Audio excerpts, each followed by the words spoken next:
欢迎收听自渡，真希望你能好好爱自己。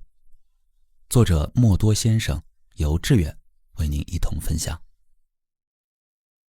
序言：年少时，你是否因一次考试失败而辗转难眠，怀疑自己呢？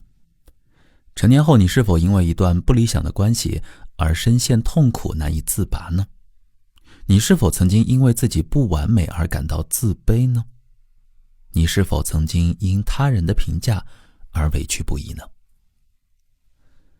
我从事心理咨询工作10年来，接触过形形色色的案例，我理解那些来访者的脆弱与无助，他们感觉无力与生活对抗，渴望有个人可以救自己于水火。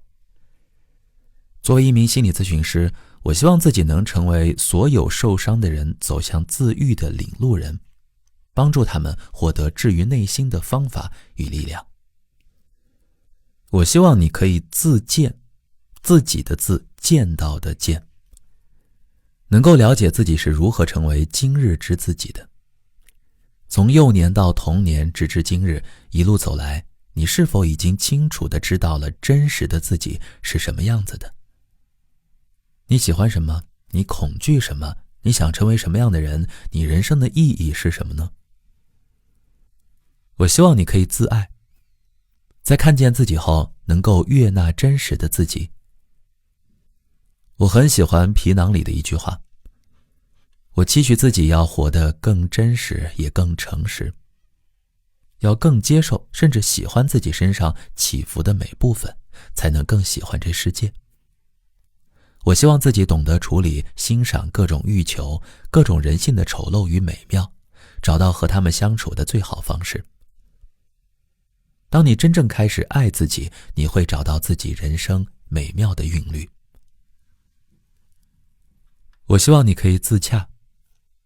自洽的人的言行举止呢，符合自身的逻辑，不较劲，不讨好，不纠结于不可改变的事实，不痛苦于无法改变的关系，不焦虑于他人需要背负的课题。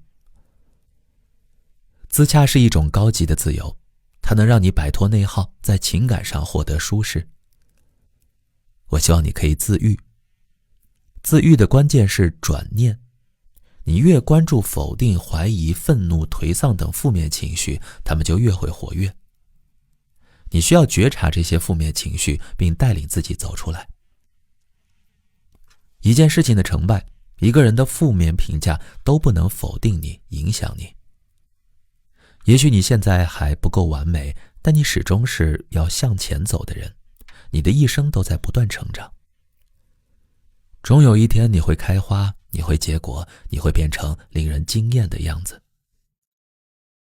最后，我希望你可以自渡。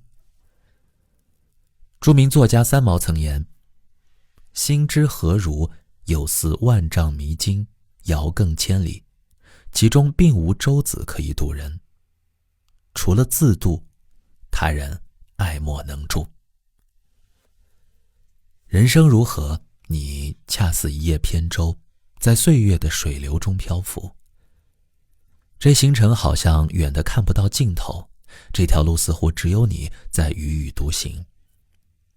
经年累月，你蓦然回首，才发觉自己已越过无数道湍急的河湾，万重叠嶂已被遥遥甩在身后，你获得了一种轻舟已过万重山般的释怀心境。这时呢，你可以像个局外人一样，平静地诉说自己一路上经历的坎坷、受到的伤害、遭遇的恶意，然后笑着望向前方的路。世间皆苦，唯有自渡。能救你于谷底的从来不是他人，而是你自己。爱人先爱己，你本身就拥有允许一切发生的力量。人生漫长，在喧嚣中自见，在孤独中自爱，在关系中自洽，在伤痛中自愈，最终在生活中自渡。你要相信，其实一直陪着你的都是那个了不起的自己。接下来我们进入到第1章，自见，爱自己始于向内看见。苏格拉底曾说，未经醒察的人生不值得过，我是谁？我喜欢什么？我讨厌什么？什么让我快乐？什么让我悲伤？什么是我心中的爱与怕？生活因何而改变？选择因何而做？对我来说，真正重要的事情是什么？生命的意义是什么？我想做什么样的人？想过什么样的生活？我为什么而活？人是很复杂的，即使面对自己，也常常心口不一。对自己的觉察，会让我们最终成为想成为的自己。先来听第1节，疗愈内在小孩，别把自己丢在童年。又是一个阴天，在整理好档案资料后呢，我心血来潮翻出老照片，回顾童年时期青涩的自己。上午暂时没有工作安排，我烧开水泡了一壶热茶，听着外面的隆隆雷声，伴随着悠悠飘散的白色水汽，我不禁陷入了思考。我们都有过这样的经历，因为内心的彷徨与不安，我们会不由自主地做出一些自己本意并不想做的事情。比如在工作中，我们总是忍气吞声地接受老板的无端指责，同事的无理指派。在感情中呢，我们总是患得患失，过度的依恋爱人，直至对方无法承受压力，关系崩溃。在生活中，我们总是在意他人的眼光，不敢发脾气或者强硬地处理问题，谨慎地藏好自己性格中不合群的一面。为什么我们总是一次又一次地陷入同样的困境呢？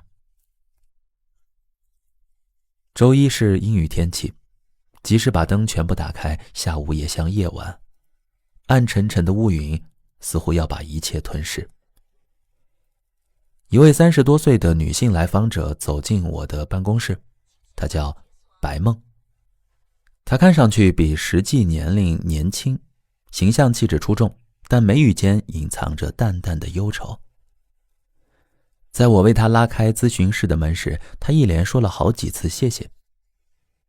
是什么原因让她走进咨询室呢？原来，很长一段时间以来，她都被一个问题困扰。她不信任她的丈夫，总是缺乏安全感。白梦在生活中对丈夫百依百顺，却时常担心丈夫会背叛她或者抛弃她。两个人关系越亲密，白梦就越患得患失。一旦丈夫晚上迟迟不回家，她就会开启电话轰炸模式，要么担心他有外遇，要么担心他出了意外，把自己与丈夫都折磨得心力交瘁。一天下午呢，她看到丈夫的手机上弹出了一条信息，那就今天晚上见。白梦立刻就觉得很不安，她怀疑丈夫有了外遇。她决定跟踪丈夫，看看他到底要去哪里。她悄悄地跟随丈夫来到一家餐厅外，透过落地窗，她看到丈夫和一个女人面对面坐着，聊得很开心。她十分的愤怒，冲进餐厅质问丈夫为什么要和其他女人约会。丈夫很惊讶，解释说坐在对面的女人是他的同事，他们只是为了工作上的事情见面。那个女人也证实了这一点，并表示自己已经结婚了。看着女人手机屏幕上一家3口的合影，白梦感到很尴尬，很羞愧。她向丈夫和她的同事道歉，狼狈地跑了出去。在公园的长椅上，白梦在心里不断地谴责刚才冲动的自己。她不明白自己为什么如此不信任丈夫，并且敏感多疑。深入的交谈之后，我发现白梦的问题源于她的童年经历。当她还是一个小女孩的时候，她的父亲有了外遇，抛弃了她和她的母亲。她被深深地伤害了，一度认为自己不值得被爱，也不敢再相信任何男人。也就是说，童年的创伤性记忆使得白梦的心里住着一个受伤的内在小孩。什么是内在小孩呢？内在小孩是我们人格中最脆弱、最柔软的部分，也是潜意识的组成部分。它拥有每个人幼年、童年及青少年时期的情感记忆。这些记忆不断影响着人成年之后的反应、决策及行为模式。当我们长大成人后，内在小孩仍然存在于我们的心中。也就是说，假如8岁的你因为某件事儿受过创伤，尽管你现在已经是一个成年人了，但在生活中再遇到类似的事件时，因为之前的伤口还未痊愈，所以那个8岁的你又一次受到了伤害。白梦的童年经历呢，导致他自我价值感低，遇事容易自我批判。他的内在小孩认为他的情绪是可以被忽略的，外界需要的只是他提供解决问题的能力。但是情绪不会凭空消失，因此白梦在亲密关系中充满了焦虑和危机感。每当白梦看到丈夫和其他女人接触时，她童年时期的情绪和记忆就会被触发，导致她陷入一种无意识且固化的思维和行为模式中。年幼的孩子经历了创伤事件后，心理层面就会产生伤口。如果家长能采取相应的措施，避免这种情况再次发生或减轻事件所造成的伤害，那么在创伤事件发生后呢，孩子的伤口会迅速痊愈。反之，如果孩子没有足够可靠的家长，以适当的方式帮助他度过难关，那么伤口不仅无法愈合，还会在他成年后持续伤害内在小孩。此后，那个曾经受伤的孩子在现实生活中每遇到挫折时，内在小孩都会跳出来哭泣、嘶吼、哀求，击溃他的自尊、自爱和自我接纳。他可能会用各种方式来逃避或压抑情绪，但是这只是暂时的解决办法，不能真正的治愈他的内在小孩。那我们如何才能摆脱童年创伤，书写全新的人生脚本呢？首先，我们要看到自己的内在小孩，他是真实的自我，是最初的自我，代表着我们原始的情感和需要。我们的内在小孩可以是开心的、好奇的，也可以是不安的、害怕的。他可能已经被我们忽略、遗忘、压抑了很久，但他从未离开过我们。他一直在等待我们回头看看他，给他一个微笑，一句安慰，一个拥抱。我们可以通过回忆自己童年时期的经历，比如查看家庭老照片、翻阅儿时旧日记等方式，看见我们内在小孩的样子。我们可以问问自己，我们的内在小孩是什么样子？他喜欢什么？讨厌什么？想要什么？需要什么？看见内在小孩呢，并不是要我们回到童年，也不是要我们否定父母，更不是要我们找借口逃避责任，只是要让自己更完整、更健康、更幸福。看见内在小孩，就是要重新建立与自我的联系，重新认识和接纳自己。看见内在小孩，就是要给自己一个机会，一个改变和成长的机会。看见内在小孩，就是要给自己一个礼物，一个爱和幸福的礼物。那在看见内在小孩之后，我们还要做些什么呢？第一个，倾听我们的内在小孩。当我们感到困扰或者不适的时候，我们可以试着与内在小孩对话，了解他在想什么，有什么感受。我们可以用一种温柔和鼓励的态度去倾听他的表达，而不是批评或否定。第二个是安慰我们的内在小孩。当我们的内在小孩受到伤害或者感到痛苦时，我们可以提供适当的安慰和支持，让他知道我们在乎他，理解他，想要保护他。我们可以扮演父母的角色，温暖他，关爱他，重新养育他。第三个呢，是赞美我们的内在小孩。当我们的内在小孩做出了积极的行为时，我们要及时给予他真诚的赞美与鼓励，让他知道我们为他感到骄傲和高兴。我们可以扮演朋友的角色，给予他肯定和尊重。第四，满足我们的内在小孩。当我们的内在小孩有健康合理的需求时，我们可以尽量去满足他，让他感受到安定和快乐。5. 陪伴我们的内在小孩。当我们有空闲时间时，我们可以与内在小孩一起玩耍、学习、探索，让他品尝友谊和爱的滋味。此外，还有最重要的一步，就是强化成人自我状态。成人自我状态是比较理想的自我状态。处于成人自我状态时呢，我们不再被过去的声音影响，也不会被童年的情绪围困。能理性的分析与解决问题，拥有成熟的应对方式。内在小孩是一切光之上的光，是治愈的引领者。疗愈内在小孩的意义深远，我们对待自己的内在小孩，应该像对待一个真实的孩子一样。他是我们情感体验的缩影，只有真正的悦纳他，我们才能获得内心的平静和满足。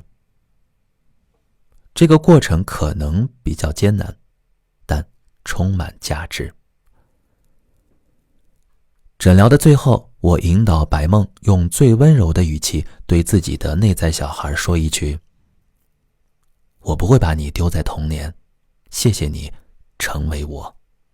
接下来我们说说拥抱多面的自我，和谐面对世界。若琳呢，在一家知名的影视公司做制片人已经整10年了。他在工作中表现得强势且专业，对自己和下属呢都要求很高。他总是想做到最完美、最成功。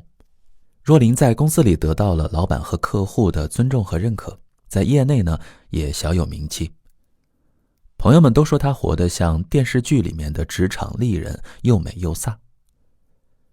在家庭中，若琳却像换了一个人，软弱，总是迁就他人。遇到事情呢，总是想顺从家人，避免冲突。她在家里得不到丈夫的理解和支持，不被孩子关爱和重视，总是怅然若失。她说：默多老师，您知道我在家里多没地位吗？我家的小狗都不听我的指令。她不明白自己在职场与家庭中为什么会有这么大的差异，甚至开始怀疑哪个才是真实的自己。在一杯咖啡的香气中，我听若琳讲起她的过往。她出生在一个知识分子家庭，父母都是非常严厉的人，一直以来呢就以高标准要求她。若琳所受的家庭教育，使得她认为自己必须成为一个性格强势、积极进取的人，因为只有这样的人才能在工作和生活中取得成功，得到别人的尊重和赞赏。然而他忽略了内心深处的另一面，软弱、消极。这一面反映了他对安全、亲密、稳定的需求和渴望，以及对压力、冲突的恐惧和逃避。他内心深处消极的一面在家庭中展现出来。但若琳并不真正的了解和尊重自己的这一面，也不接纳自己的多面性。他认为这是自己的缺点或者缺陷，是需要改变或消除的部分。内心的矛盾和冲突使他厌恶和否定自己。自我是具有多面性的，在不同的关系中，自我会灵活切换。也就是说，在特定的关系中，特定的自我就会呈现。那个严厉的是你，那个温柔的也是你，那个开朗的是你，那个内向的也是你。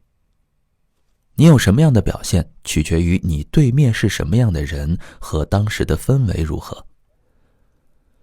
我们的自我是多面的、复杂的、动态的。如何认识自己的多面性，是成长的重要课题。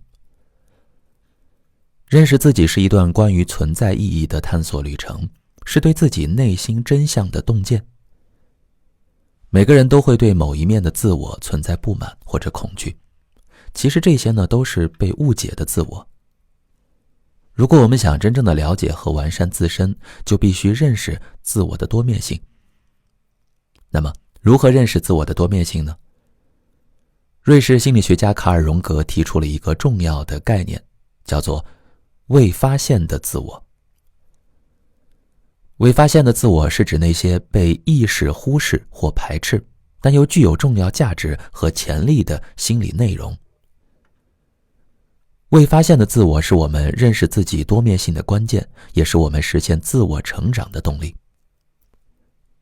荣格认为，如果想探求未发现的自我，就要经历一个自我对话的过程，也就是他所说的个体化，即一个人通过与自己的潜意识和集体潜意识的沟通和协调，逐渐形成一个独立、完整、独特的个体。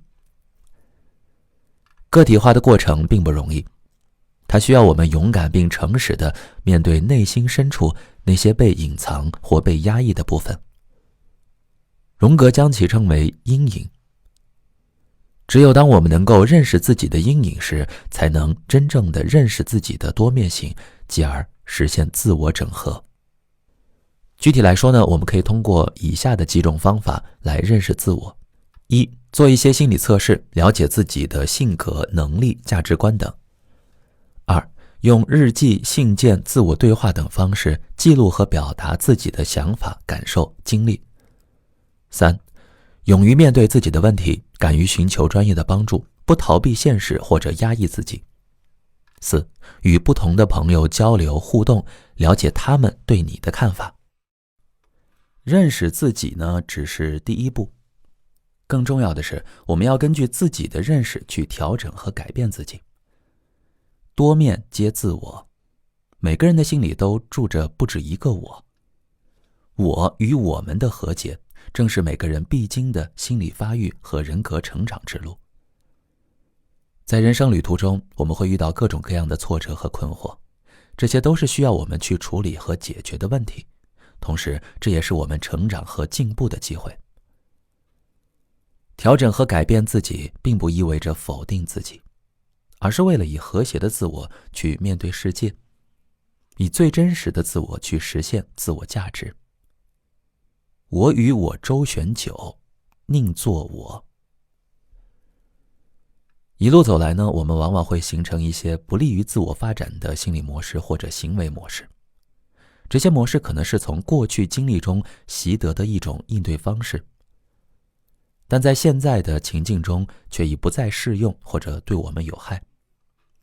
因此呢，我们需要践行多面自我的协调法则，敏锐的觉察，及时的调整和改变心理模式或行为模式，拥有一种更智慧的生活方式，用更好的、更适合自己的方法去实现梦想。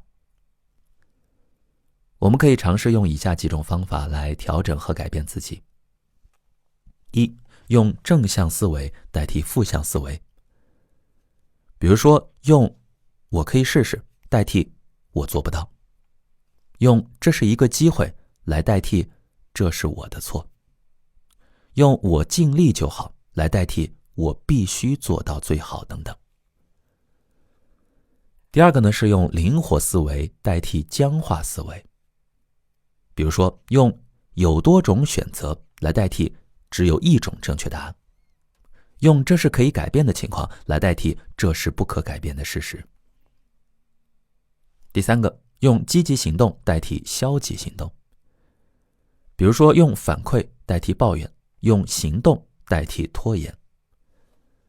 第四，用合理需求代替过度需求。比如说，用我需要一些真正关心我的人来代替我需要所有人都喜欢我。用我需要做好力所能及的事情来代替我需要把所有事情都做到完美无缺。用我需要感恩和珍惜某个人或某件事物来代替我需要永远拥有某个人或某件事物等。人生是一段需要不断面对挑战和困难的旅程。我们在这段旅程中不断地寻找自己的方向和目标，不断地正视自己的局限和弱点。我们探索心中的坚定，拥抱多面的自我。我依旧敢直面生活的污水，也永远乐意为一轮新月欢呼。只有大胆前行，从容面对，接受真实的自我，才能收获真正的幸福。我们来进入到下一节，心理免疫 X 光片，看见自己的爱与怕。费尔南多·佩索阿如是说，不管我是什么不是什么，全都是我。不管我所欲所不欲，所有这一切塑造了我。不管我爱什么不爱什么，在我内部是同样的渴望。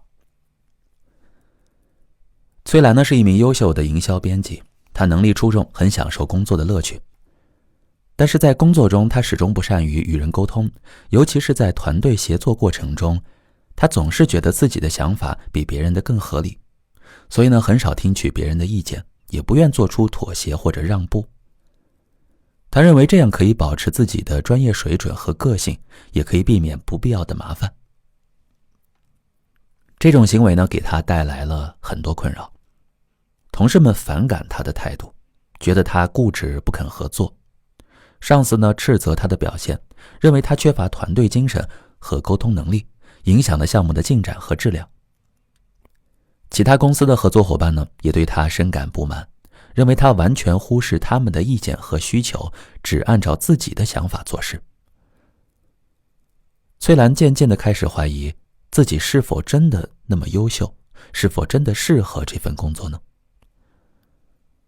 朋友于是就建议他和心理咨询师谈谈，进而找到改变自己思维和行为模式的路径。崔兰呢就决定试一试。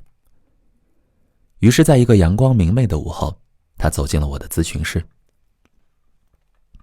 了解了崔兰的情况后呢，我拿出一张4栏表格让他填写。以下内容呢是4栏表格的题目，还有崔兰的答案。题目是自己希望达成的行为目标，答案是与他人更好的沟通和协作。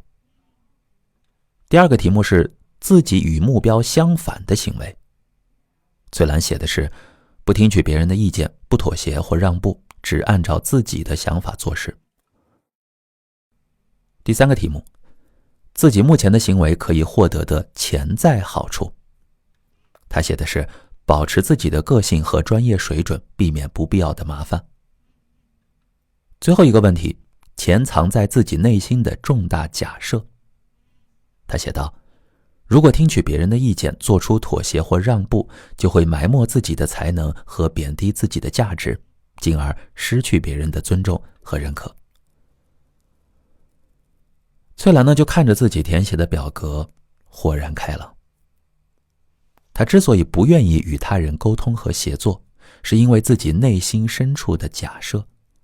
这种假设使他排斥任何可能威胁到自己的能力和价值的新行为模式，以此来维持心理结构的平衡和稳定。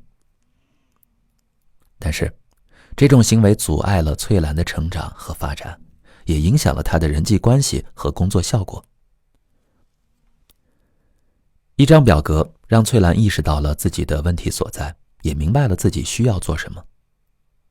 他决定改变自己的思维和行为模式，他开始主动听取同事的意见，尊重合作伙伴的观点和需求，做出合理的妥协或让步，按照团队的目标和计划做事。他发现，这样做并没有埋没自己的才能和贬低自己的价值，反而学到了更多的知识和技能，也提升了自己的创造力和效率。而且，这样做也没有失去他人的尊重和认可，反而赢得了更多的信任和支持。随着时间的流逝，翠兰渐入佳境，由衷地感到开心和满足。她问我，莫多老师，这样一个简单的表格就能让工作和生活产生这么大的变化吗？我对她说，这个表格是一个心理学工具，叫做心理免疫 X 光片，可以让人看清自己内心深处的爱与怕，从而找到改变自己的方法。那什么是心理免疫 X 光片呢？这是一种能够清晰地展现妨碍改变的心理活动的工具，由哈佛大学研究成人发展方向的心理学家罗伯特·凯根提出。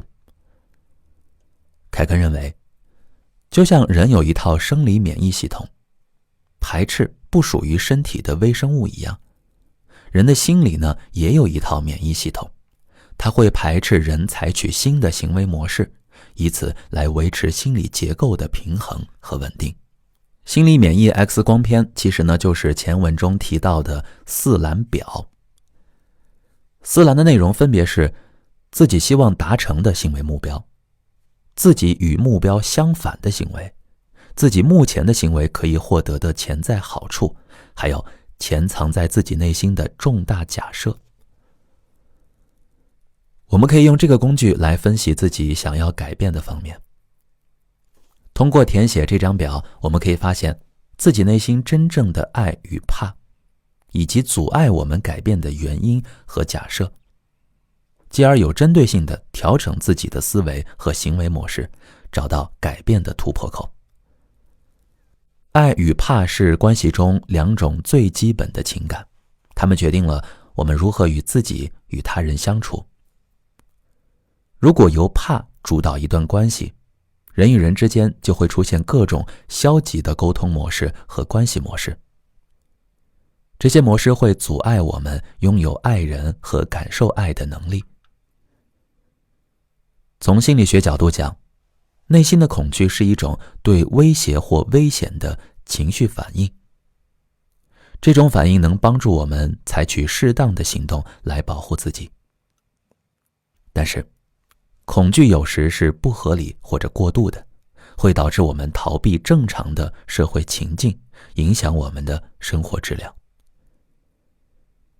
如果我们想改变这些消极的模式，就要打破心理上的壁垒，勇敢地面对自己内心的恐惧，然后在真实的关系中拥抱爱。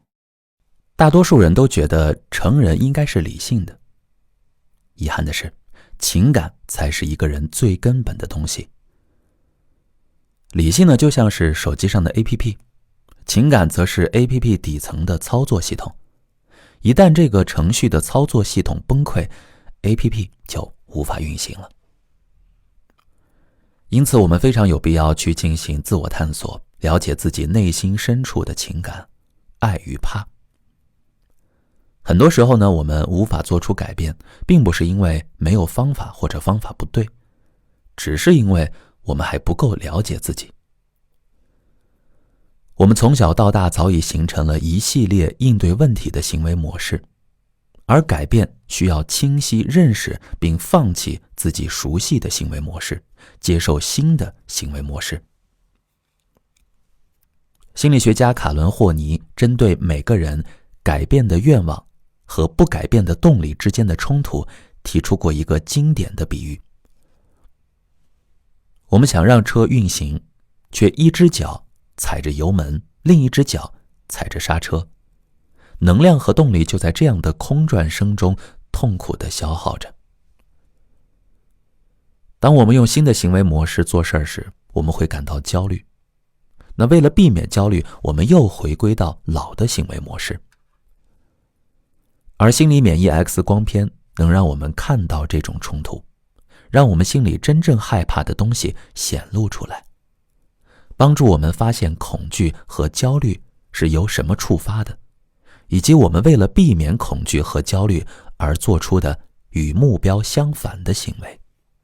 希腊德尔菲神庙的石柱上镌刻着3条箴言，其中最有名的一条是认识你自己。认识自己永远都是改变的第一步。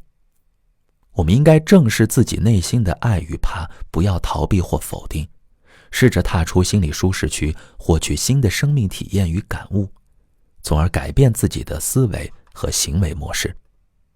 本节内容我们来说说告别假性独立，别让自己活成孤岛。刚刚结束了一场咨询，来访者呢是一个独立的姑娘，叫做袁瑞。她有一段让自己引以为傲的经历，就是靠奖学金和勤工俭学供自己读完了大学，没有花父母1分钱。每次她和朋友们讲起这件事儿，都会引起一片惊呼和赞叹。天哪，你可真了不起，真独立。咨询过程中，我听完她的描述，一度认为她是一个真正独立的人。长得美，能力强，收入高，对待感情洒脱通透，不依附不纠缠，拿得起放得下。他把自己的事业和生活都打理得很好，一切井井有条，看上去状态极佳。直到我问他，当时父母为什么不能给你出学费和生活费呢？袁瑞笑了一下，轻轻地说，指望不上。那一刻，我分明在他眼中看到了失望和落寞，甚至还有一丝悲壮。换一个角度去观察袁瑞的生活，我发现他的朋友很多，生活丰富多彩，但是似乎从来没有哪个朋友接到过他的求助电话。像搬家、组装家具这种比较费力的活儿，即使朋友提出主动帮忙，他也会婉言拒绝，总是一个人搞定。他的每一段恋爱似乎都谈得极其投入，却始终没能建立一段稳定持久的亲密关系。他只是一个人，走了一段又一段艰难的路。在我接待的数千名来访者中，不乏这样的独立女性。她们和袁瑞一样，总是凭着一腔孤勇单打独斗，努力做到所有问题都自己扛，羞于求助，耻于依靠。她们极有可能在心理咨询诊断书上看到假性独立这4个字。假性独立的人呢，通常会表现出以下特点：比较要强，渴望成功，在日常生活中呢，习惯拒绝别人的帮助，耐挫性偏低，遭遇失败常用内归因，与人沟通时呢，不愿意承认自己的脆弱和无助，夜深人静自处时深感疲惫，孤独感肆意漫出，缺乏安全感，在关系中喜欢掌控对方，以获得价值感和安全感，认为不会有人在了解真实的自己后还喜欢自己，愿意接纳自己，对他人不抱希望，认为在这个世界上能指望的唯有自己。接下来我们看看假性独立的形成与发展。女性独立总带着一点不得不的味道，她们像是孤鸟，带着隐秘的伤口在雨中独自飞行。也许你会好奇，这种迷惑性颇强的假性独立是怎样形成，又是如何发展的呢？要想回答这个问题，就要回溯婴儿时期父母对他们的养育方式。我们可以想象一下，襁褓中的婴儿嗷嗷待哺，哇哇大哭，但是妈妈呢却忙于生计，无法及时回应。如果这种情况屡屡发生，被妈妈忽略的婴儿会是什么感受呢？著名的英国精神分析学家约翰·鲍尔比在他的依恋理论中提到，当婴儿的照料者表现出冷漠和拒绝，这个婴儿会认为自己不值得被爱，且他人是不可靠的，进而压抑对人天然和本能的依赖。婴儿长大后，他将形成焦虑型或者回避型的依恋模式。对很多女性来说，没有人是值得她们信任的，她们必须为自己的内心建造一个坚硬的外壳，以抵御外界的伤害。假性独立是她们使用的一种防御性的自我保护方式。如果我们一层一层剥开假性独立者的内心，就会发现在坚硬的外壳之内，只剩恐慌、落寞和悲凉。那假性独立与真正的独立有什么区别呢？假性独立是由恐惧驱动的，它是一种保护自己的方式，其目的是尽量避免自己受伤。假性独立的人因为害怕被拒绝、被背叛，所以隔绝了自己的情感。他们独立的原因是他们不相信其他人可以依靠，只相信自己。然而，真正独立是由愿景驱动的。真正独立的人深信依靠自己的力量可以收获丰盈美好的人生，也懂得适当寻求他人的帮助，获得一定的外界支持，可以帮助自己快速实现目标。真正独立的人的心里呢，是有弹性的，他们有能力爱别人，也允许自己被爱。假性独立的人内心呢是紧绷而疲惫的，不敢信任别人，难与他人建立深度和真实的联系。真正独立的人内心是自信而松弛的，内在的力量强大，能灵活处理与他人的关系。假性独立的人因为经常自己处理各类问题，通常会产生一种自负感。但是一旦他们的生活遭遇变故，比如说遭遇人生的至暗时刻，或身体受到极大伤害，他们就会被痛苦和孤独感侵蚀，因为他们发现自己仍旧渴望别人的关心和帮助。那如何从假性独立到真正独立呢？冰冻三尺，非一日之寒。过往的经历和认知造就了今天的我们。如果现在我们想拥有全新的可能，可以试着从微小的改变入手，循序渐进地突破自己。在咨询的尾声呢，为了帮助袁瑞改变假性独立，我提出了以下2点建议。第一点，正视自己的依赖。实现这个转变的关键，在我看来，在于直面自己，不回避内心真实的渴望，不建立虚假人设。没有人永远强大，每个人都可以有脆弱的时候。独立和依赖从来都不是对立的概念。相反，真正的独立意味着有能力去依赖他人和被他人依赖。第2点，逐步练习。我建议袁瑞可以从一些小事开始练习，试着迈出第一步。这些小事呢，可以小的不能再小，比如说找人帮忙拧开瓶盖。行为上的改变会逐步带动认知上的改变。在麻烦别人帮忙做一些事后，谈谈自己的感受是怎样的。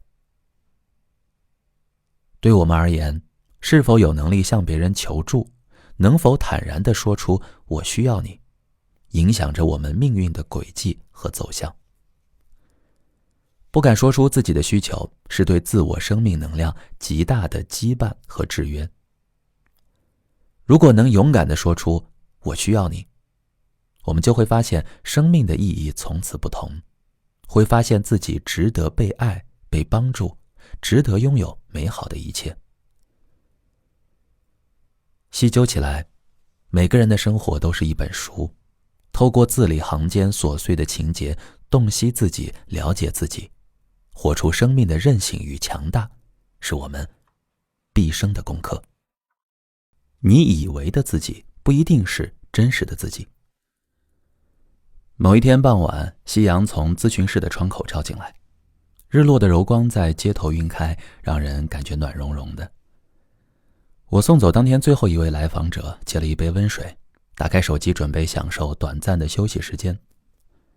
也正是那时，我刷到了一条很有意思的视频，直至现在，这条视频的内容我还记忆犹新。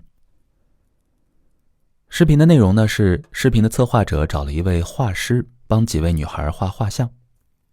特别的是，画师与女孩之间隔着一块布，画师完全凭借女孩对自己的描述为其作画。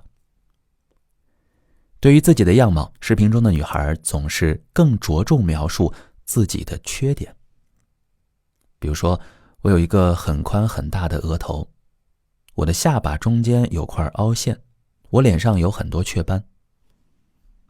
同时呢，视频的策划者还找来了几位不熟悉这些女孩的陌生人，让这几位陌生人在看过女孩们的样貌之后向画师描述，然后让画师根据这几位陌生人的描述再为女孩们画一幅画像。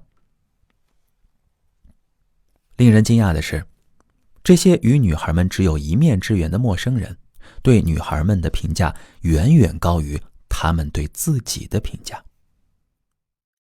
比如说，这位姑娘有一张棱角分明的脸庞，她下巴尖尖的，很好看，她有一双纯净透亮的眼睛。这个视频让我陷入思考，我们明明应该是最了解自己的人，却为何总是关注不到自己的优点，反而会无限放大自己的缺点呢？自视普通甚至平庸的我们，却可能是别人眼中非常出色的人。所以，是不是我们对待自己过于严苛了呢？我们眼中的自己是真实的自己吗？一个人的自我评价呢，通常和他的核心信念相关。核心信念的形成又与父母在他幼年和童年时期的养育方式相关。小时候的我们不懂得用什么样的态度去面对世界，评价自己。如果父母倾向于发现我们的优点，弱化对我们缺点的评判，我们会自然而然地内化这一行为方式。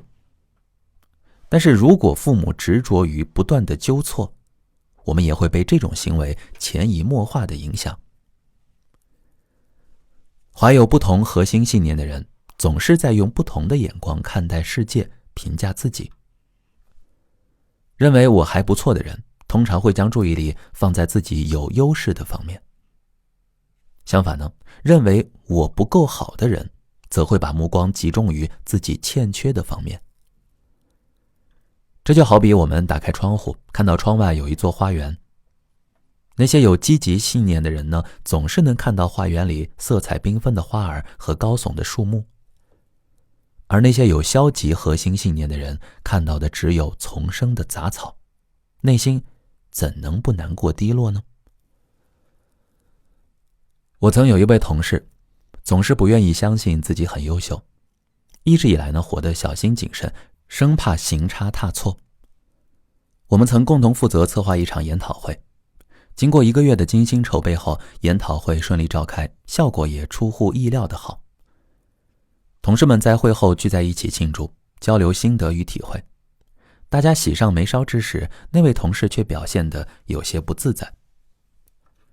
过了一会儿，他举杯向大家致歉，多亏大家的配合，研讨会才能顺利召开，非常抱歉，在策划的过程中，我给大家添了不少麻烦。而他所说的添麻烦，无非是在策划过程中提出了一些可能存在的问题。为了解决问题，完善策划方案，研讨会推迟了2天召开。但正是因为他提出的这些关键问题，研讨会才进行得如此顺利。从这位同事身上，我们就可以看出，拥有消极核心信念的人，在面对困难和挑战时，首先注意到的总是自己的错误，自己的不足。我不够好的声音萦绕在他们耳边。殊不知在他人眼里，他们比想象中的自己优秀太多了。那总是觉得自己不够好的人，到底要如何调整自己呢？首先要意识到自己消极的核心信念。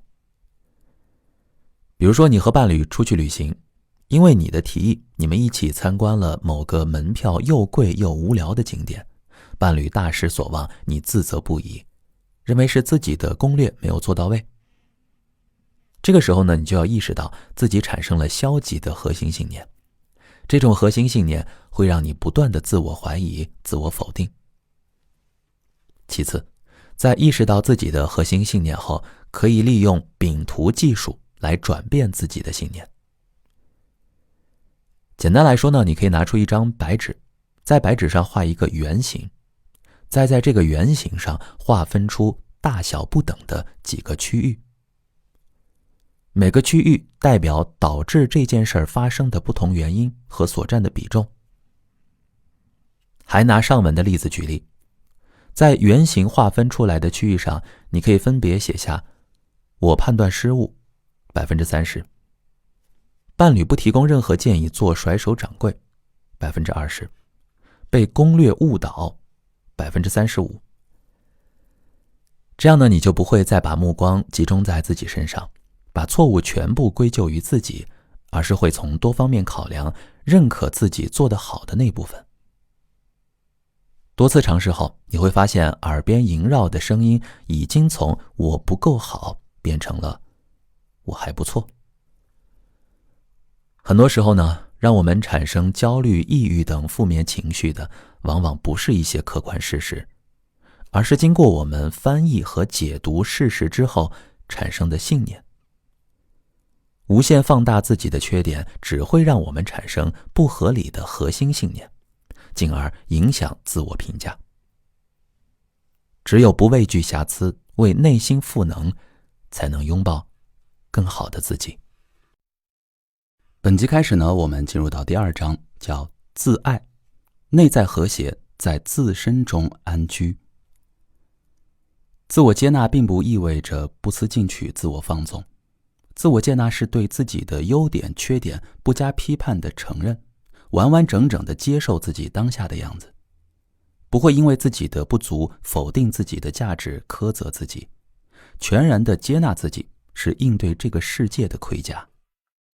第1节，对自己最好的爱是接纳。因为工作的关系呢，很多来访者会向我咨询关于人生的困惑。有人向我讨教如何处理人际关系，也有人难过地告诉我他不喜欢现在的生活，并问我该如何改变。当你深陷生活的困境时，我特别希望你能够静下心来自我问询。第1个，我喜欢自己吗？第2，我能否欣然接纳自己的缺点呢？第3，我能否接纳一个并不完美但真实完整的自己呢？我始终视真实为一个人身上最珍贵的品质，因为真实是通往内在智慧的必经之路。能否接纳真实的自己，对生命的质量有很大的影响，也在一定程度上决定了人生的高度和宽度。真实的自己并不是最好的自己，这是很多人不愿意接受的。我的朋友呢，是互联网公司的产品经理，刚过35岁。他就像一个永不停转的齿轮，生活已被工作完全占据。朋友们安排在周5晚上7点的聚餐，临近11点他才姗姗来迟。刚刚加班结束的他，先自罚了3杯，才加入其乐融融的集体。聚餐结束时呢，已经临近凌晨2点了。他说自己已经3个月没有准点下过班了，长期熬夜，生物钟早就被打乱。现在呢，正是最精神的时候。大家在公园里面散步醒酒，他看着夜里的河水静静流淌，半晌才开口：莫多，你知道吗？这几年我总是对自己不满意，憔悴蜡黄的面孔，数不清的白头发，由于腰肌劳损，总是佝偻着的身体。大家都说我的工作能力越来越强，人际交往如鱼得水。可是只有我自己知道，我就像一个跑马拉松的人，跑到半途没力气了，只想在路边随处一躺。我家里面连面镜子都没有，因为我不想看见那个牺牲全部去投入工作，到头来却一事无成的自己。类似他这样的人呢，宛如人群中的特工。他们在与人交往的过程中，隐藏了很多真实的想法和性格特点。虽然他们在人前呈现的形象近乎完美，但实际上他们压抑了太多自己的情绪和感受。他们一面在自我冲突、自我否定中消耗生命的能量，一面在外化的伪装中降低生命的质量。这种持续的消耗导致他们都不需要受什么重大事件的冲击，仅仅应付日常生活就已经疲惫不堪。其实，不接纳真实的自己，是在否定内心中自我不认可的部分。这会使意识中认可的自己和潜意识中不认可的自己分裂开，从而丧失自我同一性。接纳真实的自己，就意味着要对完美人设放手，学会放过自己。自我接纳是美国心理学家高尔顿·奥尔波特提出的概念。它是指个体以积极的态度去接纳自我及自我的一切特征。这是健康人格的一种表现，也是一种欣然接受现实自我的态度。要注意的是，接纳真实的自己并不意味着不改变自己，而是应该因内在价值而改变自己，不再以外界评价标准来衡量自己的好坏。一旦放下了外界评价标准，我们就再也不需要戴着面具，整个人自然会变得简单又真实。接纳自我的本质是舍弃，舍弃对生活的过度控制，舍弃对完美自我的幻想和执念。当我们充分接纳真实的自己时，便会活出自己自然的样子。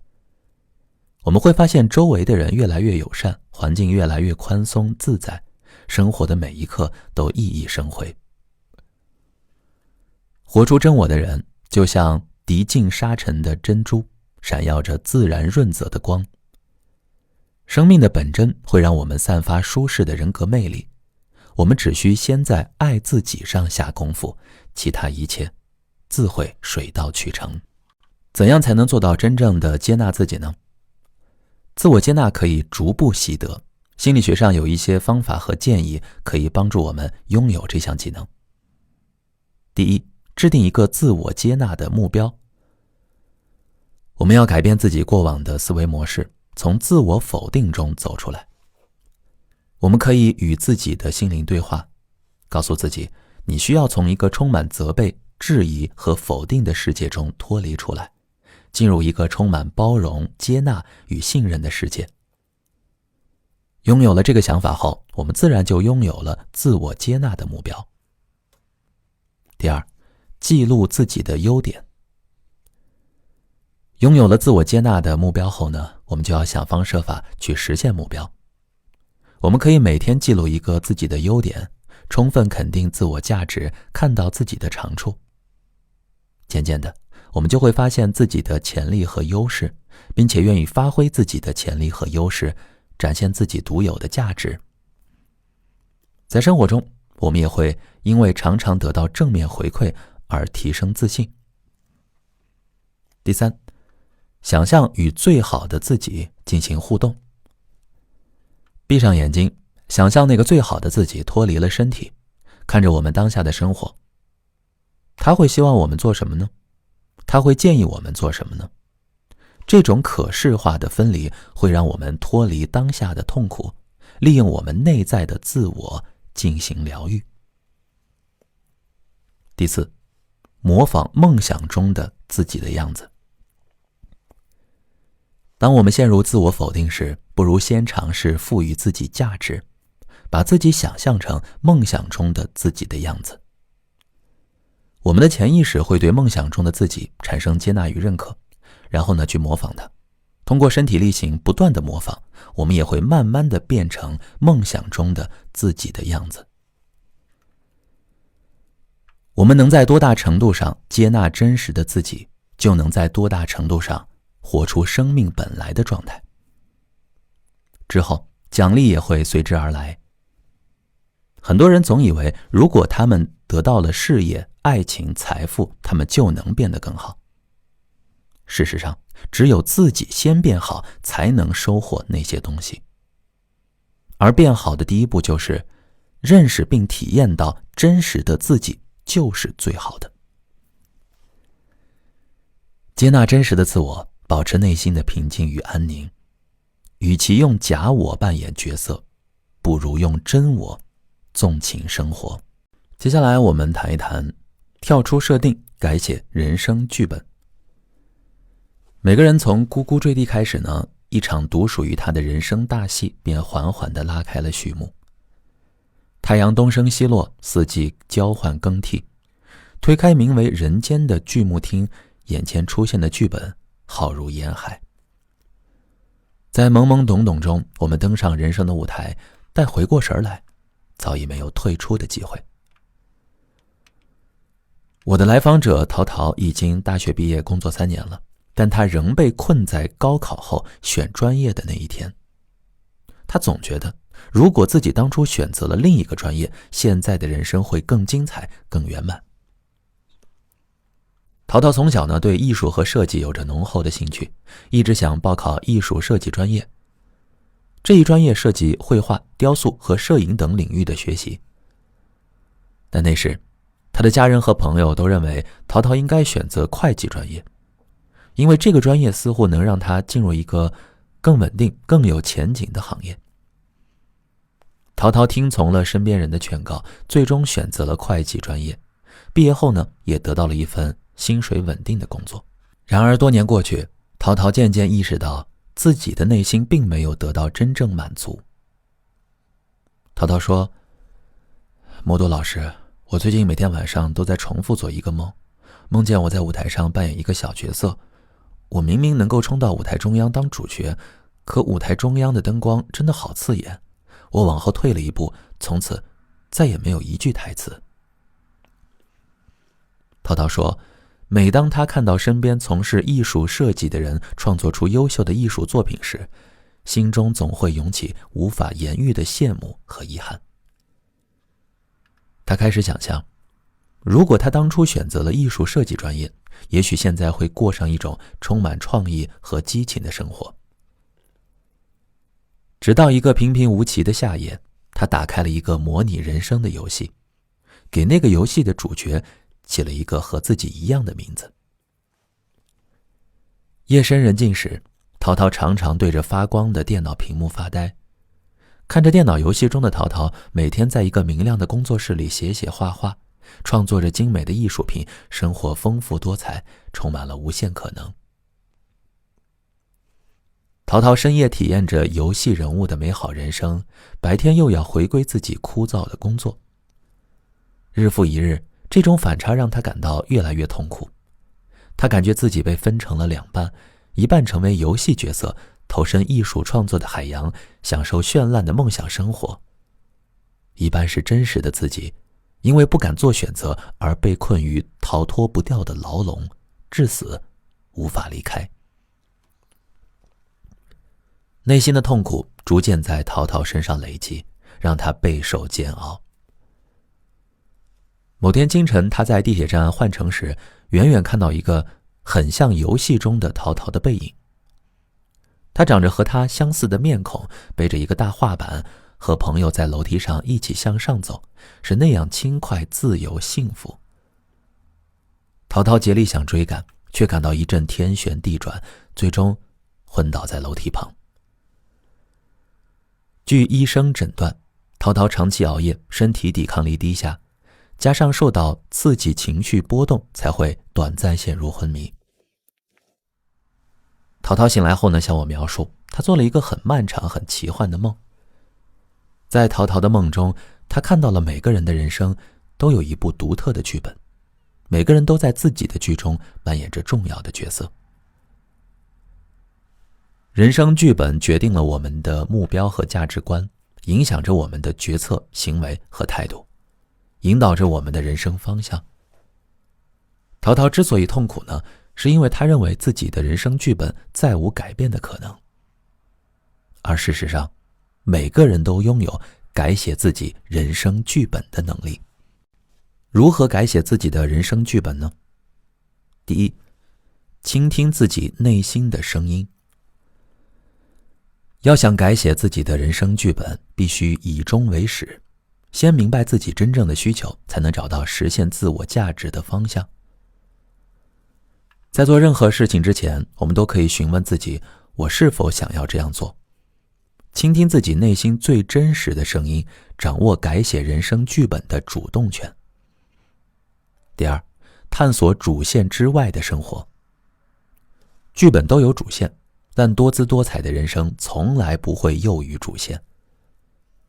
人生的长度虽然无法更改，但人生的厚度可以由我们自己来书写。几年前，我每天都要乘坐地铁上班。一次呢，我不小心坐过了站，察觉之后，我飞奔着下了地铁，准备打车去公司。出了地铁站，却意外发现了一片水流潺潺的芳草地。此后，这片芳草地变成了我常去的放松之处。我们在平淡无奇的生活中总是感觉枯燥无味，每天重复着同样的工作，接触着同样的人，甚至每次逛街都只去同样的几家店。其实我们完全可以在改变来临之前，先勇敢地改变生活。我们完全可以积极探索主线之外无比精彩的支线故事。第三，接受生命中的不可改变。星之昭昭，不若月之熠熠。每一个人都如星空中闪烁的繁星，虽各不相同，但都有各自的闪光之处。我们应该善于发现自己的闪光点，不必一味与他人比较，坦然面对生命中的不可改变。淘淘最近呢不爱登录游戏账号了。1年前，他开始利用业余时间复习，准备考取艺术设计专业的研究生，还把自己制作的艺术作品送给我做摆件。他说，我本来还想卸载那款游戏，后来想想算了，游戏中的淘淘早早就做出了勇敢的选择，我要向他学习。上个周末，我在美术馆远远看见了淘淘，他正在与艺术家们分享自己的灵感和创意。作为艺术界的新星，淘淘的重启人生系列作品受到了广泛的认可和赞赏。你要搞清楚自己的人生剧本，不是父母的续集，不是你孩子的前传，更不是你朋友的外篇。我们是自己人生剧本的亲历者，也是自己人生剧本的改写者。所以不妨大胆些，让自己的人生精彩纷呈。本节我们来聊一聊摆脱容貌焦虑，美由自己定义。我的咨询室刚刚搬到了10楼，我每天上班都要和其他楼层的员工们一起乘坐电梯。与一般的电梯不同，我们办公室电梯的右侧呢是一整面镜子。一般情况下，男士们上电梯后都会主动靠左站，把镜子留给女同事。一段时间后，我观察到这样一个有趣的现象：女同事们在进电梯后，往往会先快速抚平自己因为乘地铁而挤皱的衣服，再理一理头发。接下来，要么对着镜子补一补口红，要么检查一下自己脸上的妆容有没有被蹭花。如果身边有同伴，他们就会开始小声讨论：我的颧骨好高呀，早上化了半小时的修容都盖不住。还说呢，你看最近晒得我胳膊都黑白分明了。可是你的腰部曲线真的很漂亮啊。再反观旁边站着的男士们，他们只是低着头看手机或者放空发呆，根本不在意自己的容貌如何。接着，女同事们还会一起讨论当下的网络热门话题，比如说一个短视频博主发起了与素颜和解的挑战活动。可是他本身就是在画伪素颜妆啊，不是真的素颜。算了，不化妆气色太差，我是没办法和素颜和解的。随着电梯到达楼层后，叮的一声开门，他们吵吵闹闹地出了电梯，像春日里飞向天空的鸟儿，羽毛鲜亮。只剩下我，看着空荡荡的电梯里的镜子，惊觉自己的左鬓又多了几根白发。什么是容貌焦虑呢？当我们在谈论素颜和妆容时，本质上都是在强调容貌。美国社会学家查尔斯·霍顿·库利曾提出镜中自我的概念。库利认为，人们通过观察外界对自己的评价和反馈，形成自我认知。社会评价像一面大镜子，影响了我们对自己容貌的评价。受社会审美标准的影响，很多人都会产生容貌焦虑。他们对自己的外貌、体型等身体形象不自信、不认同、不满意，故而陷入焦虑。成人的焦虑往往是从不符合大众期望开始的。很多人之所以出现容貌焦虑，是因为其认知存在偏差。如果我不够瘦、不够白、不够美，别人就不喜欢我了。与此同时，互联网又进一步放大了容貌焦虑的问题。满屏的冷白皮、直角鼻、A4 腰、漫画腿，让人们在无意识中拿这些与自身进行比较。一旦把互联网上的审美内化成对自己的要求，人们的自我认知和对美的追求就特别容易产生偏差。何人是一位小有名气的新晋美妆博主，但他自己却从未想过他的职业生涯因化妆开始，也即将因化妆结束。从业1年来，何人以幽默的讲解风格和专业的化妆技巧收获了很多粉丝。很多条弹幕都在说，何人完全符合我的审美，希望我的宝藏博主被更多人了解喜欢。何人也在看到这些评论后，暗下决心要默默努力，希望自己能成为一个更知名、更有影响力的博主。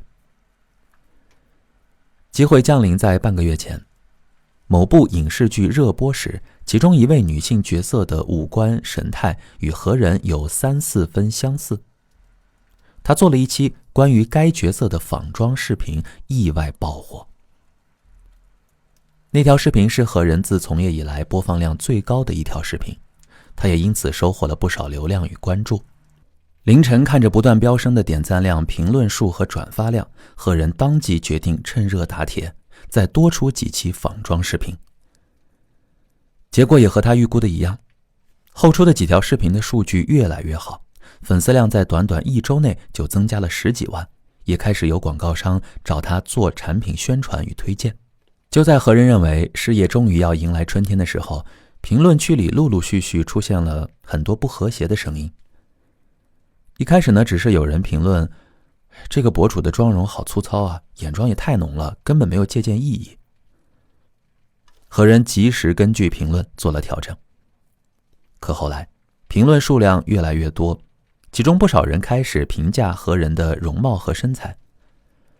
这个博主的五官好普通啊，还虎背熊腰的，怎么敢当美妆博主呢？从五官到脸型再到身材比例，他的长相身材被全盘否定。很多很早就开始关注何人的老粉丝为他发出的争辩声，也被淹没在了无穷无尽的质疑声中。何人彻底被容貌焦虑击垮了，他不再更新视频，每天坐在镜子前和自己较劲，对照着一条条恶评在脸上寻找瑕疵。他翻看那些头部美妆博主的视频，觉得他们永远在闪闪发光，能在镜头下收获无数粉丝的喜爱。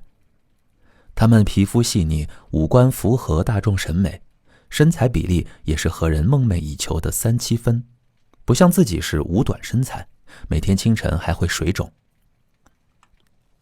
何人打算接受医疗美容手术，并默默开始节食减肥。心理上的巨大压力让何人的皮肤状态很不稳定。一天黄昏，何人发现自己的额头上冒出了一颗很大的痘痘。他一怒之下打破了家里为了拍摄而购买的5-6面镜子。何人流着泪蜷缩在角落，在无数碎片中看到了憔悴的自己。人与人呢，互为一面镜子，映照着彼此。在心理学中有一个著名的疤痕实验。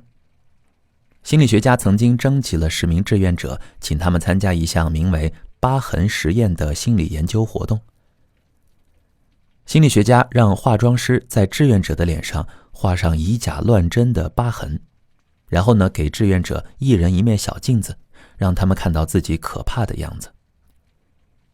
之后化妆师告诉志愿者，为了让疤痕更逼真更持久，还需要在疤痕上涂抹一些粉末。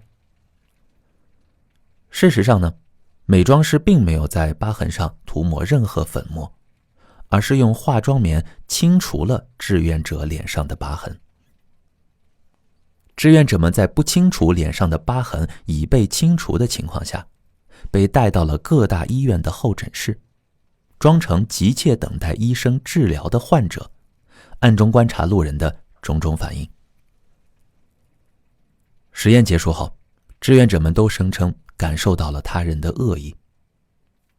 他们脸上明明已经没有了疤痕，为什么还会有被别人特殊对待的感觉呢？其实，这是因为他们将内心对自己的看法投射到了别人身上，以为别人就是这样看待自己的。真正让我们焦虑的是我们对自己的不满意和偏见。只有从这样的误区中走出来，才能真正的告别容貌焦虑。没错，一个人可以选择再瘦一点，也可以选择更白一点，但最应该选择的是相信自己本来就很美。一个人只有相信自己很有魅力，所做的选择和改变都是为了自己，而不是为了迎合他人，他才能真正感受到生命的蓬勃与美好。如何成为一个相信自己本身就很美的人呢？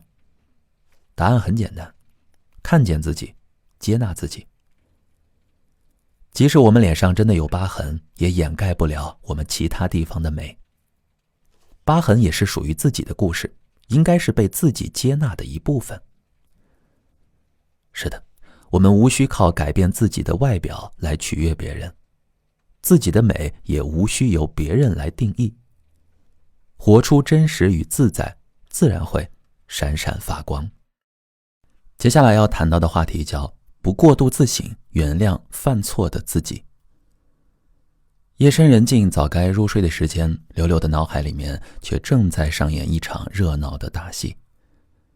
先是童年时期，玩闹时无意间打翻热水，烫伤了母亲的手。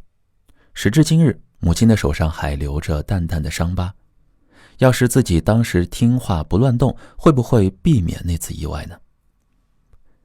再就是少年时期，有些叛逆出口伤人，结果呢与朋友分道扬镳，青葱岁月画上遗憾的句号。要是自己当时懂得收敛，有没有可能相伴得更久一些呢？上了大学，在本该奋进的年纪选择懒惰。要是自己当初再努力一点，是不是今天能过上更好的生活呢？工作后没能处理好同事关系，上下班路上遇到，彼此只剩尴尬。自己当时要是不那样做，是不是就能收获一位并肩作战的伙伴呢？床头柜上的钟表飞速旋转，夜色由浓转淡，可回忆却仍在不依不饶地寻找自己犯错的蛛丝马迹。那些过去的事情鲜活地出现在眼前，失落的情绪弥漫在无边的黑夜中。刘刘看到一个支离破碎的自己。子曰：吾日三省吾身。可这自省的过程为何让人如此痛苦呢？26岁的刘刘是一名设计师，今年已经是他工作的第4个年头了。第一次在咨询室和他见面，他的状态让我感到吃惊。他身穿黑色长外套，头戴深绿色棒球帽，脸上还戴着一个黑色的口罩，整个人完全被包裹在衣服里。沉默半晌，他摘掉了口罩和帽子，头发看起来有几天没洗了，眼底的2抹乌青也能表明他睡得很不好，皮肤状态也很差。他弓着背坐在椅子上，疲态尽显。事情呢还要从上个月说起。他所在的公司要为某款饮料产品设计一套广告方案，部门分成几个小组来竞争这个项目。柳柳、丽君和安华被分在了同一组，他们不分昼夜地奋战了3天，终于设计好了一套方案。就在汇报的前一天，柳柳的母亲身体出了些状况。当晚柳柳忙了一夜没睡，第2天早上走得匆忙，忘记带电脑。他行至一半才发现，又赶紧原路返回取电脑，全组不得不申请调整汇报顺序。紧赶慢赶，他终于在最后一组讲解时赶到了办公室。经理虽然比较生气，但还是给了他们小组上台汇报的机会。不过呢，结果不尽如人意，最后赢得项目的是其他小组。尽管经理一再强调绝不会因为柳柳迟到就影响设计方案的评分，但大家难免还是会将这2件事情联系起来。柳柳非常愧疚，事后他为了道歉，请丽君和安华吃了一顿大餐，又给2人买了礼物。丽君和安华也没有多说什么，3个人还是一起工作，一起吃饭。可是从那以后呢，柳柳总是觉得丽君和安华有意在疏远自己。柳柳说，在丽君和安华一起去卫生间的时候，他会担心2人是不是在借机谈论自己，也会在那2个人不参与与柳柳提出的聚餐时，怀疑他们是故意找借口拒绝与自己疏远。柳柳在生活中没有别的朋友，对丽君和安华的猜忌极大地降低了柳柳的生活质量。失眠持续了几个月，他每晚躺在床上都会在脑海里反省自己今天有没有说错话，做错事儿。从今天想到昨天，又想到几周前。最近已经严重到他会从工作中犯的错误联想到读书时犯的错误，每天都要到天蒙蒙亮才能睡着。很明显，柳柳陷入了过度自省的陷阱。什么是过度自省呢？过度自省是指人们对自己的思考和反思过于深入，达到了过度分析、自我怀疑和沮丧的态度。它通常表现为对自己的行为反复回想，寻找错误和不足，最后又因感到自己无法满足自己的要求，自尊心受到伤害。自省呢，不是为了自我折磨，而是为了更好地剖析事件，认识自己。柳柳每天留意与同事相处的细节，到晚上躺在床上反思自己是否有过错。这样日复一日，对自己的身心产生的伤害不可估量。自省这件事儿是没有尽头的，自省的目的是从过去的经历和感受中汲取经验教训，然后重整旗鼓，轻装上阵。但若是长期沉湎于过度自省，不夸张地讲，就是在对自己进行惩罚。我们该如何避免过度自省呢？首先要正确地认识聚光灯效应。聚光灯效应是指人们高估外界对自己的关注度，认为自己处在人群的中心，所有人都会在意自己的妆容、穿搭、言行，甚至心理活动。心理学家托马斯·吉洛维奇做过一个实验，他让康奈尔大学的学生穿上某名牌 T 恤进入教室。穿 T 恤的学生事先估计会有一半的同学注意到他的 T 恤，但是最后的结果却让人意想不到，只有 23% 的学生注意到了这一点。这就说明人们其实并没有那么在意其他人身上发生了什么事情。柳柳的同事不会反复回想迟到的柳柳，经理呢也不会把柳柳的这一次错误永远记在心里。那些深夜里反复回想的错误，难以自拔的尴尬瞬间，甚至没有在别人的脑海里留下什么痕迹。所以我们不妨大胆一点生活，这世界并不是一个只有你登台的剧场。其次，接纳自己的情绪。我们之所以在做错了事儿之后反复回想，其中最大的原因是无法接受自己内心产生的情绪，如愧疚、焦虑、害怕被讨厌或者被排挤。正常的自省并不会加重我们的焦虑，错误的认知和对情绪不当的处理方法，才会让我们困在恶性循环里无法自拔。正确的做法是接纳自己的情绪。处于风浪中的船，自身越稳定，被风浪掀翻的概率就越小。让情绪平稳地在心中流淌，内心越平静，我们也就越能从容地面对情绪背后的问题。当负面情绪来临时，我们可以先告诉自己，没关系，有这种情绪是再正常不过的事儿。然后分析自身存在的问题。我们不必为自身存在问题感到羞耻，只需把它们记下来，警惕重蹈覆辙。最后，待情绪慢慢过去，我们又完成了一次认识自己的过程。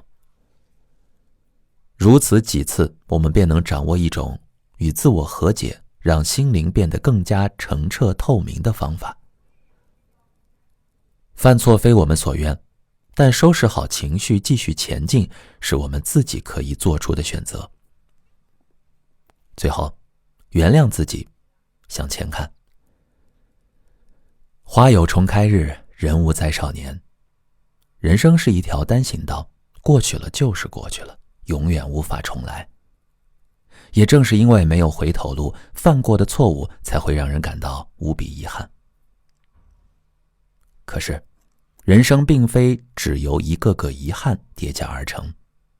那些美好而宝贵的经历，会赋予我们力量和勇气，去翻越一座座错误的高山。而在山的背后，总有一个更好的自己在等待。所以，让我们勇敢地对过去的自己说一句：向前走吧，不要害怕。背后的遗憾纵然无法更改，可前方的光仍然值得追寻。今天我们来说说，每个人都有自己的成长计划，子曰：“30而立。”30岁呢，是一个人生命中的分水岭。在这个年纪，大多数人已经有了一定的人生阅历，明白了自己的追求与方向。自幼时起，按照社会认可的时间表发展，这条约定俗成的规则就如影随形。这张时间表不断地催促我们前进，从幼儿园到大学毕业、工作、结婚、生子，任务一个接一个。我们按照时间表按部就班地成长，在这条既定的人生轨道上，我们狂奔向前，拼尽全力，不落后于旁人。但是，对落后的恐惧让我们精疲力尽，无法自由地追求自己想要的生活。时间表仿佛在我们生命的舞台上画下了一道道泾渭分明的线，我们跟随光阴，穿越一个个时间阶段，经历着岁月的流逝与变迁。有时，我们会发现自己与曾经的同伴处于不同的时间阶段，看着他们在下一阶段稳步前进，而我们却还在上一阶段原地踏步，心中难免失落。可是呢，人生不是赛跑，不会依据先后来定输赢。绚丽的夕阳虽于一边缓缓坠落，却在另外一边初露曙光。人生亦如此，我们可能在某些地方处于劣势，但是在其他方面，我们也许正踏在前行之途上。刚入行的几年，我在大学担任心理健康教师。刚刚成年的学生们心智还未完全成熟，心理问题也大多围绕着学习和情感。来访者中有一半是来咨询这两件事的。此外，还有一类心理问题在曾休学的学生群体中较为高发，那就是发展阶段焦虑。我遇到了一位学生夏山，他呢是一名新闻传播专业硕士1年级的学生。在本科时，夏山的学习成绩并不出色，第一次参加研究生考试并没有考上理想的学校。他毕业后花了1年时间复习，参加了第2次考试，结果仍然不尽如人意。与此同时，他周围的同学或在工作，或已继续深造，唯独他因学业只得在家苦读。夏山告诉自己，如果第3次考试再失败，就立刻开始找工作。幸运的是，考研3战的夏山终于考上了心仪的学校，入学后适应的也非常好。夏山对自己当下的人生非常满意，即使之前遭遇了挫折，他也认为自己正走在洒满阳光的路上。直到上周，夏山与曾经的大学室友文东见了一面，事情发生了转变。文东大学毕业后呢，没有考研，而是选择了回老家创业。最初寝室里的其他3人都劝文东再考虑考虑，因为创业需要面对太多困难与不确定，而且刚毕业的大学生也没有任何创业经验。然而，文东还是坚持了自己的选择。他说：“我觉得我并不擅长学习，读研并不适合我。”2年后，夏山收到了文东的消息，说他要到夏山学校附近出差，希望能与夏山见一面。他们约定在学校附近的餐厅吃饭。当夏山见到文东时，对他的变化感到十分惊讶。文东穿着一身修身的职业装，气质成熟了许多，连说话的音调都变得更加沉稳。在谈论工作时，文东笑着说，自己已经成为家乡所在县的企业家代表了。回到学校后，夏山总是忍不住想着文东的现状，自己仍在求学，对方却已经成为企业家代表。面对与曾经朝夕相处的同学在人生进度上的巨大差距，夏山陷入了深深的焦虑。他开始整天闷闷不乐，夜晚辗转反侧，对自己的学业也不再像从前那样上心，心里满是对父母的愧疚与对未来的担忧。夏山的心理现象正是发展阶段焦虑，这是年轻人较为常见的心理问题之一。发展阶段焦虑是指人在特定阶段因未能达到预期的成就或发展而对自己产生不满，并进一步产生焦虑情绪的心理现象。那如何消解发展阶段焦虑呢？对我们来说，适当的焦虑是有好处的。心理学家霍德华·利德尔将焦虑比作智力的影子。他认为，人之所以能做出精细的计划，是因为人会为有可能出现的错误提早做准备。而这一行为的动力就是焦虑情绪。但过度沉湎于焦虑情绪，则会让我们难受、痛苦，甚至疲惫不堪。发展阶段焦虑更是会让人丧失信心，止步不前。对于这一心理问题，常见的应对方法有以下2种。第一，形成正确的自我认知。文东之所以坚定地选择创业而不是读研，是因为他对自己有正确的认知。在面对同寝室3个同学的劝说时，他坚定地说：“我觉得我并不擅长学习，读研并不适合我。”这样清晰的自我认知让文东勇于做出选择，坚定地在创业的道路上深耕。相比之下，夏山只是一味地与文东比较，认为文东已经事业有成，自己却还在苦苦求学。与昔日同学人生进度上的差距让夏山茫然失措，对自己和自己的人生规划失去了清晰的认知。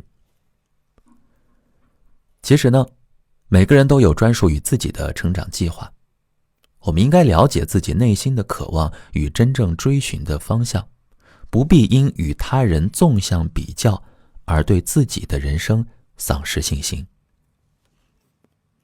第二，认可自己的人生时间表。今年雨季，农产品大量滞销，每年的农产品旺季变成了淡季。夏山看着文东在朋友圈发的求助视频，心也跟着揪了起来。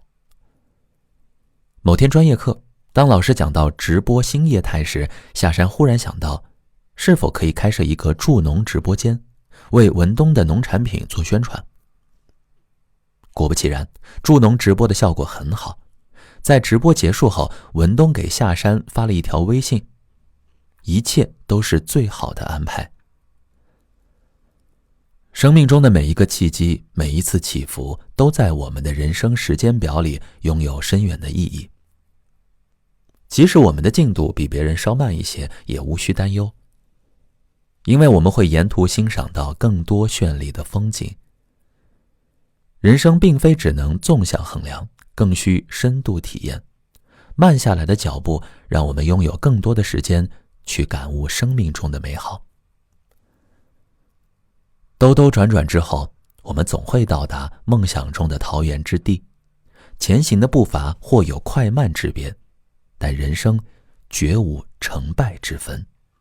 接下来我们要分享的是，面对负面评价，你可以不必受伤。你尝试过海上冲浪运动吗？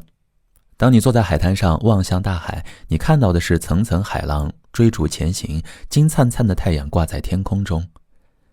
你感觉海风带着咸咸的味道吹过脸颊，舒爽宜人。当你站在冲浪板上时，你要面对的就是孤身一人和时刻会拍打过来的海浪。你越是抗拒，越是想抵抗海浪的冲击，就越容易被海浪侵袭。是乘浪而上，还是暂时退避，冷静地做出合理的判断，才是成熟的做法。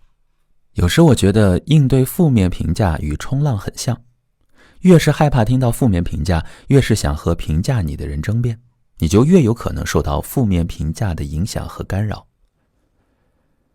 在生活中，你可能会遇到过这样的场景：你和朋友聚在一起聊天，大家约好以诚相待，知无不言，说说对彼此的看法。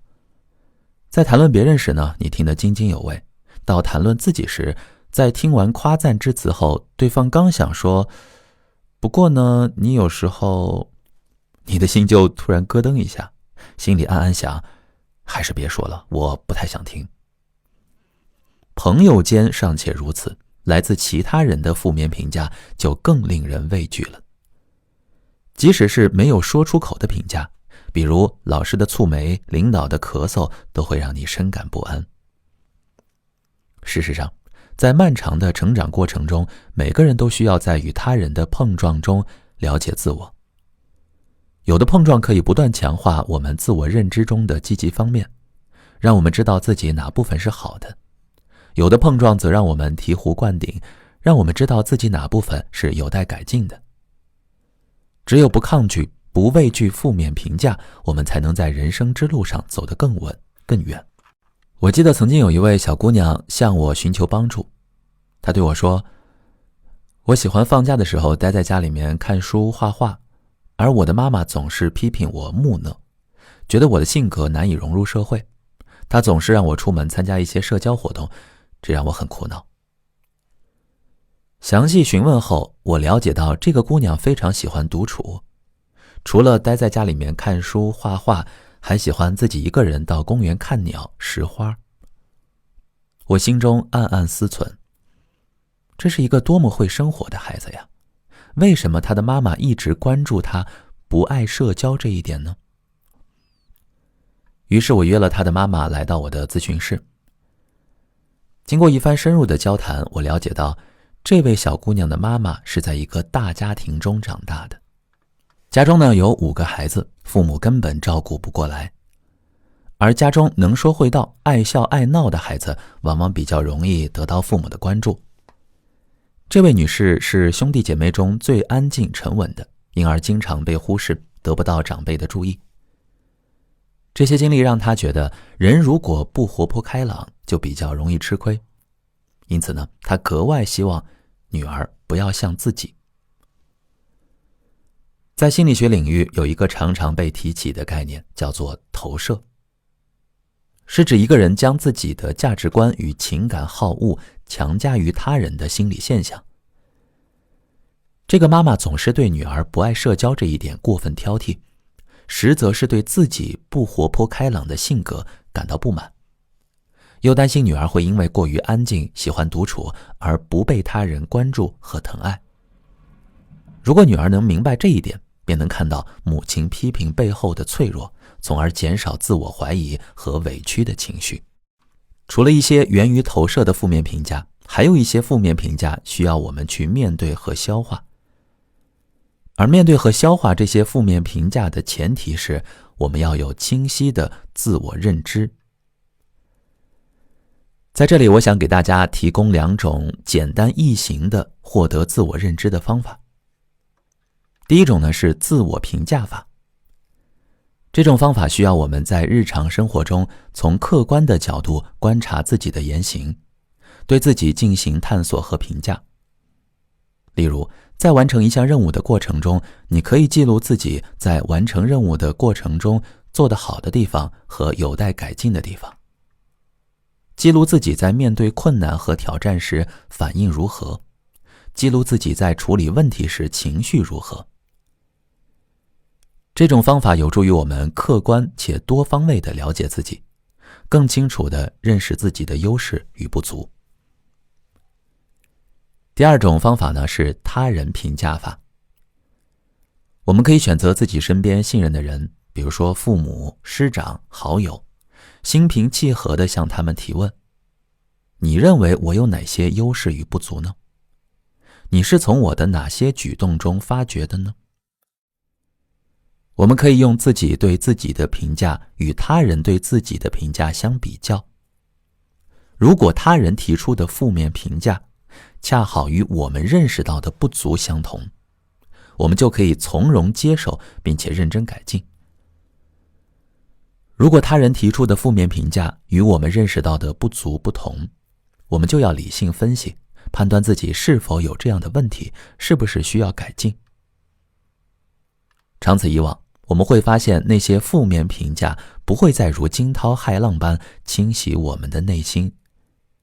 我们认识自己，了解自己，拥有直面世界的勇气。外界的声音纷纷扰扰，正如海浪不断拍打礁石，切不可因此乱了自己的心。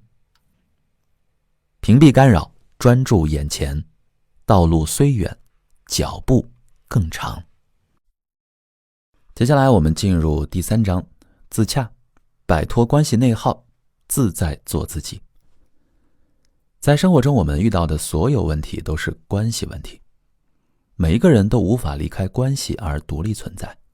要过好这一生，拥有完整的生命体验，我们必须处理好生活中的各种关系。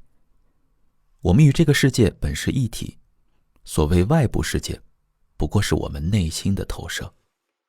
我们先来看第一节，用灯塔日记重塑边界感。当我还是一个孩子的时候，我喜欢趁午休时间在教室里画画。那时呢，我会用最明亮的色彩勾勒出内心世界。微风轻轻吹动我的画纸，我感觉窗台上的绿植也在对我的画作点头。万物静默，只剩下画笔摩擦纸张，发出咔咔的声音。然而，一件事将我的宁静彻底打破。一个午休结束后的课间，后桌男孩偶然间看到了我的画，他毫无征兆地抢过我的画，把画高举过头顶，大声招呼着全班同学都过来看。那一刻，我感到了前所未有的恐慌和尴尬。我想夺回我的画，但他毫不在意地笑着说：“哼，你那么激动干嘛呀？大家都是同学，看一眼无所谓吧，别那么小气。”幼小的我呢，只能在自己的座位上无助地呆坐，看着后桌男孩带头对我的画作指指点点，人群间不时发出阵阵笑声。我内心的不适感越发强烈，直到铃声响起，所有人回到自己的座位上时，也没有任何缓解。那时的我并不明白自己因何不适，只能默默地把边缘泛起褶皱的画连同绘画用具一起带回家，丢在书架的最高处，从此再也不做任何画家梦。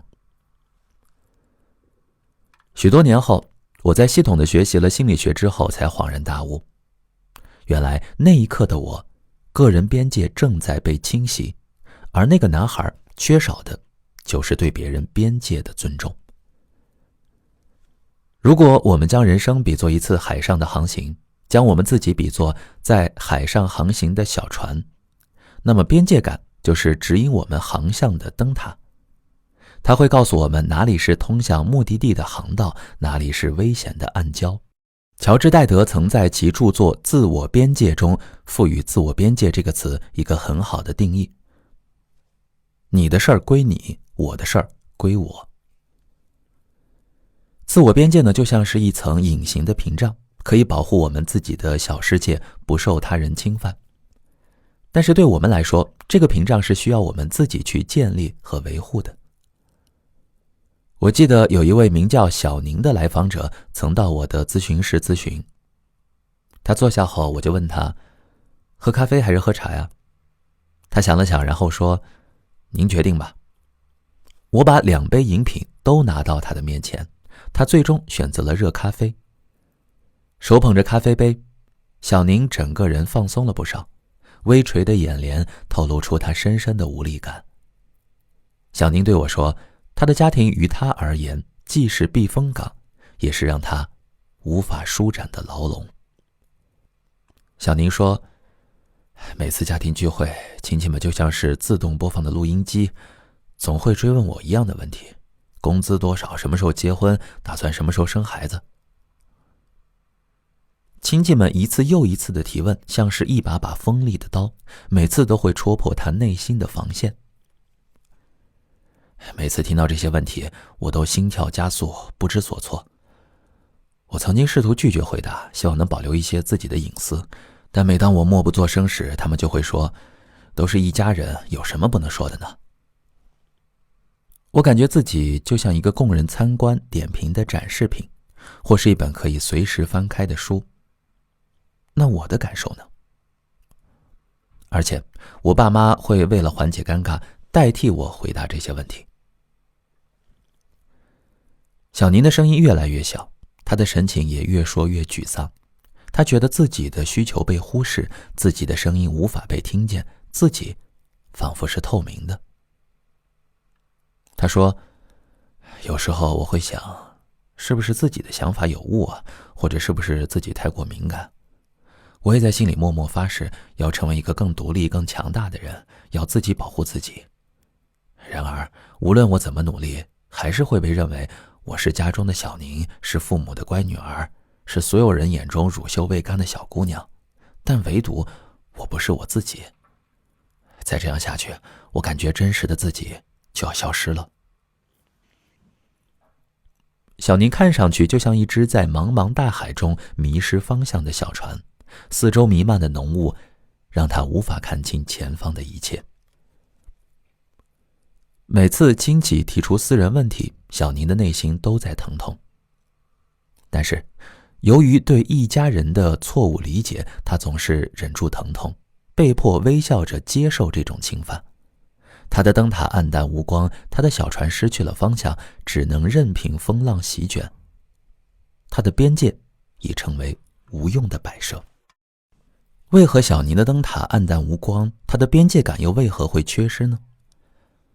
我问小宁，你已经成年了，为什么会任由父母和亲戚对你指手画脚，甚至默许父母代替你回答亲戚的问题呢？其实小宁也不明白为什么会这样，于是我开始引导小宁深入挖掘那些埋藏在他内心的恐惧和困惑。在对话中，我仿佛看见了小宁的过去。他在每一次热闹的家庭聚会中，常常被剥夺表达自己的权利。每次他想要发表自己的观点看法时，大人们总是会轻率地打断他，笑着说：“哎呀，小宁，大人在说话，你别插嘴。”大人们在说这些话的时候，虽然嘴角里挂着笑，实际上是冷冰冰地拒绝了小宁表达真实的内心。回到家，小宁想再度发声，父母呢却换了一副面孔。他们用严肃的口吻告诉他：“你不要让我们难堪，我们不想听你说这些。”是的，他没有被听到，也没有被理解，他没有被看到，更没有被珍视。小宁的自主感被不断削弱，自我表达的空间被限制得越来越小。在他的世界里，灯塔的光在他人的需求、期望和评判中渐渐暗淡。他甚至已经忘记灯塔的光本应照亮他自己前行的方向。失去了灯塔的指引，海上的船只就会迷失在大海中，小宁也是如此。他的边界被侵犯、被忽视，他的存在感越来越弱。他现在需要一种方法，让自己的灯塔重新绽放光芒，让自己在人际关系的大海中找到方向。那么，我们应该如何重建边界感，找回自我呢？要想重建边界感，我们需要采用一种特殊的方法，叫做书写灯塔日记。这个日记可以帮助我们记录自己的边界被侵犯的情况，以及那一刻的真实感受，帮助我们发现自己的需求，了解应该如何表达自己。灯塔日记的撰写呢，可以分为以下4个步骤。第一，照亮感受。在每一次感到自身边界被侵犯时，我们需要记录下自己的感受，如焦虑、压抑、愤怒等。小宁也在我的建议下开始书写属于自己的灯塔日记。他在日记中写道：“每次二姑和爷爷不停地追问我问题的时候，我都觉得非常压抑和焦虑，我好像在被野兽追赶，喘不过气，甚至感到窒息。”在写下这些感受时，小宁仿佛能听到自己内心的尖叫声，他小心翼翼地在茫茫黑暗中寻找光亮。他将这样的感受一字一句记录在灯塔日记中。第二，导航需求。了解自己的感受后，我们需要厘清自己的需求。小宁在记录下自己的感受后，也厘清了自己的需求。我从小被亲戚们看着长大，我知道他们问问题是出于对我的关心，但我也需要他们理解我有我的思考和决定。我应该坚决地表达我的不满，告诉他们我需要的是支持和理解，而不是压力。小宁在日记本上写下的每一个字，深深浅浅，都是他内心的真实写照。他渴望被理解，渴望得到尊重，这是他内心深处真正的需求。第三，发出信号。我们可以尝试写下，如果再发生类似的事情，我们要如何表达自己。例如，面对家人催婚时，我们要说些什么？我们要向外界传递自己存在的信息，就像灯塔发出信号。小宁开始尝试转变角色，从被动的接受转为主动的表达。他在日记中写道，如果下一次家庭聚餐，亲戚们再次展开催婚攻势，我不会像过去一样沉默，我会坚定地表达自己的观点。我可以说，我知道你们都希望我能找到幸福，但是我有自己的想法和生活节奏，希望你们能尊重我的选择。他将最后一句话用明黄色的马克笔划过，代表着他的决心。那颜色就像灯塔在黑夜中发出的明亮的光。之后呢，他真的如日记中写下的一般，践行了自己的话。第四，记录回响。记录我们的表达是否有效，他人的反应是什么，是否需要调整我们的表达方式。在小宁勇敢地表达了自我后，在场的所有人都感到很惊讶，甚至有些不理解。小宁记录下了他们的反应。家人们一度以为我只是在发脾气，或者只是一时心血来潮，但后来他们逐渐发现，这就是我内心真正的想法。以上呢，就是灯塔日记的具体实践方法。通过记录我们的感受、需求、表达和周围人的反应，我们可以逐渐明确自己的边界，维护自己的权利，找到生活中的灯塔。在书写灯塔日记的过程中，小宁逐渐重建了自己的边界感。他现在可以勇敢地表达出自己的想法。他的灯塔已经在大海中发出了明亮的光芒。重建边界感的过程是艰难的，充满了挫折，但是请不要放弃。灯塔的光可能只是一时在大雾中模糊，待风吹雾散，终将重放光芒。本集我们来说，不再讨好，远离让你痛苦的人和事。年末的工作相当繁重，傍晚终于结束了加班，我走出公司大楼才发现，天气预报所说的大雪已经悄然落在手心。在和气成霜的冬日，参加一个热火朝天的火锅局再好不过了。我和同事呢都不太能吃辣，但偏偏又喜欢吃辣，便点了一份牛油辣锅底，在不停的嘶哈声中享受着美味。辣味在舌尖爆开，惊醒每一寸味蕾，很快嘴唇就通红一片。同事呢忙着擦汗，顺带拂去眼角溢出的眼泪，整张脸扭曲着，看起来有些痛苦，但手里的筷子依然不停歇。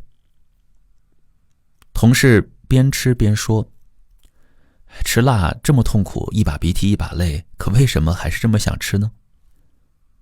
我思索了几秒，笑着说，吃辣上瘾堪比虐恋，就像有些人在爱情中被折磨得死去活来，却依然割舍不下，痛苦上瘾大概就是如此。吃辣令人痛并快乐着，吃到饱就知道该停下筷子了，而感情中的痛苦却只有人在被压垮的时刻才会得到重视。来访者乐乐和男友阿肯就是如此。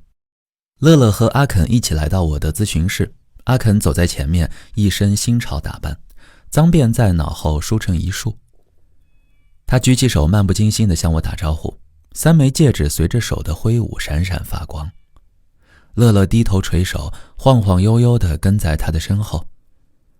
干净的衬衫与牛仔裤搭配，外加一个白色的帆布袋，从外表上看，他们一个张扬，一个乖顺。简单的几句寒暄过后，我发现阿肯总是充当发言人的角色，这似乎彰显着他是这段关系的中心。而一旁的乐乐则在大多数时候保持沉默。但其实最先提出要求来找我咨询的人是他。不难看出，在这段关系中感到痛苦的是乐乐，于是我便让他先讲一讲他眼中二人关系的主要矛盾。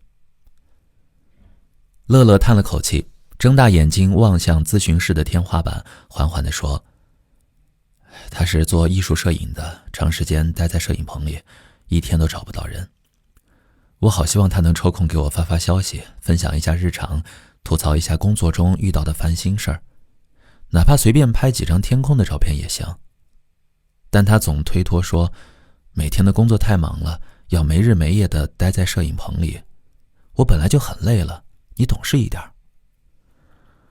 我呢，就尽量地试着理解他，尊重他的生活习惯，不断退让。我克制自己，只在中午和晚上的时候联系他2次，攒好好多话，想一股脑发过去，其他时间绝不打扰他。这样的生活我一开始还能接受，但后来我发现永远都是我发消息的大片绿色气泡占据着我们的对话框，心里时时刻刻惦记着手机那头，每天睡觉前都要把他的消息设置为强提醒。我觉得好难过啊，等不到他消息时，我就会独自去吃巨辣的火锅，辣得鼻涕直流，用痛感短暂地麻痹自己。即使这样，在我偶尔对他提起能不能多陪陪我时，他还是会说我就像一个长不大的小孩，只会依赖别人。莫多老师，我真失败，怎么连爱人都不会爱呢？在这段关系中，乐乐明显处于低位的一方，一直在容忍和退让，试图以此换来对方的片刻关心。他的描述让我想到心理治疗师维吉尼亚·萨提亚的4种生存姿态理论，其中有一种叫做讨好姿态。关系中低位的一方单膝跪地，一只手的手心向上呈托举状，似乎在等待另一方的施舍，另一只手捂住胸口，明明处于卑微的地位，却依然强装笑颜。这微笑是一种自我欺骗，背后隐藏着无尽的苦楚。讨好者期待的是另一方的平等回应，但跪着的人是得不到尊重的。乐乐用妥协忍让换取关系的片刻安宁，他耗费心力的付出和包容，在男友眼里可能是毫不费力的寻常举动。讨好的微笑面具戴久了，偶尔提出的要求在对方眼里就变成了冒犯。在阿肯看来，乐乐打落牙齿往肚里吞的隐忍根本不值一提。他总是说我不陪他，可每周1次的见面对我来说已经足够了。我不太喜欢太亲密的关系，挤占个人空间让我有一种窒息感。他为什么不能尊重我呢？我其实挺珍惜这段感情的，也很爱他，但他一直这么幼稚，总是要求这要求那，我没有办法接受。在2人的叙述方式中，我能看到明显的区别。乐乐考虑更多的是对方和2人的关系，阿肯则以自我为中心，对乐乐的不安与痛苦难以共情。这是一段明显失衡的关系，有一方的感受没有被看见和认可，久而久之，就连乐乐自己也习惯了这种需求不被尊重的感觉。阿肯的稍微一点示好，便被乐乐当作爱的证据仔细品尝。乐乐是一个不怎么能吃辣，却对辣火锅上瘾的人，正如他沉溺在令他流泪的关系中无法自拔。阿肯虽然口口声声说爱，行为上却并未让乐乐感受到爱意。这种心口不一的反差让乐乐逐渐迷失，既不甘心于潇洒离开，又不能坦然地待在感受不到情感流动的关系里。也许乐乐早就知道这样的感情再继续下去只剩下消耗，但对他来说，比起待在一段令他痛苦的关系里，被抛弃才是更让他绝望的事情。常以讨好姿态处事的人非常擅长自我欺骗，会将自己的逆来顺受、忍气吞声描述成善良包容，但一次次的被轻视和被打压，令他们无法欺骗自己。想要改善自己身上的讨好特质，应该怎么办呢？首先，我们需要学会尊重自己的身体感受。很多时候，思维会骗人，而身体非常诚实。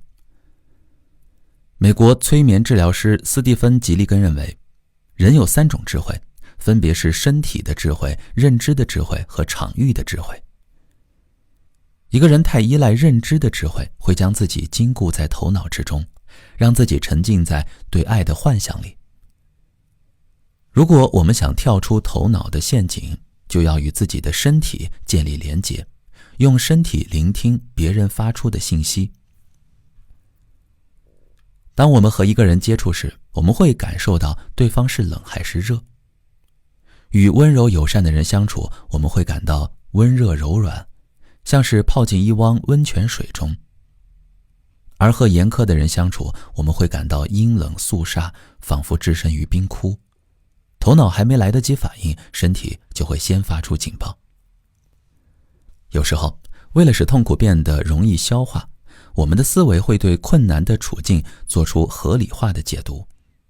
比如说，对方不是有意的，是我太敏感了。其实呢，出现痛苦的感觉也许并不是因为你太敏感了，而是身体在传递让你远离不健康关系的信息。身体明明没有说话，却又好像一直在对你倾吐心声。如果我们的境遇如同在茫茫大海上漂流，那么身体的感受则是唯一的指南针。其次，我们可以多多自我肯定，用积极的眼光看待自己。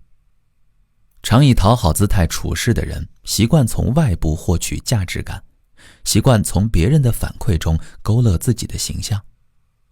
因此，我们需要向内看，寻求内在价值感。比如说，如果你总是觉得自己没有魅力，不要对自己说我没有吸引力，你可以说我有很大的提升空间。这样的表达方式会提升你的自我效能感。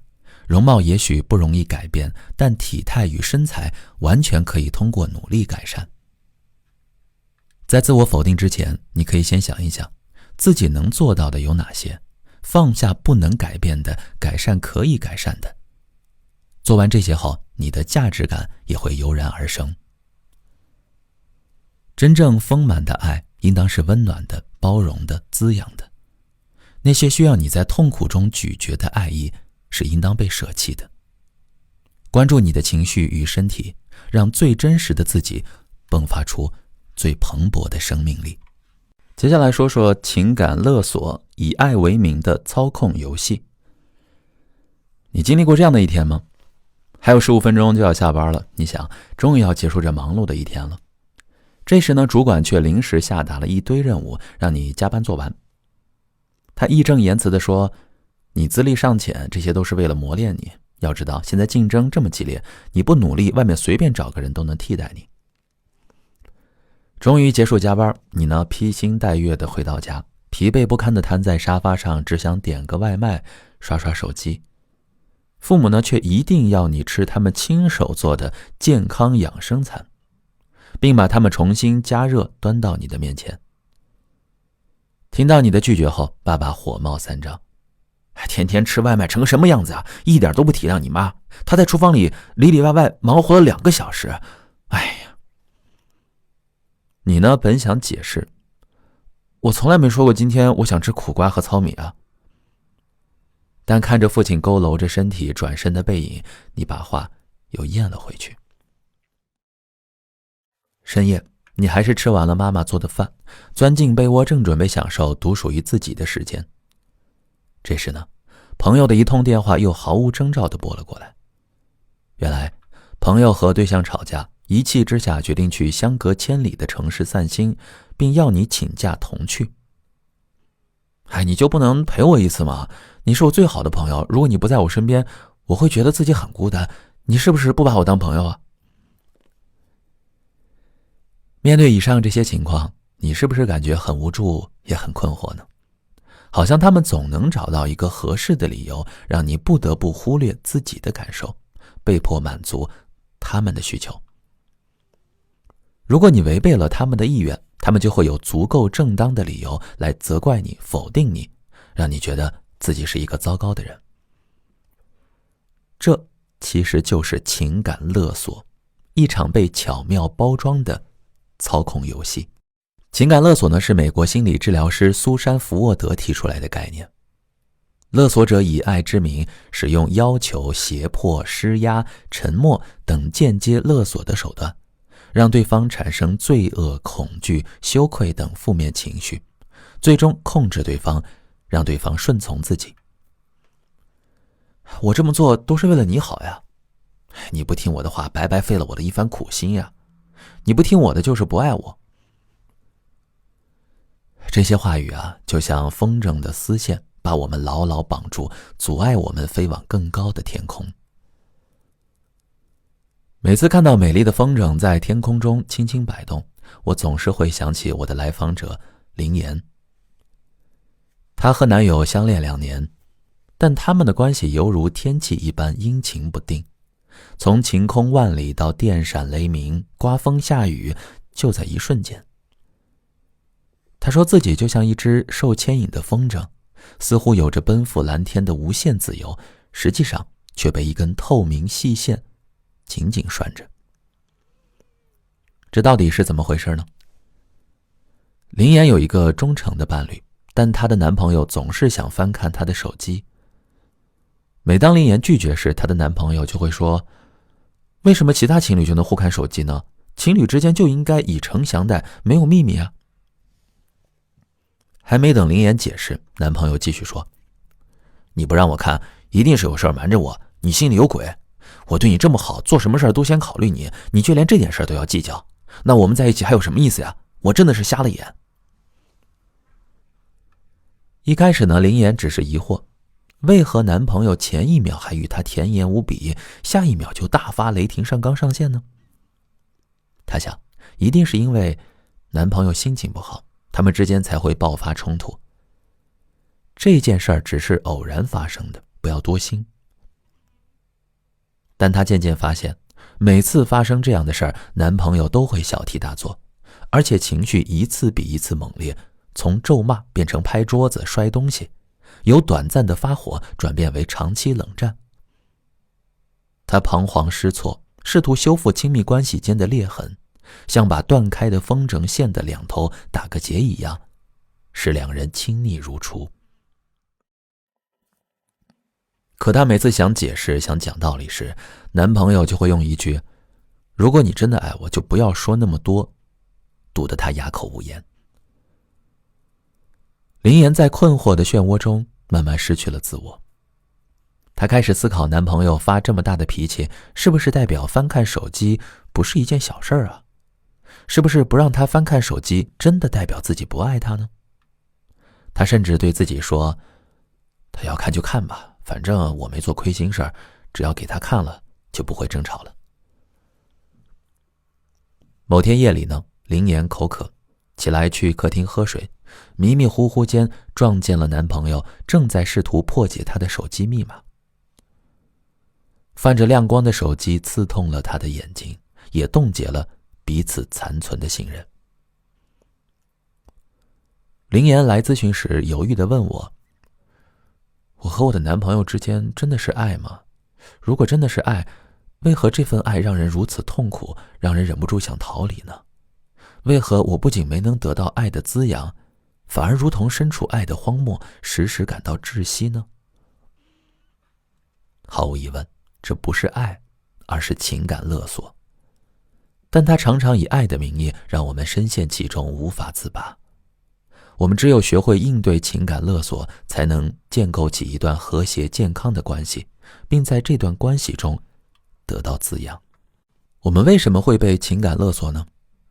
原因很多，但从既往的咨询经验来看，最主要的原因是自我价值感不高。一个人自我价值感高，就能全然地接纳和尊重自我。这个说法看似简单，实际上很多人都对此有误解，我们需要厘清一下概念。自我价值感高并不等于自信，自信是对自己的能力有信心。我们可以从一次次成功的经验中获取自信，但一个自信的人并不一定就能避免被情感勒索。很多事业上的成功女性也会在不知不觉中被情感勒索、被操控，自我价值感也无需自我证明。我们无需证明什么、付出什么，才能说明自己是有价值的。我们存在本身就是珍贵的、值得赞许的。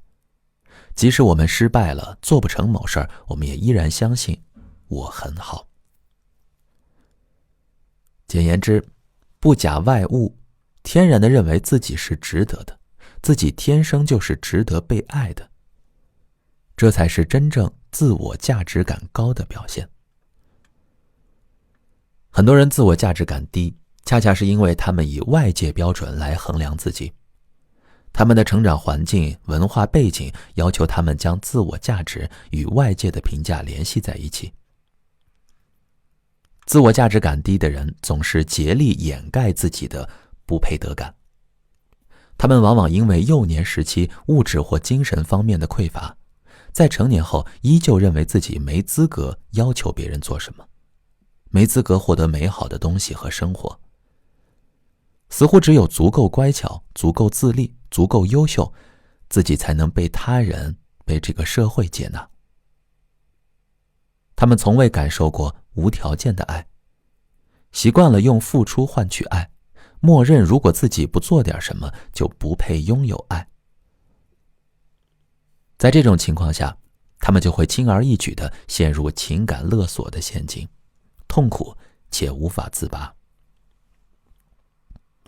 林岩就是在物质和精神方面匮乏的环境中成长起来的。在他的认知里，自己的价值体现在满足男朋友的需求上。在这段关系中，林岩就是那只被拴着线的风筝，任由操控者摆布。即使被丝线束缚，得不到自己渴望的自由，他也不敢挣脱。因为他害怕挣脱了丝线，自己就会成为一只随风飘零、无依无靠的风筝。林岩害怕犯错，害怕与恋人发生冲突，他想不惜一切代价满足所有人的期待，因为他觉得只有这样，他才能获得爱。遗憾的是，这种对爱的追逐成了情感勒索的温床。林岩以为顺从了男朋友就能得到爱，但最终迎面而来的只有自我挤压和自我矮化。自我价值感低呢，并不是无解的困局。我们可以尝试用以下方法来提升自我价值感，避免被情感勒索。第一，回忆自己曾飞过的高山与河流。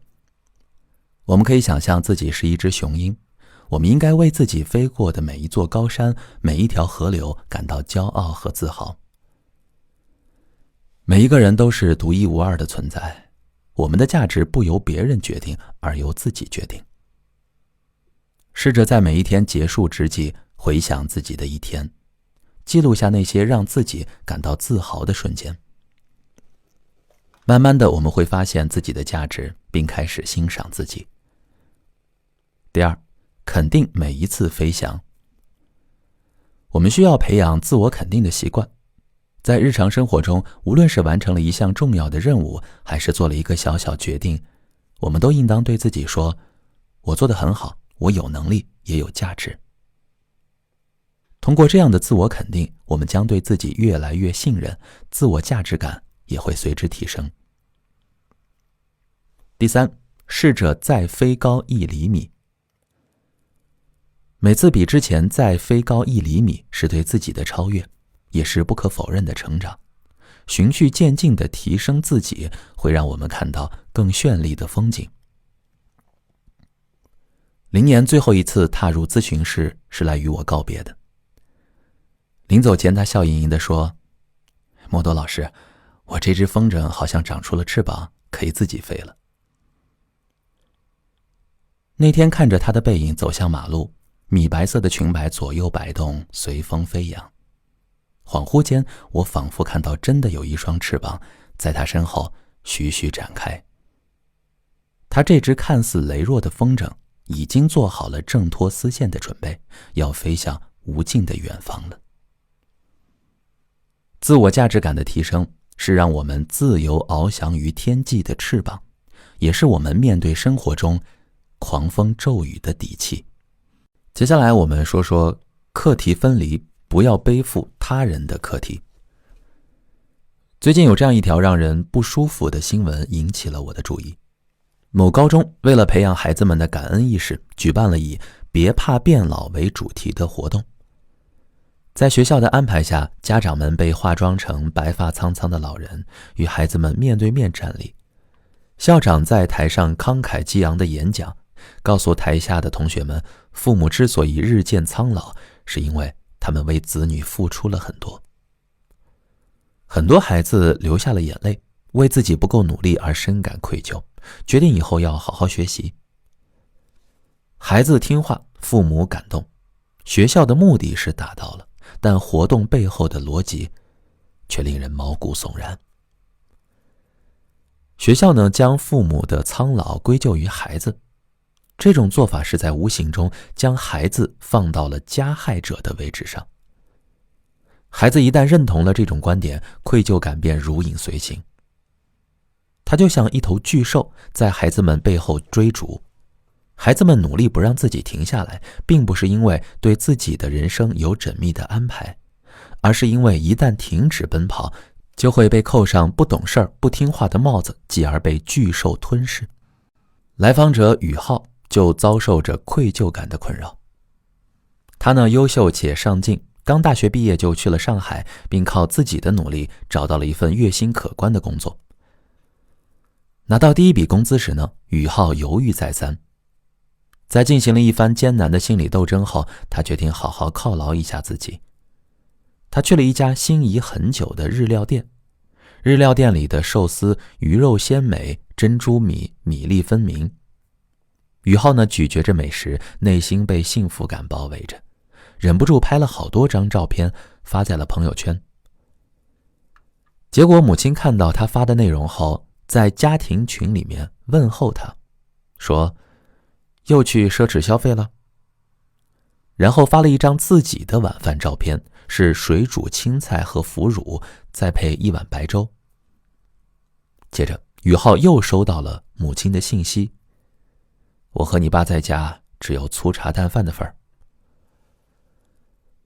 上学时呢，宇浩一直不舍得花钱，宁愿穿破洞的背心、破旧的鞋子被室友嘲笑，也不舍得多向家里要钱。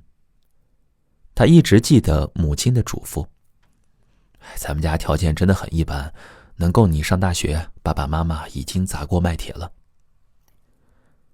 可从后续的谈话中，我发现宇浩的父母是双职工，家庭条件在当地算得上中上水平，根本谈不上穷得揭不开锅。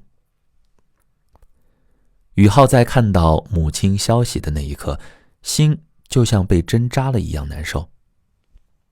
似乎在朴素的父母面前，自己难得的享受成了一种罪过。日料店的灯光打在他的脸上，他之前愉悦的心情已经荡然无存，仿佛身后那头名为愧疚感的巨兽扼住了他的喉咙，压抑的情绪瞬间涌上心头。宇浩笑容垂落，整个人茫然若失，连最后怎么结账出门的都忘得一干二净。宇浩觉得母亲的做法让他非常别扭。母亲呢，仿佛在说，我和你爸爸为你吃尽苦头，你怎么可以享受呢？他确实为自己付出了很多，日复一日的早起为自己准备早餐，在灯光下陪自己熬夜写作业，摇着扇子为自己驱逐蚊虫，这些都是需要感激的，宇浩心里无比清楚。但母亲总是将自己的苦像勋章一样，时不时地拿出来展示一下。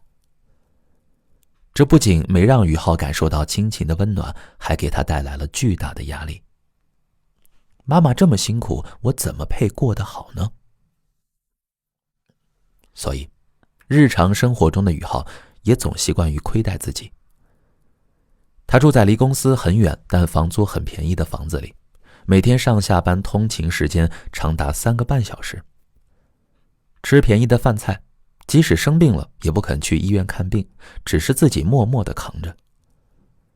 因为只要享受生活，家人消瘦的面容、粗糙的双手和劳碌的身影就会浮现在他的脑海中。那头名为愧疚感的巨兽渐渐将宇浩的憧憬与爱吞没了。毋庸置疑，在孩子的成长过程中，父母的付出是难以估量的。适当的愧疚可以成为孩子前行的动力，过度的愧疚则会阻碍孩子的成长。父母沉重的爱意让宇浩感到无奈又窒息。生活奔涌向前，而愧疚感扯着宇浩的脚腕，阻止他过上更好的生活。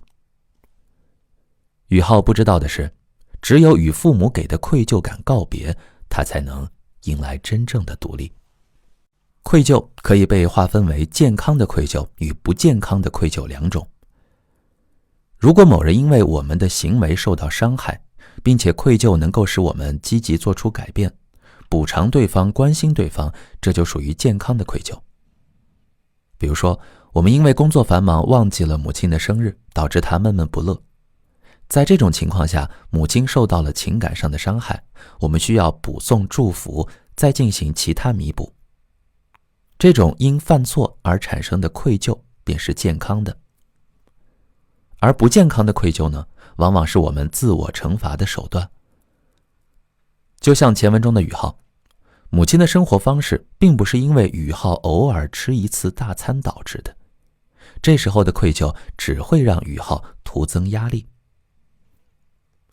在所有的关系中，只有亲子关系指向分离。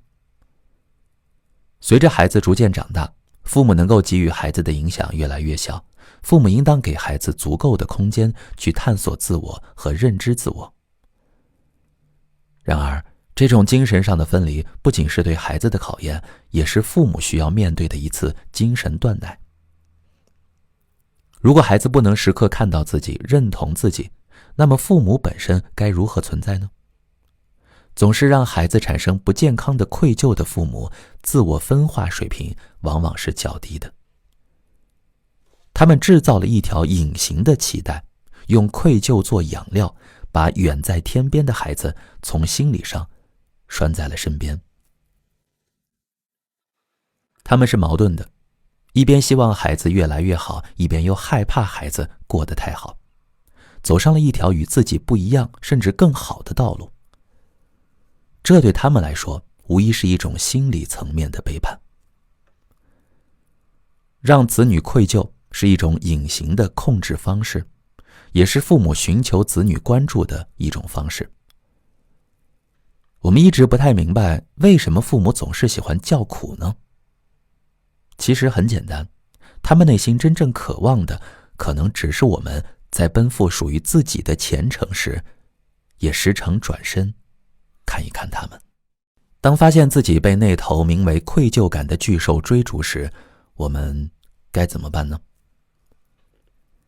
个体心理学家阿尔弗雷德·阿德勒提出过一个很经典的课题分离概念。他主张将关系中的问题划分为我的课题与别人的课题。父母的行为引发了我们内心的愧疚感，在这个过程中，哪部分是属于我们的课题呢？我们无需为父母生活简朴负责，也无需为他们难过，因为这是他们主动选择的生活方式，并不是由我们造成的。这部分就是父母的课题，需要归还给他们。而因他们引发的愧疚感，使我们不敢追求更好的生活，不敢尝试新鲜事物，整个人被愧疚影响，活得毫不自在。这一部分才是我们自己的课题。也许是时候直视那头名为愧疚感的巨兽了。别让愧疚感把我们困在父母的人生中，我们完全可以大步向前，创造属于自己的生活方式。我们真正需要诚实面对的是自己的感受。在面对愧疚时，我们要学会将父母的课题还给父母，将自己的课题留给自己。这样才能摆脱那头名为愧疚感的巨兽的追逐，获得真正的独立。接下来我们讲讲用人情弱化价值交换，就是想占便宜。对中国人来说，最重要的节日无疑是春节。每到春节，家家户户张灯结彩，相互之间送礼物拜新年。家里因为亲朋好友间的走动，瞬间热闹起来。在外地打工的年轻人，无论相隔多远，都会在除夕之前回家，享受家人闲坐、灯火可亲的中国式浪漫。可是，对很多人来说，本该团圆欢乐的新年，却成了压力的来源。无论是要来家中小住几天的亲朋好友，还是只来吃顿饭、走个过场的点头之交，只要上门拜年，都绝不会空着手。每家每户会根据亲近的程度和平日里人情上的往来，决定送上什么样的新年礼物。收到礼物的人呢，再根据同样的规则还礼。双方都生怕怠慢了彼此。过年期间最常听到的话就是哎呀，别跟我客气，咱们两家都多少年交情了。哎，这红包是给孩子的，你让他收着。人情像一根极为纤细的线，密密麻麻地缠绕在一起，织成了中国人的生活。善于处理人际关系的人，会在自己的关系网中如鱼得水，而那些在人际关系中感到困顿的人，则会被困在这张网中，寸步难行。去年除夕回家的时候，我应班长的邀约参加了初中同学聚会。一进宴会厅的门，就看到里面觥筹交错。一晃大家都已经变成了青年人。落座后呢，我发现右手边是多年不见的初中同桌。从我认识他开始，他就很擅长处理各种人际关系，能照顾到每个人的感受，一直是我们班的人气王。但在饭桌上，他给我讲了一件困扰他很久的事儿。他现在定居在他就读的大学所在的城市。当初毕业时之所以选择留在这座城市，是因为他在学校里认识的同学朋友大都留在此处工作了。他想着自己的人际关系资源都在这里，生活工作也会相对轻松一点，于是就在当地找了一份稳定的工作。对于他要留在那座城市发展的决定，全家人都很高兴。其实，早在他收到大学录取通知书的时候，他的父母就表达过希望他将来能够留在那座大城市里发展的想法。这样不但父母能更有面子，还可以为家族中那些想去大城市发展的亲戚铺一条路。工作2年后呢，一个远房表哥打算来他所在的城市发展，想让他帮忙安排工作。他的父亲也打来电话，说自己已经在家族聚会上答应过他的表哥，这个忙无论如何也要帮，否则呢会很丢人。没办法，他只能托关系帮表哥安排了工作。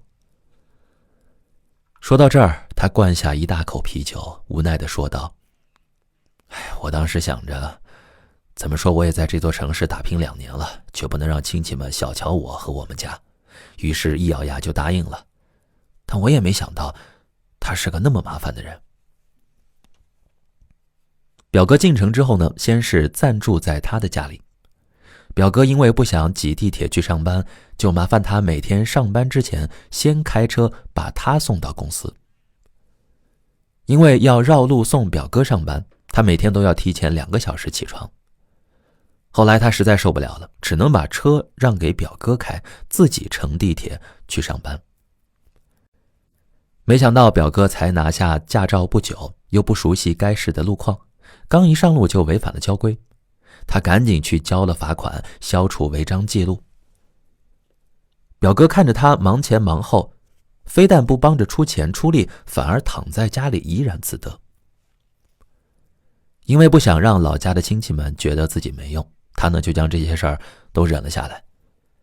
没想到表哥得寸进尺，先是在工作期间跟上司吵架，被开除后又整日在家里喝酒叫骂，晚上吵得邻居们来敲门投诉。他为此整日焦头烂额，可表哥非但没有离开的意思，反而变本加厉的酗酒。他把表妹的家当作自己的住处，时不时招来狐朋狗友打麻将。前天呢，他甚至还向我提出要把在老家的孩子带来城里读小学。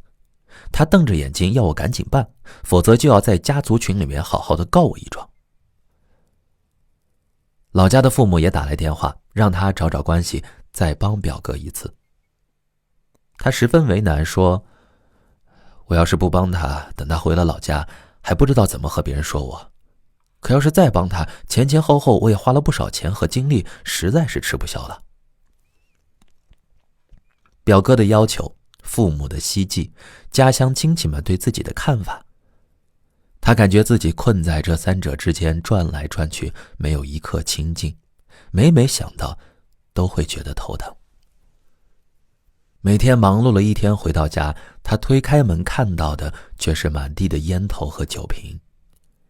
小心翼翼地避开垃圾堆，回到自己的小屋，锁好房门，却无法隔绝麻将的洗牌声和陌生人的嬉笑声。逐渐的，他回家的时间越来越晚，下班后就在便利店解决晚饭，然后便漫无目的地在公园里闲逛。他在黑夜中抬起头，看到自己家的灯散发出微弱的光芒，但除了逃避，他也不知道自己该何去何从。提到人情世故，就不得不提到一个词：面子。国内的很多社会心理学家都注意到了面子对中国人来说的重大心理意义，并对此做了深入的研究。面子理论中提到，面子是指每个人在社交环境中争取的被认同、被尊重和被赞扬的需求，同时包括对自己形象和声誉的主观感知。它是一个人自尊心和社会地位的体现。我的同桌之所以在要不要继续帮忙的抉择中两难，很大程度上就是因为他太过于在乎自己和自己的父母在家族中的面子。因为不想被亲戚们小瞧，他让表哥到城里工作，并为他提供帮助。在表哥做了种种过分的事情后，仍因担心亲戚们会说三道四，而不敢拒绝表哥提出的过分要求。在表哥一次又一次不合理的要求中，他已经忘记了自己和表哥只是简单的远房表亲，对表哥的帮助已仁至义尽，反而把帮不帮忙与自己和父母在整个家族中的面子联系起来。这正是他陷入困境的根本原因。如果一个人经常来求你帮忙，而你每次也都恰到好处地帮助了他，那么在下一次他向你寻求帮助时，你拒绝了他，你们两个人谁的心里会更不舒服呢？答案是，更不舒服的人会是你，而不是他。因为这种做法破坏了你一直以来的印象管理。印象管理是指人们会用一些方式去影响别人对自己的印象，让他人对自己的印象符合人们自己对自己的期待。很多时候，我们之所以愿意帮助一个关系没有那么好的人，大多是因为我们想要给对方留下一个好印象。一旦掉进了印象管理的逻辑陷阱，我们就很难看清楚，在这段关系中我们究竟得到了什么，又失去了什么。我们需要学会的是按照关系来帮忙。人与人之间的关系可以分为工具型关系、情感型关系和混合型关系。工具型关系意味着我们和对方除了固定的功能联系，不再有多余的往来。比如我们和超市的收银员、加油站的工作人员就是这样的关系。情感型关系意味着我们与对方有着浓厚的情感联系，比如我们和父母的关系。混合型关系介于工具型关系与情感型关系之间，也就是我们和对方既有一些功能联系，也有一些情感联系，但都不多。针对这三种不同的关系，有不同的相处法则，在工具型关系中呢，我们应该持公事公办的原则来处事，该怎么做就怎么做，该做什么就做什么，双方都不越过彼此的界限。对于情感型关系，因为我们和对方有着深厚的情感羁绊，所以只要不是特别过分的要求，我们应该尽力帮忙。混合型关系处于以上两种关系的中间位置，也是我们的人际关系中最为常见的一种关系。在这种关系中，我们应该持公平原则来处事。也就是说，我们付出多少就应该收到多少回报。一旦付出与回报不对等，我们就要尽量远离这段关系。面对从小到大都没什么来往的远房表哥，我的同桌尽心尽力地为他提供帮助。在不但没有换来对方的尊重与回报，反而还被表哥变本加厉的威胁之后，同桌应该做的是立刻停止付出，不再在这段关系上消耗自己。不合理的人情往来会让社交网络变成杂乱的线团。面对这样的关系，一定要快刀斩乱麻，当断不断，反受其乱。我们要把有限的精力、资源等放在正确的地方，千万不能因为面子而糊里糊涂地付出所有。在人情关系网中，我们既是编织者，又是被束缚者。每个人都是这张大网中的一个节点，我们的生活、事业、家庭都与这些节点紧密相连。然而，无论我们多么努力地想要维系那些看似可靠的人情关系，我们都无法预知这些关系在何时何地可能会破裂，使我们陷入困境。作为人情关系网中一个独立的节点，我们自身价值的高低并不由与他人关系的好坏来决定，而是由我们自己来决定。在每一段关系中，我们只有寻找到让自己舒服的相处模式，让这张错综复杂的网保持平衡，才能使以后的每一步都走得更自由。接下来我们进入第4章，自愈，停止情绪内耗，与自己和解。在这个世界上，很多我们以为与别人有关的事儿，其实都与别人无关。我们苦苦挣扎，不过是因为自己内心的执念。请拥抱和接纳自己的一切，坦然地面对人生的悲喜，做个情绪成熟的人。自我觉察与情绪化敌为友。某天傍晚，我在开车时接到一个朋友的紧急电话，我立即靠边停车，接通电话，问他发生了什么事儿。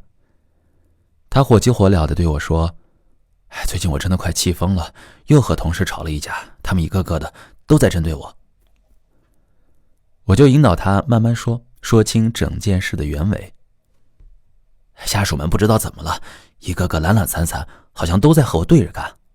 周会上我说他们东他们往西，平时布置任务的时候也讨价还价，我实在憋不住火，大骂了他们一通。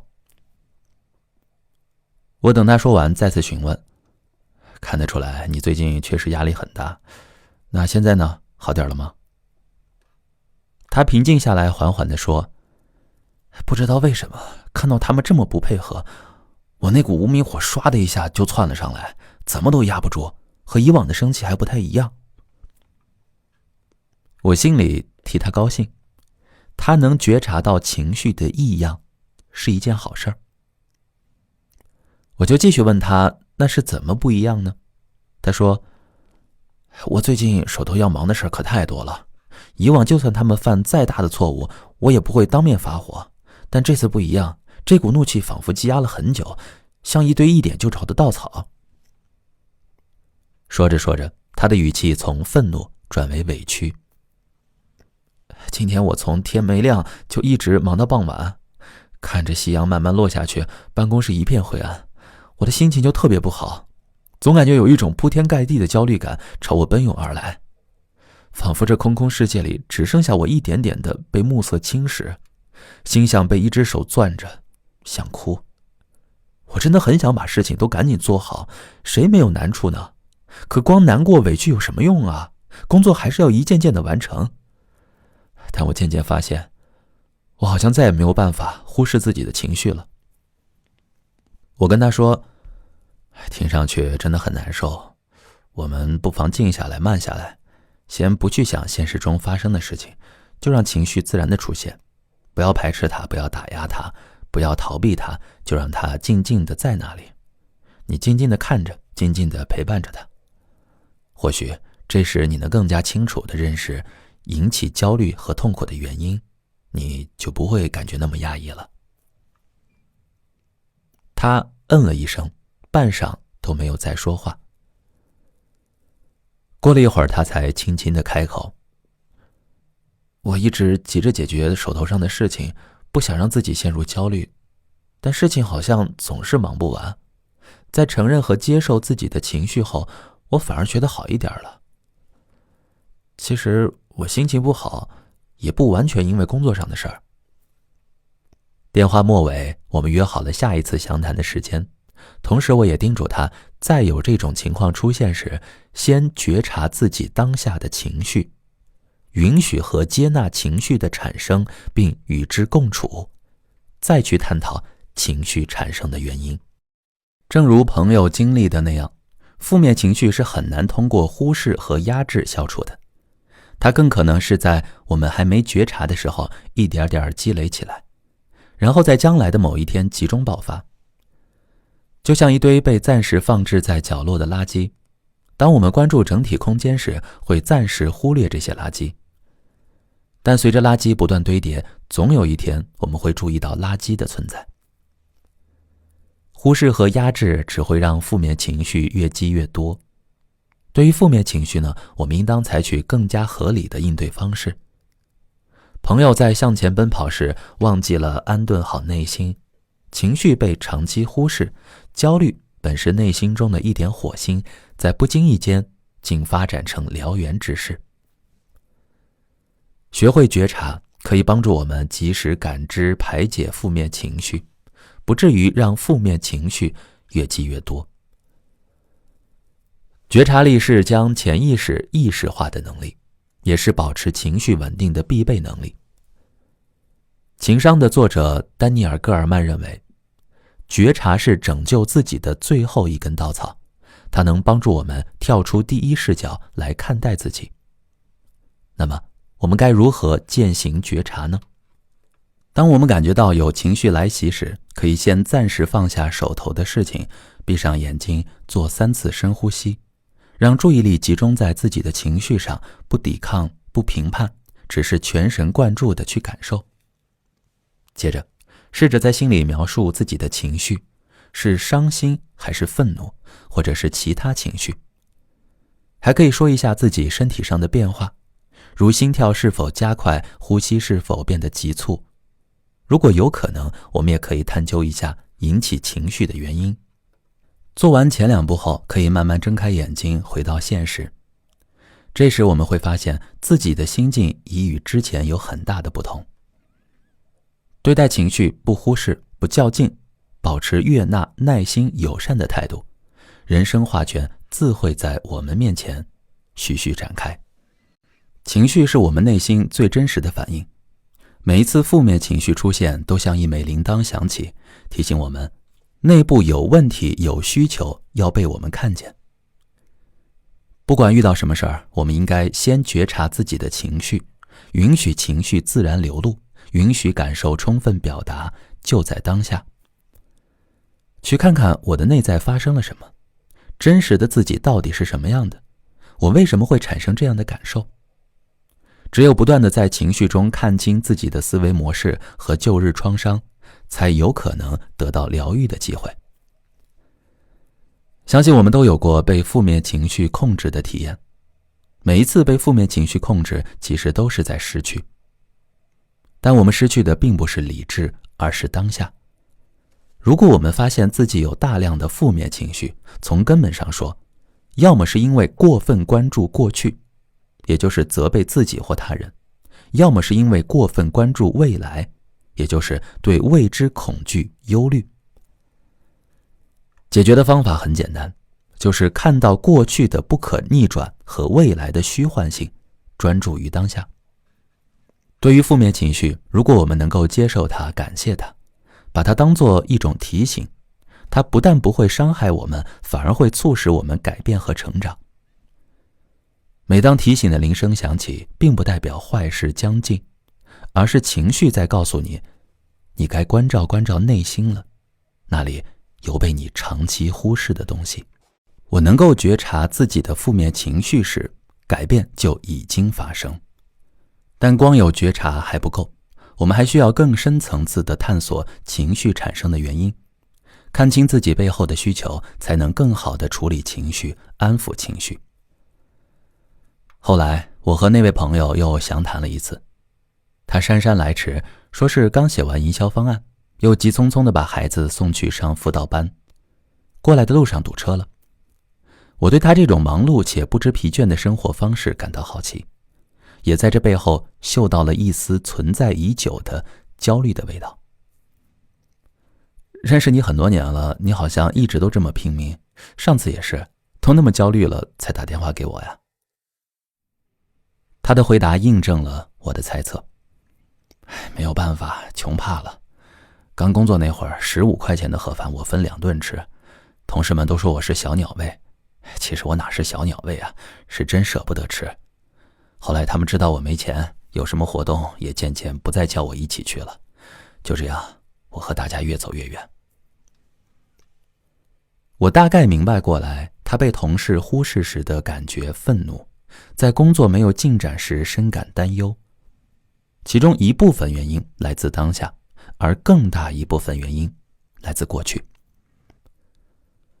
过去的无力感仍然存在，就像一堆堆在角落的垃圾，在当下才被注意到。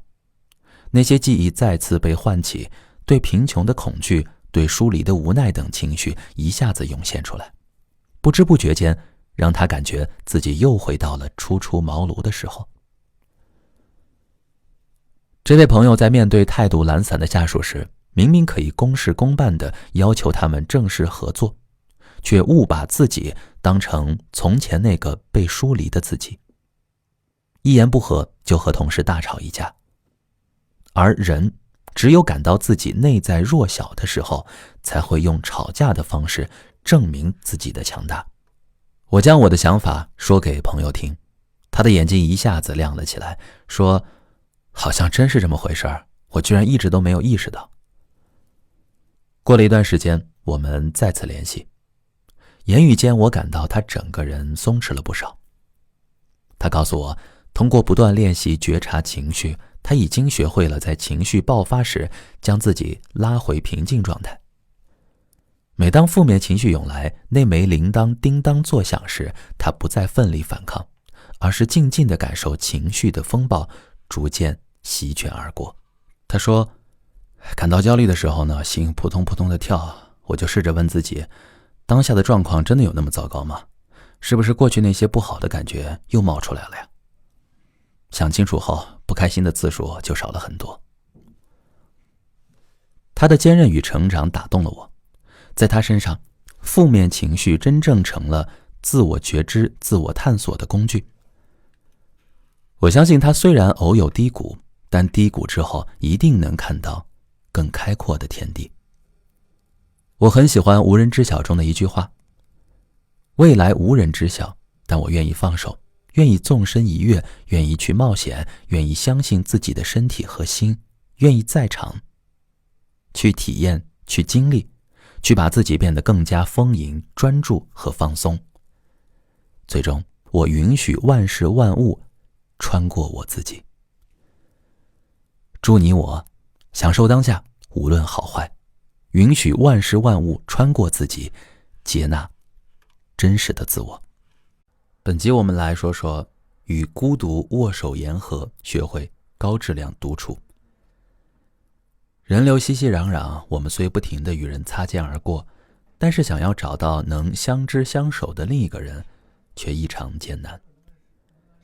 一路走来，几乎每个人都有被抛弃、被遗忘、被伤害的经历。这些如切肤之痛般的经历，被我们紧紧锁在不开灯的心理牢笼中，只等深夜冲破牢笼，侵蚀我们的心。有人说成人的崩溃是无声的，成人的孤独也只能独自消解。孤独是成长过程中绕不开的话题。从呱呱坠地开始，我们在母亲的臂弯里苏醒，在父亲的庇佑下茁壮成长，却终有一天需要独自面对风雨。有的人习惯独处，一个人逛公园、看电影，踏遍广阔山河，怡然自得。而有的人即使在人海中欢呼，在闹市中穿梭，在饭局上推杯换盏，仍觉孤独。那么孤独到底是什么呢？存在主义心理学家欧文·亚龙把孤独划分为3类，分别是人际孤独、心理孤独和存在孤独。人际孤独呢，主要是指我们与他人的分离，比如说缺乏社交技能，在新的环境中找不到交心的朋友。心理孤独比较特殊，是指我们与自己内心的情绪体验割裂，强迫自己压制真实的情感和欲望，以此避免可能遭受的伤害，取而代之的是我应该，我必须。经常有来访者对我说，我不知道自己喜欢什么，不喜欢什么。他们内心最真实的部分，像一间尚未被打开的、从未被探索过的暗室。这些人中不乏一些成功人士、商界精英，他们顺着一条道路按部就班地前行，过着比较安稳的人生。但当年纪大一些时，他们才惊觉，对于自己而言，他们还只是个陌生人。心里孤独的人，仿佛一具没有灵魂的躯壳，活成了别人要求的样子，却唯独不知道真实的自己姓甚名谁。存在孤独是一种更加本质的孤独，这种孤独是我们生而为人难以摆脱的状态，即使与外界有着健康良好的连接，有着高度的自我整合，存在孤独也不会消失。存在孤独是指个体与其他生命之间存在的无法逾越的鸿沟。索伦克尔凯郭尔曾说，我们都是被抛来这个世界上的，孤独的降临，也孤独地走向死亡。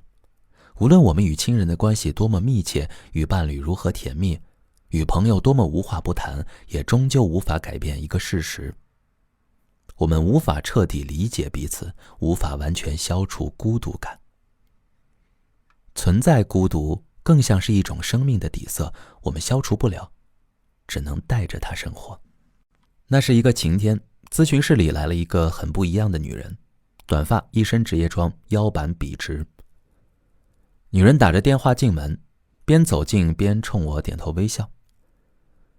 电话中的人似乎在不停地向她发出邀约，她大笑着说，今天约了人，有空一定大家聚一聚啊。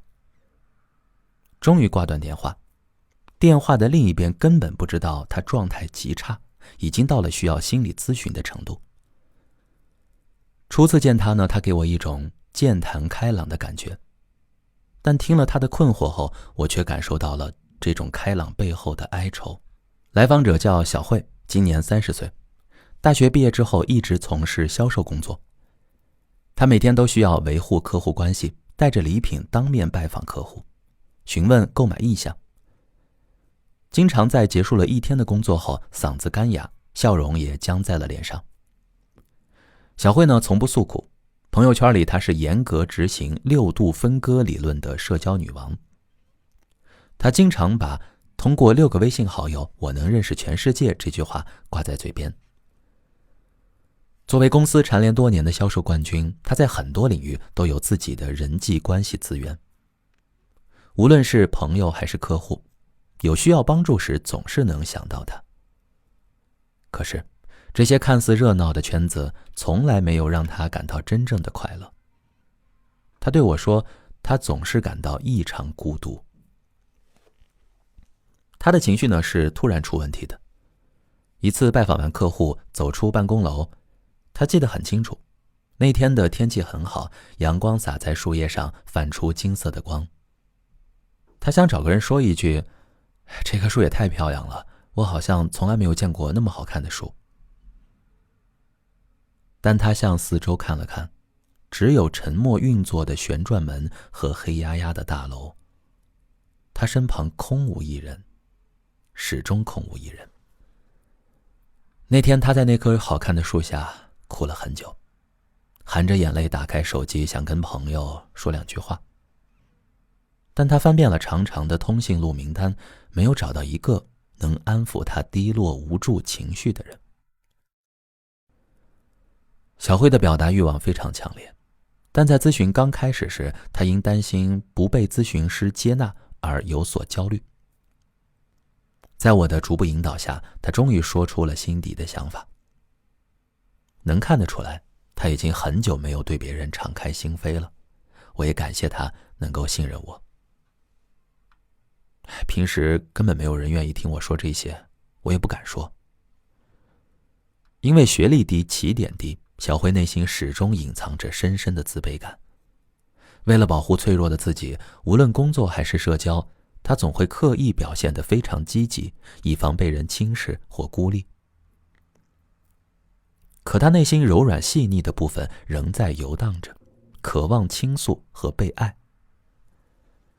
我自己待着时总是会想，如果有个男朋友就好了，如果可以歇一歇就好了。但是每当这种念头冒出来时，我都感觉很羞耻。出身学历都比不上别人，我只能不停地努力。小慧不允许自己脆弱，她一次一次擦干眼泪，投入新的战斗。夜长路远，她一直踽踽独行。小慧说自己作为销售人员，总是免不了要陪客户吃饭。有时喝酒喝到头晕目眩，也不敢离席，强撑着笑脸熬到散场，送完所有的人，再独自打车回家。深夜回到偏远的出租房内，迎接她的永远都是冰冷的灯光和静默的氛围。对内，小慧对真实的自己的认识早已模糊，更不要说接纳真实的自己。对外，小慧戴着面具示人，拒绝让别人真正走进她的内心。虽然她看起来有许多朋友，每天在不同的聚会间穿梭，但这些都无法真正排解她内心的孤独。通过我的讲解呢，小慧了解了孤独的成因，也对自己的情绪有了更深层次的认识。存在孤独无法消除，但大多数人的痛苦其实源于人际孤独和心理孤独。那么，我们该如何应对它们呢？第一，淡化孤独羞耻感。每个周末我都会抽出一天独自逛逛公园，看看展览。刚开始我总是隐隐担心，独来独往会不会看起来有些奇怪？如果在与身旁群聚的人们比较，内心难免会产生寂寥之感。后来我在路上发现不少和我一样的年轻人，他们背着背包，戴着耳机，很自在地于城市中穿梭，步伐轻快，状态自由。看到有这么多同路人，我内心的孤独羞耻感减轻了不少，渐渐地将我好孤独这件事儿抛在脑后。孤独是每个人都需要面临的人生课题，不必因孤独而感到羞耻。相反，请好好享受那些独自一人的时刻吧，那是滋养内心的好机会，倾听心灵的好时机。第二，创造性独处，与事物建立连结。应对孤独还有一个方法，就是向内探索，发掘自己真正感兴趣的事物，并与它们建立连结。兴趣呢，要符合2个条件。第一，它让我们有成就感。第二，它让我们感觉生活美好。要想找到自己的兴趣所在，很简单，我们可以翻看自己的手机相册，看看大部分的照片是关于什么的。可以观察自己一天，除工作外，花费时间最长的事儿是什么？也可以找出一张白纸，直接写出我喜欢做什么什么事儿。自己感兴趣的事儿不一定要做得多么熟练，多么专业，也不要给自己定下我要每天练1小时书法，画1幅素描这样的任务，否则很可能会抹杀热情。只有随心而行，才能把热爱发挥到极致。我们在享受乐趣的过程中，还可以参加一些兴趣群组和线下活动。比起无目的的社交，这些活动更容易让我们获得内心的归属感。第三，允许自己脆弱，倾听内心的声音。孤独不是一种生存状态，而是一种内心体验。有的时候，即使身处热闹非凡的人群之中，我们也会感到无比孤独。不能在他人面前真实地展露自我，害怕不被接纳，是孤独的根本原因。就像小慧，因为害怕被轻视和孤立，即使身心疲惫，也会在朋友面前展现积极的一面，依然会在接到客户电话时立刻进入工作状态。我们把内心的担忧与恐惧投射到外界，并默默地在自己心里筑起铜墙铁壁，阻挡其他人进入。一边难过地说没有人愿意靠近我，一边把自己包裹得更严实。有时我们穿上厚厚的铠甲，不是因为外界有多可怕，而是内心的不安全感在作祟。咨询结束前，我送了小慧一句话：外面没有别人，只有你自己。不要寄希望于外界，没有人能够透过面具发现你的脆弱。很多时候，他人就像一面镜子，会把你展现出来的样子反馈给你。你是可依赖的，大家自会依赖你；你是需要关怀的，大家自会关怀你。试着在让你安心的朋友面前展露一些软弱吧。你可以说一句：我好需要你抱抱我，也可以像孩童般放肆地哭泣一次。总之，请大胆地做你自己吧。当你小心翼翼地向世界敞开心扉，袒露脆弱，甚至大声哭泣时，你会发现你可以相信这个世界，可以拥抱爱人，可以拥有真挚的友谊。你不是孤身一人。接下来我们谈谈全然沉浸当下，走出焦虑漩涡。你感受过时间静止吗？小时候夏天晚饭后呢，我喜欢与奶奶坐在河边的树下，蒲扇化开风，唱起呼呼的歌，与蝉鸣合奏，月光洒在河面上，碎成一片。我与奶奶静静地坐着不动，时间似乎也忘记了流逝。那时我还不懂什么是未来，什么是竞争与拼搏，更不知焦虑为何物。那时从没有人呼吁活在当下，大家却都活在了当下。没有对过去的懊悔，对未来的担忧，对自己的质疑，没有瞻前顾后与心烦意乱，唯一存在的只有此时此刻。正如作家埃克哈特·托利所说，时间只是一种幻想，唯一珍贵的只有当下。而如今的夏天呢，已然与往日不同。城市的夏天极其闷热，骄阳毫不保留地烘烤着人们，带来难以抵抗的燥意。空气中弥漫着焦虑不安。街上的路人行色匆匆，他们紧盯着手机，生怕错过任何一条消息。格子间里的上班族被一项又一项工作的截止日期追赶，在键盘上疯狂敲击。学生被繁重的课业压得喘不过气来，连坐在交通工具上也要抽空打开书，多挤出1分1秒来学习。大街上没有悬挂时钟，可我隐隐看到一座巨大的时钟拔地而起，每个人跑在表盘上，赶在滴答声里。此情此景让我不禁想起了多年前那个忧心忡忡的小女孩。女孩娄照是我多年以前的一位来访者，她在一个蝉鸣不休的早晨到来，其具体模样已经模糊在时间的河流里，但我仍然记得她眉间深深的褶皱与充满忧思的大眼睛。娄照在一家大型企业工作已经快2年了，从最初的屡屡被训，被当作小透明，被边缘化，到后来的得心应手，游刃有余，他花了整整1年半的时间。然而他刚刚准备安心享受职场平稳期时，却突然接到上级通知，公司有计划半年后将他调往另一个城市担任管理层。娄照很害怕接触新的环境，内心的担忧和焦虑让他彻夜难眠。他的脑海中预演着各种可能遇到的困难，整个人越发憔悴和沮丧。他选择在天亮后向我求助。见到我后呢，他一口气抛给了我3个问题：和新同事相处不好怎么办？工作干不好怎么办？管理失误被开除怎么办？这3个问题重重地砸在咨询室内，让整个屋子的气氛都低沉下来。阳光透过玻璃窗照在娄照身上，他的背后出现了一抹长长的黑影。那抹黑影就像暗夜中的一只猎犬，把娄照追逐的只能疲于奔命。他的迫切感使我产生一闪而过的不适。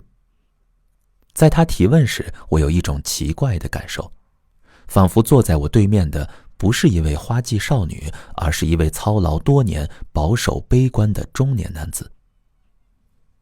他不信任自己的力量，在臆想的灾难中无法脱身。容易为未来焦虑、无法活在当下的人，脑海里总是漂浮着一堆问号。他们就像刚刚遭遇了海难的幸存者，除了一根写满恐惧和忧思的浮木，找不到其他可靠的抓手。被对未来的担忧情绪笼罩，娄照几乎无法正常工作，工作的错误率高到离谱，险些被辞退。他向我倾诉着一切，眼泪在眼眶里打转，似乎在等待一个答案。在我的引导下呢，娄照透露了自己更多的经历。娄照说，不知从什么时候开始，焦虑已经成为他面对困难时的本能反应。每当遇到重大事件时，他整个人就会不由自主地紧绷起来。比如毕业之后找工作时，他会提前进入战斗状态，每天投递上百封简历，隔10分钟刷新一次邮箱查看回复。一天没有收获，就一天难以入睡。娄照说自己是在父亲的恐吓中长大的，父亲最爱说2句话，一句是“你这副模样，以后怎么养活自己呢？”另一句是“别以为生活容易，要做最坏的打算。”父亲的这2句话如同洪水猛兽驱赶着娄照，他只能闷着头不停地奔跑，一刻也不敢停下脚步，因为他害怕一旦停下，他就真像父亲所说的那样，成为养活不了自己的废物了。像娄照一样容易焦虑、无法活在当下的人，有一个共同特质，就是非常爱做灾难化的思想，即使这些想象大多是不可能发生的。比如娄照，他担心任职新的岗位后会和刚入职这家公司时一样，被当作小透明，被忽视，能力得不到认可，每天郁郁寡欢。但他忘了，现在的他已经不是当时初出茅庐的毕业生了。丰富的工作经验早就可以使他独当一面，想象中的情形其实很难发生。被焦虑笼罩时，我们倾向于低估自身的力量。焦虑的情绪就像一片乌云，遮住我们所有的光亮。要想走出焦虑的漩涡，我们需要拥有把自己拉回当下的能力。容易焦虑的人呢，往往头脑高度活跃，脑海中的思维碎片不停翻飞，思绪已经飘到了遥远的未来，但行动依然停滞不前。要想扭转焦虑的状态，我们需要学会穿珠子的本领。心理学家菲尔施图茨在纪录片《施图茨的疗愈之道》中介绍过一种理念。他认为人的生命历程就像是在穿一串珍珠项链，我们经历的每一件事情就是项链上的一颗珠子。担忧未来的事情则会导致手头的珠子无法正确地穿在项链上。石图茨还认为，我们需要平等地对待每一颗珠子，因为累积的小事往往有难以估量的能量。早晨按时起床与思考未来一样重要，每天都运动与好好学习一门课程也一样重要。它们都是生命之链上的珠子，我们只有把它们一颗一颗地穿起来，整个项链才算完整。所以呢，当你躺在床上因忧虑未来而辗转反侧时，不妨让大脑停一停，起身做点小事儿。比如出门买个菜，下楼散散步，或是紧紧拉开窗帘，让阳光照进屋子。一旦行动起来，一切都会慢慢好转。除此之外，要想抵抗焦虑情绪，充分活在当下，我们还需要培养内心的力量感，也就是相信自己拥有能够应对未知处境的能力。我们之所以会为未来忧虑，是因为未来对于我们来说总是模糊的一团。去陌生的城市就职，接触新的同事，未知的情形确实会让人感到心慌。但很多时候，困住我们的并不是困难本身，而是对困难的想象。停止不切实际的焦虑，相信自己的能力，把时间用在行动上。当下的每分每秒都是生命赋予我们的珍贵礼物。将日子填得丰满一些，这样在迎着黑夜行走时，内心也会无比充盈敞亮。今天我们要聊的话题叫允许一切发生，接受无法掌控的事儿。不久之前呢，我应邀去友人家做客，我们坐在茶几边品茶聊天，他家4岁大的小儿子趴在地毯上玩着一幅儿童拼图。细抿一口普洱老茶，甜香弥散，口舌生津，喝得我只想闭上眼睛，在傍晚的余晖中安静地打个盹儿。谁知呢，还没有等我细品这茶香的余韵，孩子的一声哭喊便打破了这份宁静。只见他举起2片拼图，扭头看着他的爸爸，小眼泛红，嘴角委屈地下垂，呜咽着说：“爸爸，拼不起来。”孩子将2片颜色相近的拼图碎片不停地相撞，试图让其拼在一起。但无论如何，它们之间始终有一条难以弥合的缝隙。可能孩子觉得2片拼图碎片长得相似就能拼在一起，如果拼不起来，就是自己不够用力。于是呢，他怎么都不肯妥协，不停地碰撞着手中的2片拼图碎片。最后自己逐渐失去耐心，只好向大人求助。人们总说，只要努力，你就能做成任何事儿。但就像拼拼图一样，很多事情并不像看起来那么简单。强行控制无法控制的事情，就好比我们想吃梨子，却一直在灌溉一棵桃树。我们每天给它浇水、施肥、除虫，结果呢，却费力不讨好。有时候真的不是我们不够努力，而是生活无常，无法左右的事情太多了。靠使蛮劲儿生活，往往花光了力气去浇灌，也得不到想要的果实。拼图事件让我想起了一位老友，他有一位鸵鸟型丈夫。夫妻间一旦发生冲突，丈夫就会闭起眼睛往沙发上一坐，不理会任何纷扰。丈夫拒绝解决冲突，令她相当痛苦。她尝试了各种方法，希望丈夫明白这种沟通方式伤害到了他，一定要改过来。这分明是一件简单的事情，可丈夫呢，就是做不到。他一次次的沟通、吵架，甚至以离婚相威胁，都没能改变状况。他急得四处求教，时常怀疑2人的感情已成一碰就会破的泡沫。直到有一次，她和丈夫去婆婆家吃饭，婆婆呢，因为公公睡懒觉，耽误了买菜和遛狗，就开始埋怨公公。婆婆越说越生气，整张脸涨得通红，一场夫妻间的大战即将爆发。接着，奇怪的事情发生了，仿佛感知到冲突就要到来，公公突然闭上了眼睛，躺在摇椅上沉默不语。这让她猛然想起丈夫的反应，仿佛她公公的翻版。那一刻，朋友的眼睛瞪得圆圆的，仿佛发现了惊天秘密。紧接着呢，一股前所未有的轻松感席卷她的全身。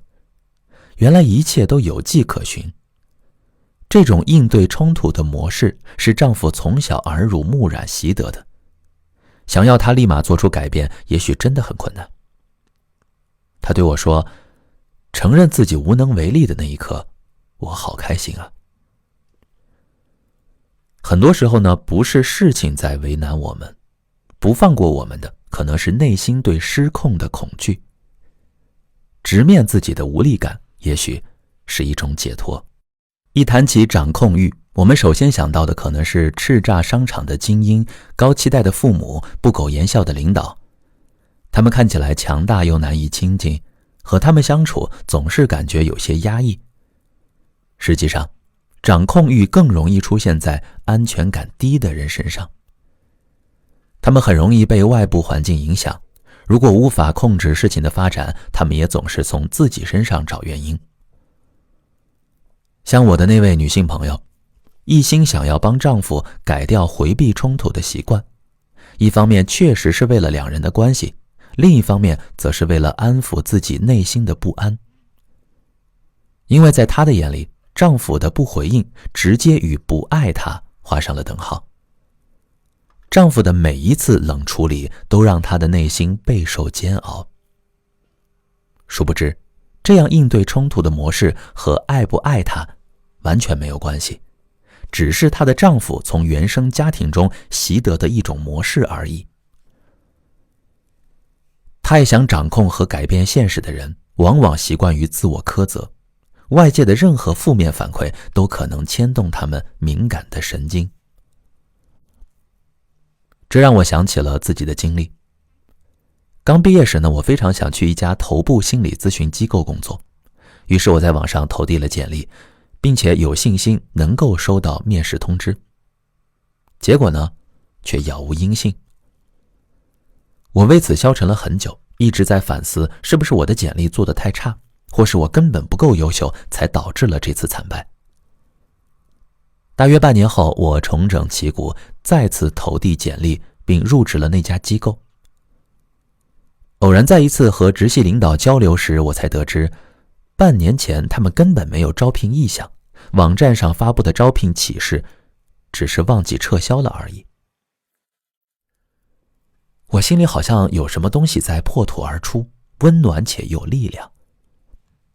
那阵子我走在公司里，连步伐都轻快了起来，因为我发现原来事情的失控和我的能力并没有直接关系，不是我不够好。人的成长过程就像在内心栽下一棵树苗，人生中各种各样的无序与意外就像树的枝杈，随着树苗节节拔高，枝杈也会肆意生长。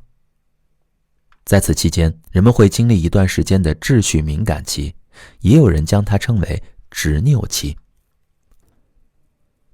这个阶段的人们十分需要秩序感，小到物品的摆放位置变化，大到一件事情的发展未按期待进行，都会引发他们强烈的焦虑与不安。拼不到一起的拼图，不合心意的丈夫，得不到的工作机会，这些事情的背后其实暗含的是对失序的焦虑，以及对美好期待落空的失望。秩序感固然是人的正常需求，就像定期修剪枝杈也是树的需求一样。但一棵树能茁壮成长，一定不是被过度修剪过的。保留一些参差错落，允许一些失控与无序，反而能彰显一种生命力。我们该如何放下过度的掌控欲呢？哲学领域的斯多葛学派有一个非常著名的理念，叫做控制二分法。这个方法是说，当我们被外界影响，情绪起伏剧烈的时候，可以用理智想一想，影响我们的事情有哪些部分是我们能控制的，哪些是不能控制的，去争取控制那些我们可以掌控的部分，剩下的东西顺其自然就可以了。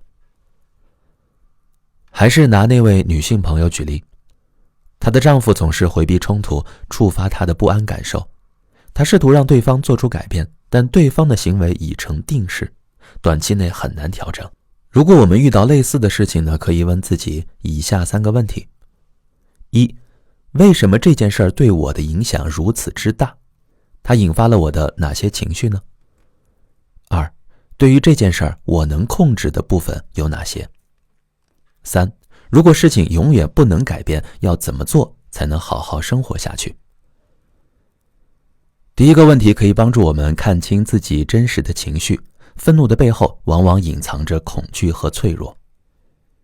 第二个问题可以将我们拉回理性层面，而不是任由自己在情绪的泥潭中越陷越深。合理分析事件本身，有助于我们找回力量感。第三个问题是让我们做好心理准备，如果这件事情永远无法按照期望发展，我们该怎么做才能好好生活呢？渴望掌控感的人的内心是很柔软的，我们需要在面对外界的惊涛骇浪时赋予自己力量。我们可以闭上眼睛，试着对自己说，没有关系，我已经尽力了，其他事情我无法左右，一切就顺其自然吧。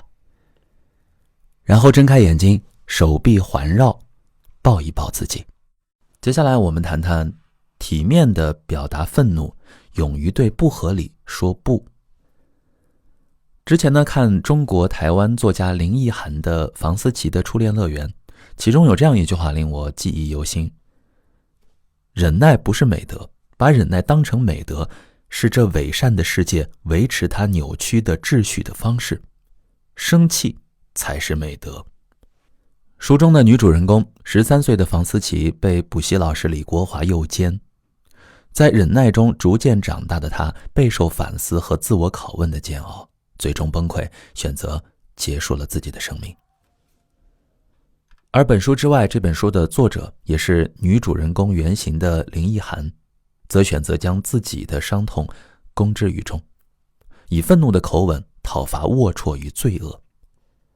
他用生命在告诉我们，忍耐不是美德，愤怒才是。我们常听到一句话，忍一时风平浪静，退一步海阔天空。但总是这样压抑愤怒，打落牙齿往肚子里吞，真的好吗？房思琪式的悲剧不会在每个人身上上演，但忍耐的委屈却有不少人在暗暗背负。我曾去某个单位演讲，在演讲结束后呢，一位女士找到我，她面带微笑，整个人看起来很好相处。但我从这微笑中竟看出了几分勉强。她对我说，莫多老师，我好像活了一肚子委屈，从来不敢说不。在生活中呢，她是丈夫口中的贤妻良母，加班到晚上7点，回到家后便忙不迭地套上围裙洗手做羹汤。她不是没有产生过抱怨与期待，但丈夫理所当然的态度让她只能将情绪搁置一边。在公司里，她做了10多年的基层员工，新来的小领导比她年轻8岁，总是把更难更重的活儿交给她干，对她说，韩姐，您这是能者多劳。这些呢，她也都忍了下来。好脾气的她几乎从不发火，人们总说爱笑的人运气不会太差，但她的好运气似乎全都淹没在了隐忍中。我们身边不乏这样的女性，她们看起来温温柔柔，笑容满面，仿佛对什么事儿都没有意见，但其实日子过得并不顺心。不会愤怒、没有攻击性的人是缺乏生命力的。弗洛伊德的本能理论认为，攻击性是人的天性，每个人都有表达愤怒的需要。攻击性不会消失，只会以不同的形式呈现。不懂得释放愤怒的人，可能把气都撒给了自己。就像这位女士，她未曾与丈夫协商，也不敢与领导商讨，可每到深夜却焦虑地辗转难眠。他丢掉了愤怒这一颗带有活力的种子，无法捍卫自己的权利。为什么表达愤怒会如此困难呢？我就问那位女士，你为什么不敢当面说不呢？这是你本该有的权利啊。她想了想，告诉我说，很奇怪的是，有些事情在刚发生时，我并没有察觉到自己的愤怒，只是觉得隐隐的不适，而在事后想起时，才惊觉自己应该说不。不会愤怒的人呢，也许是情绪颗粒度较大，没有察觉愤怒的能力。我们从小受到的教育告诉我们要与人为善，待人有礼，因此愤怒这种能力逐渐被我们束之高阁。久而久之，我们对愤怒情绪的感知也变得模糊起来。在重拾愤怒的能力，学会对不合理的要求说不之前，我们先要了解一下愤怒的类型。心理学家呢，将愤怒分为3种类型。第一种是被动攻击型愤怒，当面表示顺从与理解，但在实际行为上表现出不配合、不作为，用隐蔽的方式暗暗表达自己的不满。第二种呢是爆炸型愤怒，被情绪主导，以贬损、攻击、嘲讽的方式伤害他人，用攻击别人来保护自身。第三种呢是自信型愤怒，由理性主导，能坚定地提出自己的意见和需求，以直截了当的方式和尊重信任的态度保护自己和他人的权益。被动攻击型愤怒是一种隐藏的愤怒，表面上的与人为善与暗暗的不配合、不作为的做法和态度之间的差异，会让人感觉有一丝虚伪。爆炸型愤怒造成的伤害显而易见，这种愤怒往往会对关系造成毁灭性的打击。自信型的愤怒呢，则比较理性，在保护自身权利的同时，也不至于伤及对方。有一种教养是不含敌意的坚决，这句话能很贴切地描述自信性愤怒。合理表达情绪，用坚定的语气表明自己的立场，不仅不会激起对方的怒气，还会赢得尊重和平等。愤怒没有那么不堪，它是从你心底发出的声音，是你内心的力量。那么，我们该如何重拾愤怒的能力呢？经常压抑愤怒的人，内心往往淤积了很多委屈，这些委屈就像一座火山，不知何时便会喷发。淤积的委屈越多，人越是要耗费精力去压抑自己。想要一下子做到不含敌意的坚决，是一件很困难的事儿。我们应该先试着从识别自己细微的不愉快开始。前文中的女士对我说，她的丈夫爱吃夜宵，经常夜里12点把她叫起来让她做宵夜。1次2次，这位女士虽觉得不太愉快，但认为自己可以忍耐。而这种小小的忍耐在心中不断积压，变成了满腹牢骚，最后一下子爆发出来，搞得对方不知所措。因此，我们应该先觉察自己内心微小的不满，并及时表达出来，不要给他越积越多的机会。我们可以尝试在别人对我们提出无理请求时，先不要急着答应，停顿几分钟，观察自己的反应，多与自己对话，避免落入习惯性顺从的陷阱。比如这位女士在丈夫要求她做夜宵时，可以问自己以下问题： 1. 被叫起来做夜宵，我的真实感受是什么？ 2. 我答应她的请求是出于什么原因？是为了回避冲突，还是因为爱呢？第3，如果她继续逾越边界，经常这么做，我应该怎么办？诸如此类的提问可以帮助我们捕捉内心细微的情绪，提升辨别情绪的能力，让内心的感受与外化的语言、行为保持一致。表达愤怒是一种需要学习的能力。我们刚开始察觉自己的愤怒，并不试图表达不满时，也许会经历一个爆发期，不知道怎样做才是适度的。面对自己的失控，我们要对自己持理解和包容的态度，告诉自己，出现这样的情况是因为我压抑了太久，这是合理的释放。慢慢的，我们就能听清自己内心的声音，学会不含敌意地表达自己的坚决。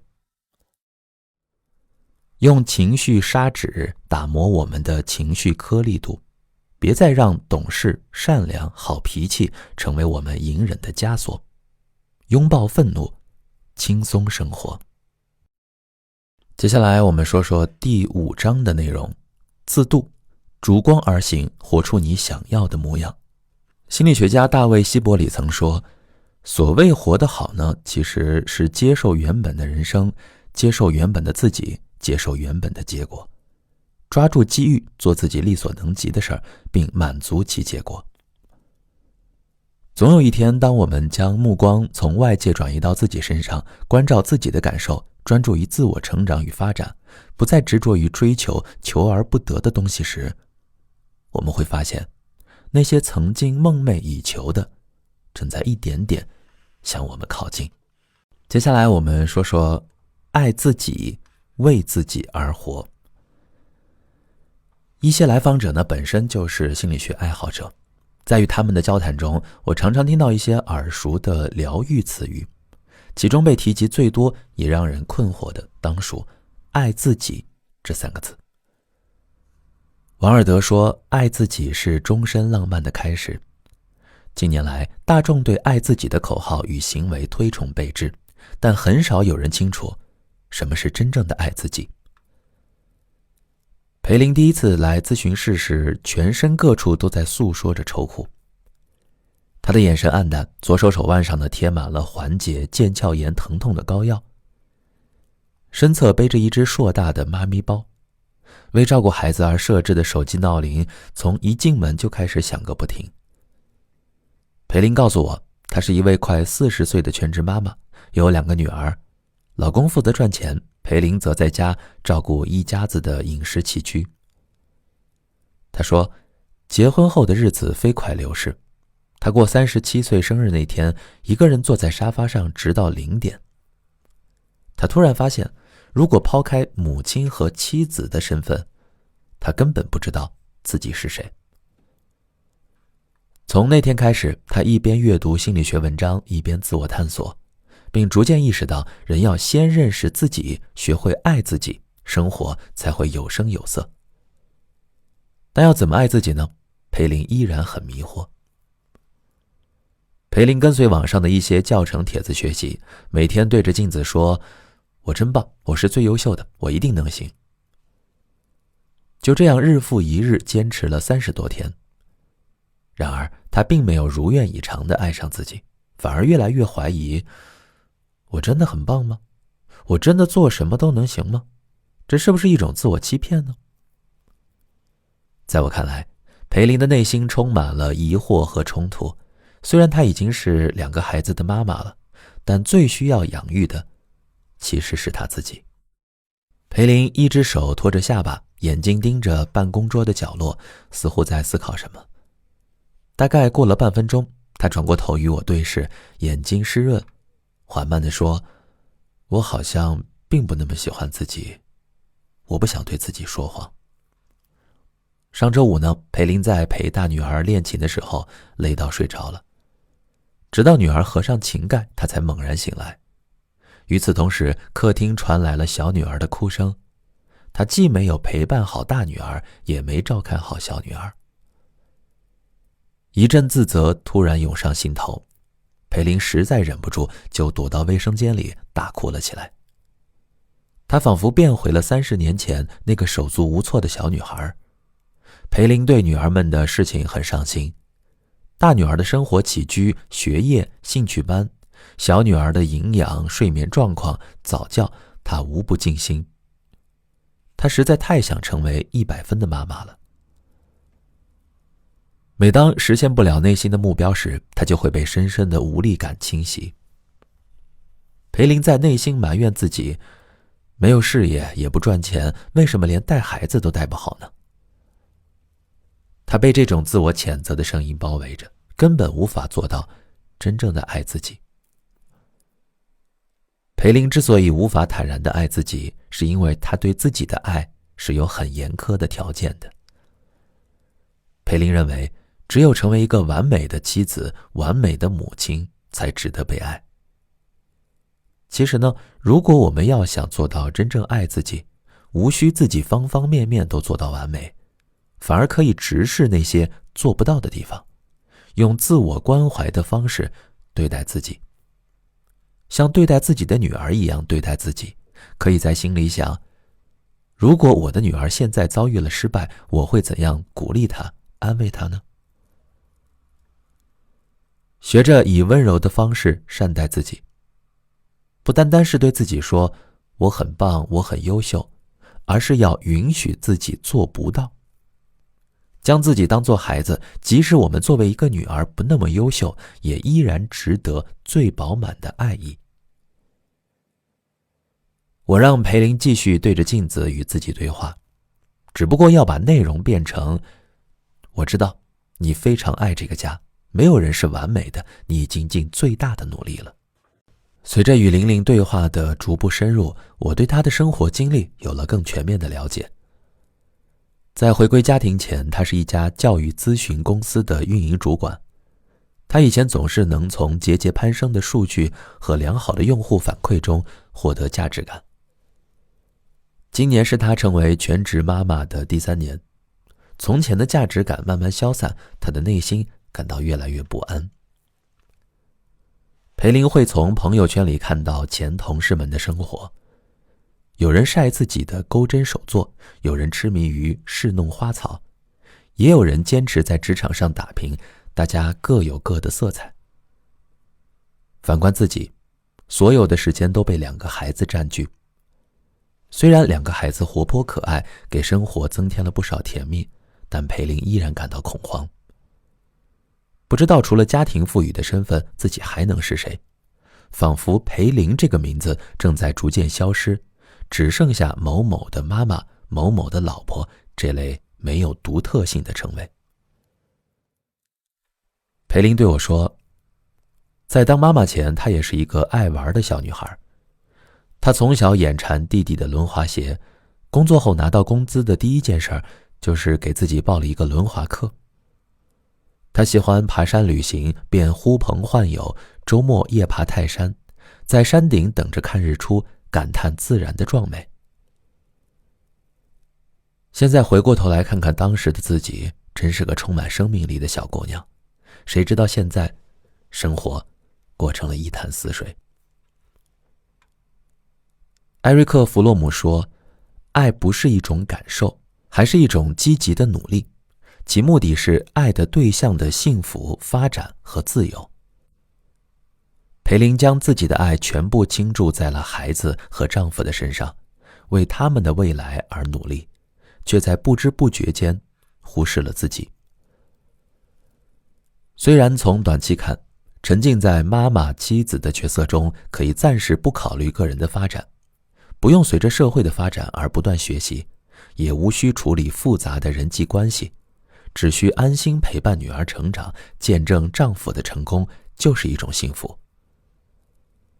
但女儿总有一天会独立，丈夫的爱与耐心是否持久也无法保证。将自己的生活与他人完全联系在一起，终究是不理智的。爱自己就要对自己负责，不贪恋当下的舒适，培养自己的爱好，学习一种技能，培养自己独立存在的能力，温柔且有力量的与这个世界交手。大概在第5次咨询后，裴玲的情况有了一些好转，她的眼神不再黯淡，年轻时的活力再次出现在她的身上。我给她提出了一些小建议，帮助她重新爱上自己。第一，只做60分的自己。心理学家唐纳德·温尼科特曾提出60分妈妈的概念。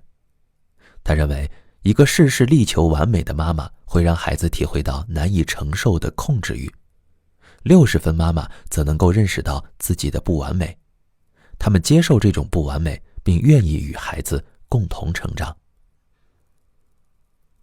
60分是一种刚刚好的松弛状态。60分妈妈既能保持对孩子的关注，也没有忘却自我，会把自己的感受放在第一位。举个例子，孩子在练琴，而你呢感到困倦无比，这时的你是选择强撑着困意陪练，还是选择休息一会儿呢？如果你是60分妈妈，你完全可以选择先照顾自己，去睡一会儿，让孩子自己练习。这时呢，孩子会感受到来自你的信任，你也不必委屈自己，悄悄累积牺牲感。当然，不光是妈妈如此，所有的女孩都可以学着接受60分的自己。因为人从来不是因为完美而可爱，而是因为敢于做自己才惹人喜欢。真实比完美更有力量。第二，给自己留出专属时间。不光是培林，在繁忙的日常生活中，很多人专属于自己的时间被无限压缩了。但不管生活多么密不透风，我们的灵魂都需要喘息的空间。我们可以试着每天找出1到2个小时的时间，放下手机，沉浸式享受一项爱好。可以是许久不碰的水彩，感受笔尖划过画纸的粗粝感；可以是画板，感受风吹过耳朵时的温度；也可以是制作一种既美味又诱人的甜品，被包裹在烤箱飘出的阵阵香气中。周轶君女士在参加圆桌派时说，焦虑的反义词是具体。如果你对当下的生活不满，对自己不满，找不到爱自己的感觉，就从具体的小事儿开始做出改变。关注当下，享受属于自己的每分每秒。第三，对自己有耐心。爱自己就要对自己有耐心。一朵花从播种到开放，尚且需要时间和不知疲倦的灌溉。不同的花也有各自的花期。在成长的过程中，请试着忘记结果，体验过程，感受生活本身的美好。也许你一时间画不出一幅美丽的图画，也练不出健美的身材，这都没有关系。你想要的结果都藏在时间里，会随着一次次练习，慢慢地反馈给你。爱自己从来不是一句苍白的口号，是为了自己持久的幸福，积极而持续的努力。本集我们要分享的话题是重塑自我，走出原生家庭的羁绊。作为一名心理咨询师，在多年的职业生涯中，我帮助过很多深受原生家庭影响的来访者。来访者亚楠的经历既特殊又典型，给我留下了非常深刻的印象。亚楠第一次来到咨询室的那天，缓缓地向我讲述了他前半生的故事。我听着他的讲述，眼前逐渐浮现一个小镇女孩的成长史。亚楠出生在北方农村，是家中长女。你是我们家老大，你要承担起照顾弟弟妹妹的责任，学习上也绝对不能输给别人家孩子，家里还指望着你呢。被贫穷催促着长大的亚楠，一边学习，一边还要照顾弟弟妹妹。他每天穿着表姐不要的旧布鞋，一条已经褪色的破裤子，必须绕远先送弟弟妹妹上学，再飞奔去自己的学校。亚楠对我说，他总是卡在铃声响起的那一刻，才气喘吁吁地推开教室的门，自然就成了老师经常批评的对象。就这样日复一日，亚楠渐渐长大。他无数次看到父亲因为生计发愁而辗转难眠，母亲偷偷躲在墙角抹泪。亚楠便明白，他必须尽快成长为独当一面的大人。于是他发愤图强，努力学习，终于在高考时取得了理想的成绩，考上了大学。多年来，父母因为忙于生计，对亚楠的关心非常少。原生家庭的情感缺失让亚楠时常感觉很自卑。在高楼林立的城市里，在熙熙攘攘的人群中，他总是低头走路，扮演最不起眼的那一个。毕业后的亚楠呢，进入了一家外企，在工作中他也总是小心翼翼，不敢表达自己的想法。一个健康的原生家庭能让我们在内心搭建起安全堡垒，而一个无法给予我们温暖的原生家庭，就需要我们后天付出更多的努力去自我养育。最近几年，原生家庭这个词越来越频繁地被提及。我发现有2种观点特别鲜明。一种观点呢，是把原生家庭当成背锅侠，觉得自己当下出现任何问题，比如说情绪问题啊、亲密关系问题、职业发展问题等，都是因为原生家庭。另一种观点是把一切问题的出现归咎于原生家庭，是逃避责任的借口。只有自己才能对自己的人生负责。其实这2种观点呢，都有其片面性。但我们若要对自己的人生负责，还真不能绕过原生家庭这一重要课题。原生家庭呢，就是我们出生和成长的家庭。这种早年的生活经历对我们的一生往往会产生很大的影响。我们对自己的认识、对世界的看法、对待关系的方式，都与原生家庭密切相关。在原生家庭中形成的各种观念，往往也会伴随我们一生。虽然大部分人在成年后都会离开自己的原生家庭，但他们在心理上却很少能够摆脱原生家庭的影响，实现真正的成长和自我实现。而原生家庭概念的提出呢，并不是为了让我们把自己的问题都归咎于父母或者养育人，它是为了让我们清楚地了解自己是如何发展成现在的自己的。原生家庭带来的创伤是很多人一生难以逃脱的桎梏，但也有一些人能够很好地摆脱原生家庭的困扰，拥有更加美好的生活。我相信，虽然我们没有能力改变过去，但我们可以改变过去的意义。已经发生的事情是不可逆转的，但是我们可以改变对过去事情的看法。我看过一部纪录片，讲的是一个从大山深处走出来的女孩，通过奋斗取得了成功。如果她整日抱怨自己的家庭条件不好，父母提供不了太多支持，她因此吃了很多苦，本也无可厚非。但她始终微笑着说，正因为家庭贫穷，她才知道自己要更加努力，要靠自己过上更好的生活。任何事情的存在都有其意义，关键是我们怎么去看待这些事情。如果我们一直用消极的眼光去看待，那么事情就要多糟糕有多糟糕。如果我们用积极的眼光去看待，那么在坏事中也能发掘出有利于我们的东西。正如顾城所说，黑夜给了我黑色的眼睛，我却用它来寻找光明。成长是一个与事实对抗和融合的过程。人的一生总会经历许多伤痛和遗憾，那些无法改变的事实或许会给我们带来失望和悲伤，但它们也是我们成熟的催化剂。当我们不再抗拒，而是接纳事实的存在时，就会发现内心的力量，获得平静。过往的经历无论怎样都是生活的一部分，在接纳和理解的过程中，我们会逐渐找到前行的方向。原生家庭是一面可以照见自我的镜子，在镜中我们能看到真实的自己。超越原生家庭是一个重要且必要的过程，它可以帮助我们摆脱早期经历的影响，实现真正的成长。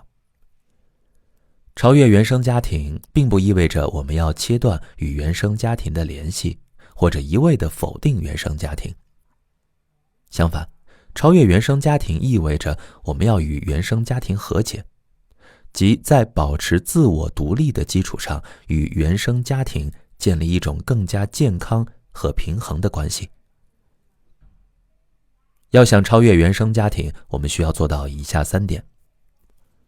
第一，了解原生家庭。我们可以通过与父母或者其他亲属的交流，了解原生家庭，包括父母的成长、婚姻、工作等方面。这样可以帮助我们理解他们的价值观和行为动机，以及他们对我们的影响。第二，与原生家庭和解。我们可以通过心理咨询、冥想练习等方式帮助自己与原生家庭和解，不再反复思考原生家庭到底给自己带来了什么样的伤害，这样可以帮助我们消除内心的怨恨和愤怒，使内心恢复平静。第三，进入新的圈子。那些能够超越原生家庭的人，通常坚信自己可以不受原生家庭的影响，靠自己创造新的生活。这种信念感很重要。脱离原生家庭，进入一个能够给自己赋能的圈子，可以让我们在良好的人际关系中重塑自我。你当像鸟飞往你的山的作者塔拉·韦斯特福曾针对家庭和亲密关系说过这样一段话：你可以爱一个人，但仍然选择和他说再见。你可以每天都想念一个人，但仍然庆幸他已不在你的生命中。超越原生家庭的过程可能会很漫长，因为它涉及我们与父母之间深层次的情感和信任。但是唯有如此做，我们才能不断滋养自我，获得身心成长。坚持本心，找到属于自己的旋律。城市的霓虹灯在夜的深邃中亮起，它们闪烁的光芒如同交响乐的音符，那么动人，那么多变，轻盈地跳跃在每个人的视线中。在这个灯火通明的都市中，每个人都宛如一把独特的吉他，他们的心灵便是吉他上的琴弦。有时琴弦被生活的风轻轻拨动，奏出悠扬的旋律；有时琴弦则被命运重重打击，发出低沉的乐音。但更多的时候，这琴弦发出的声音是模糊的、混乱的，仿佛被世界的嘈杂声影响，找不到属于自己的旋律。我经常暗自思忖，如果心灵的琴弦可以被调音器调整，那么人生又会是怎样的旋律呢？前段时间呢，我去邻居家做客，闲聊时他无意间说起自己的女儿风华最近的精神状态很差。以前的风华呢，下班后会兴致勃勃地约朋友出去玩，体验各种各样的娱乐方式。但现在无论是下班还是周末，他都只是躺在床上发呆，连手机都看不了，每天眼睛直勾勾地盯着天花板，整个人死气沉沉的。我见过高中时代的风华，那时的他呢，虽然学业压力大，但嘴里面总是哼着歌，一副欢呼雀跃的模样。怎么几年不见就变成了现在这样呢？我关心地问道，这种情况持续多久了呀？他是不是一直都打不起精神，不爱与人交流呢？邻居说，快半年了，他之前不是这样的，他以前什么事情都愿意尝试，插花、健身、打网球，恨不得把自己的空闲时间全都安排满，但不知道怎么一下子就变成了这副死气沉沉的样子。邻居的声音越来越小，最后不禁叹了一口气。我一时间呢也没有找到头绪，但得知风华就在房间里，我提出去看看他，和他聊聊天，也许在对话中能找到答案。邻居同意了。我敲了敲风华房间的门，门微微打开，从门缝中却没有看到一丝光亮。进入他的房间后，我发现桌上摆满了花花绿绿各种品牌的化妆品。与此形成鲜明对比的是，他那如同钢琴黑白键般毫无生气的脸庞。我轻声地问，风华，最近还好吗？他点了点头，然后就回到椅子上呆呆地坐着，没有任何想要主动说话的意思。我接着说，小华，你没有想要出去玩或者找点事儿做吗？都玩过了，没什么意思。他的语气非常平静，像是在客观描述他人的事情一般，不带任何情绪。你是说之前那些健身、打网球之类的活动吗？他懒洋洋地点头承认，但仍没有要回应我的意思。我和他之间仿佛隔了一道隐形的门，我被持续地拒之门外。但可以大致确定的是，他现在的内心中有个深不见底的洞，找不到乐趣和热情来填满，他整个人的生机渐渐被这个洞吞噬。他的房间宛如他的内心，落满灰尘，花瓶里早已经没有艳丽的鲜花，瑜伽垫被搁置一旁，以前经常用的网球拍也与杂物一起堆在了角落里。这样的场景仿佛在宣告，一切都无所谓，一切都那么无聊。他内心的五线谱早已被涂抹干净，连半个音符都没有留下。房间光线昏暗，我与风华的这次聊天似乎即将无果而终。就在此时，房间角落里的一把被擦拭得一尘不染的吉他引起了我的注意。我的思绪被带回到了几年前，那时的风华像一只活泼的云雀，走到哪儿都带着歌声，从心底迸发出的对音乐的热情是那么纯粹。我试探性地问，这把吉他是你的吗？风华的眉毛微微挑起，轻声地摁了一下。虽然他的表情没有太大变化，但有一瞬间他挺直了腰板。那你会弹吉他吗？弹过，也没意思。他的声音微微颤抖。我观察到这个房间里只有这把吉他是一尘不染的。如果你不喜欢它，为什么会经常擦拭它呢？听完我的话，风华的话匣子终于被打开了，一字一句像月光一样流淌出来。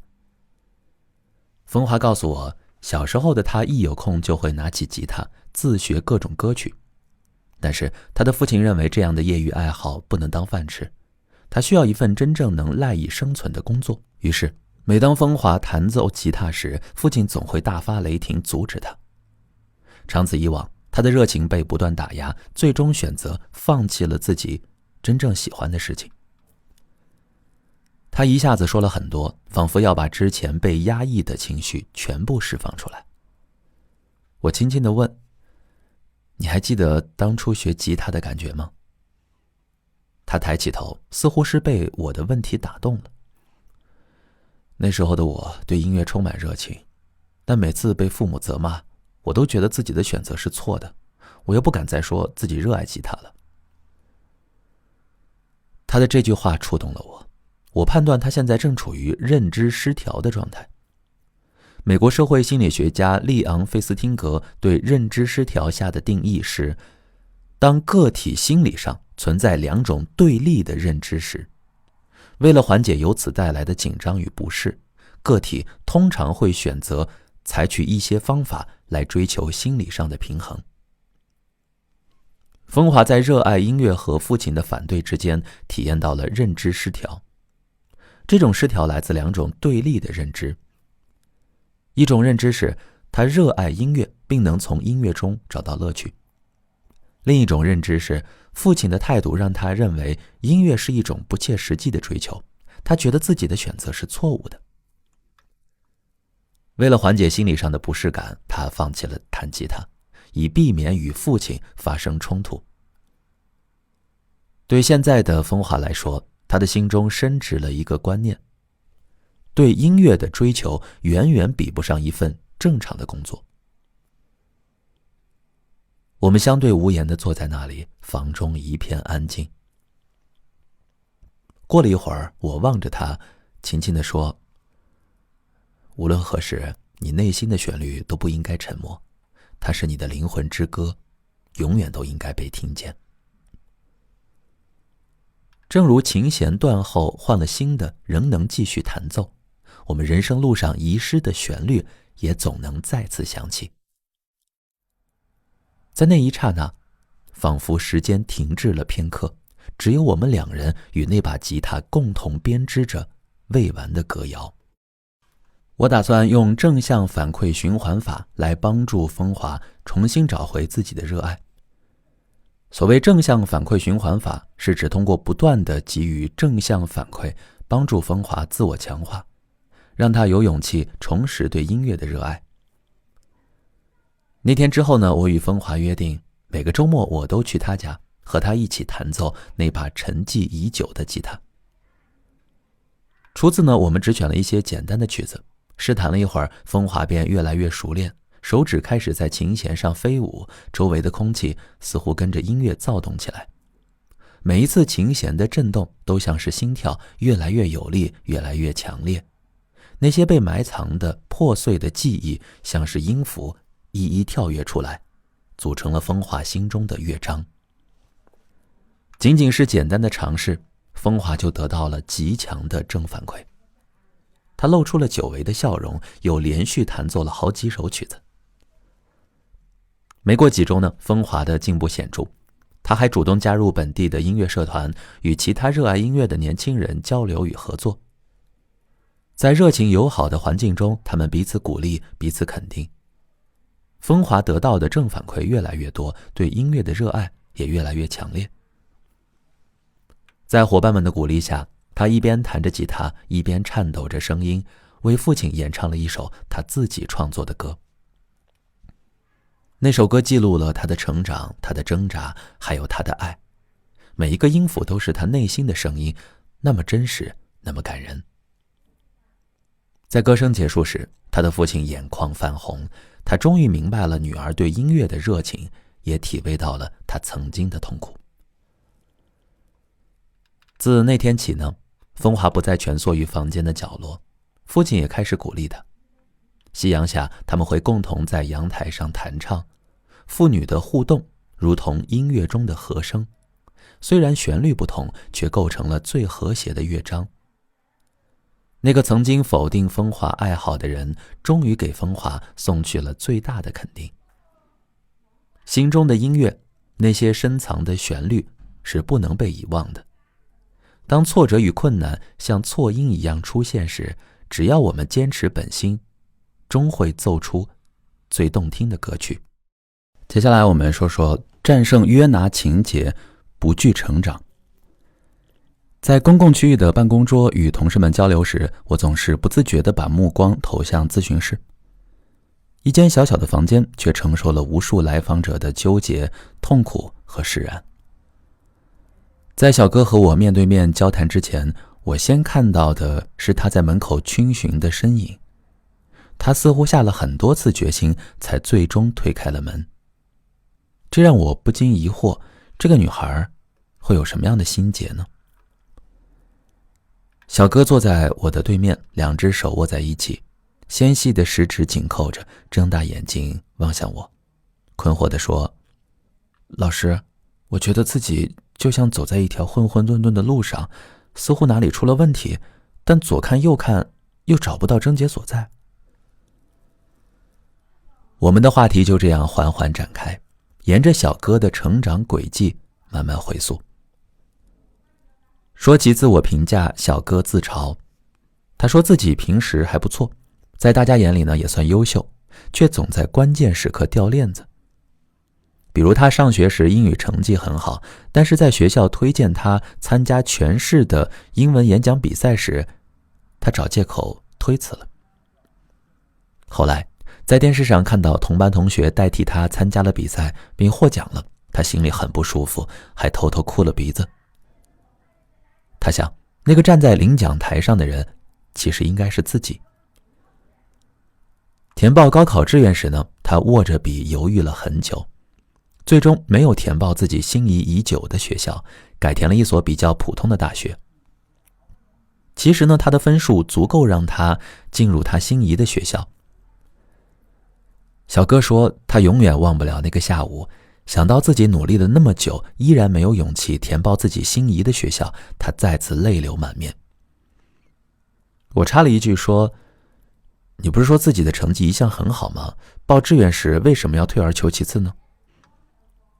小哥咬了咬下嘴唇说，我不敢相信自己真的能考上那么好的学校，也担心好的学校竞争太激烈，自己没有办法跟上学习的节奏，索性求个稳妥。现在的小哥呢，已经大学毕业3年了，在一家银行工作，一直以来工作都比较稳定，前一段时间他却突然有了跳槽的冲动。原因是他的一个同事跳槽到了一家小银行，不仅涨了薪资，还直接晋升为主管。他心里很不服气，觉得自己的能力丝毫不比那个同事差，只是缺少一个机会。没想到机会很快就来了，一家银行设立分行进行招聘，待遇和发展空间呢，都比他现在所在的银行要好。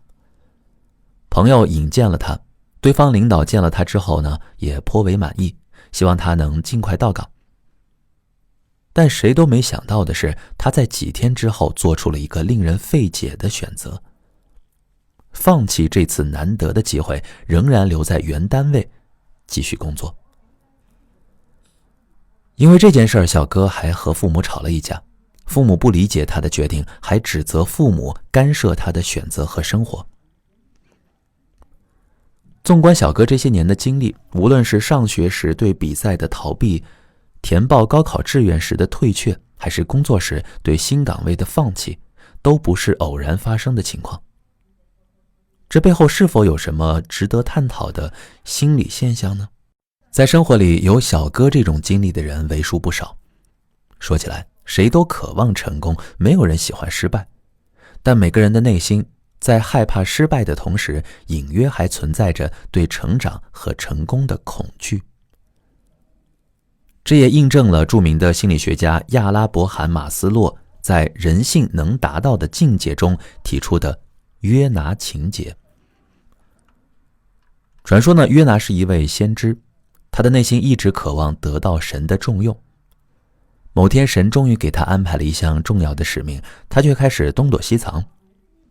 后来，约拿虽然圆满完成了任务，但他还是把自己隐藏了起来，不让人们纪念他，将众人的目光引向了神。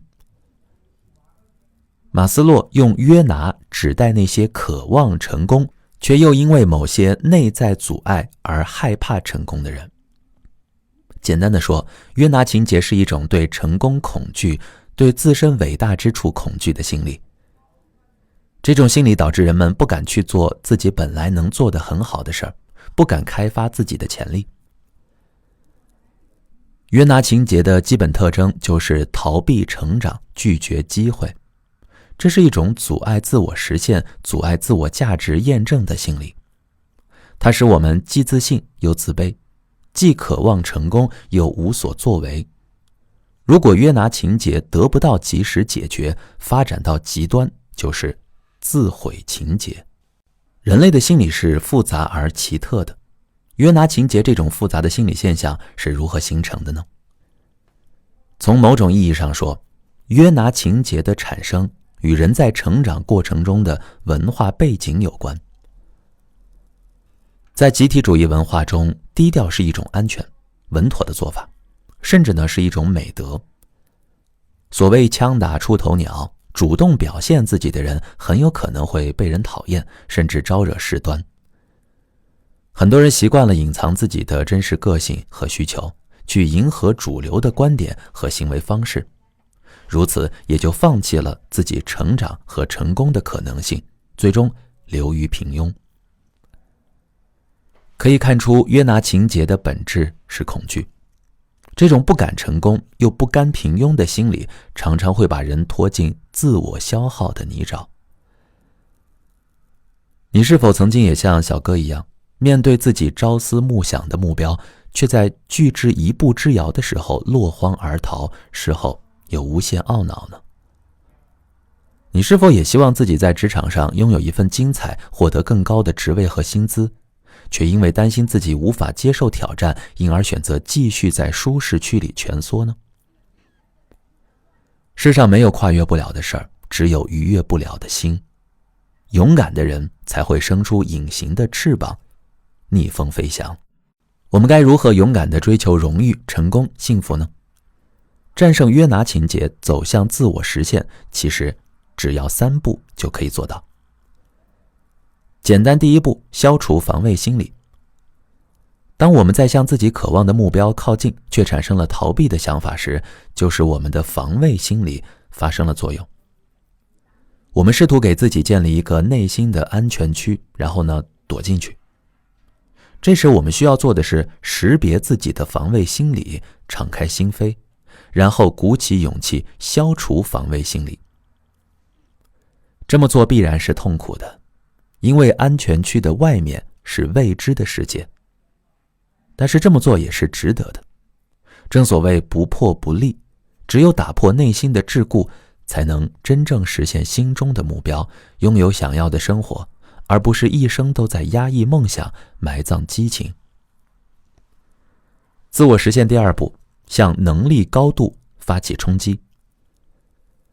生命是一个连续不断的过程，在人生无数次的选择中，如果我们每一次都选择勇敢地向前迈进一步，哪怕每次都只是小小的一步，都将汇聚成我们人生中的一大步。战胜约拿情节，就需要这样的一步又一步。归根结底，约拿情节就是缺乏勇气向自己的能力高度发起冲击。人有时呢，还是要自己逼自己一次。久而久之，我们会发现，曾经畏惧过的东西都是那么渺小和微不足道。少点内心戏，专注于自我成长和自我实现，在时间的复利之下，我们终会获得人生最珍贵的礼物。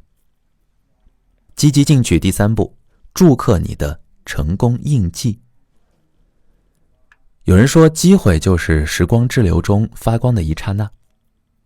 当那道光芒像舞台上的追光一样照在我们身上的时候，如果我们能大胆地展示自己，顺势而为，常常会有事半功倍的效果。因此，与其臣服于眼前的苟且，不如放手一搏，释放内心的能量，跑起来，别让生活在原地打转。战胜心中的约拿情节，我们会遇到心心念念的另一种可能。当我们放下恐惧，愿意去体验和经历时，急流勇进的快意会丰盈我们的人生，让我们闪闪发光。最后一节，我们来聊聊亲密又独立，拥有最好的关系。听老一辈人讲呢，他们那时候比较新潮的娱乐方式就是去舞厅跳舞，灯光灰暗，舞姿翩跹，年轻的男女在一进一退中增进默契，培养感情。亲密关系呢，就像一段双人舞，一进一退，一个转身，一个甩头，都需要密切配合。许多人渴望无言的默契，但最终还是要经历痛苦的磨合。来访者小柔曾以为自己找到了那位天生合拍的舞伴。结婚后的前2年呢，小柔的婚姻生活理想到了极点，丈夫对她极尽宠爱。午夜12点，小柔突然想吃榴莲，丈夫二话不说，换好衣服跑了6家水果店，才终于买到了1颗榴莲。回家后又一房一房剥好，喂到小柔的嘴里。丈夫的疼爱让小柔有一种被宠成小孩的错觉。结婚后的第3年，小柔便辞掉了月薪6000块的工作，回家当起了全职太太。没有了工作的牵绊，也没有什么社交活动，小柔越来越沉浸于2人世界。丈夫去上班的时候呢，她喜欢看直播，在直播间给丈夫买东西。市面上新推出的剃须刀、运动手表、篮球鞋，她都会为丈夫添置。每天最期待的事情就是等着丈夫回家拆开快递，观察他的反应。然而，甜蜜短暂，梦幻的泡泡一吹就破，一切都将回归现实。家里少了小柔的那份收入，但开销并未削减。尽管在直播间买东西用的是小柔自己的积蓄，但丈夫似乎并不认可小柔的做法，直言经济上很有压力，希望她多储蓄，为双方的未来考虑。在金钱焦虑的驱使下，丈夫一头扎进事业里，也顾不得小柔了。3天2头加班应酬，晚上回家后呢，他就瘫倒在沙发上休息，对小柔的态度也变得十分冷淡。强烈的对比使小柔陷入了深深的自我怀疑。是不是我没有魅力了呀？是不是他不爱我了呢？她一遍遍地问丈夫，想要弄个明白。但丈夫就像一堵冷漠的墙，拒绝沟通。他对小柔说：“你能不能成熟点，别总像个小孩啊？”在婚姻这场双人舞中，小柔和丈夫已不再合拍，脚步凌乱。小柔依然想和之前一样依赖丈夫，谁知对方早已变换了舞步，独留小柔自己在风中凌乱。有多少人和小柔一样，在关系这场双人舞中，当对方变换舞步时，自己无法适应对方变换的舞步，逐步跟不上节奏呢？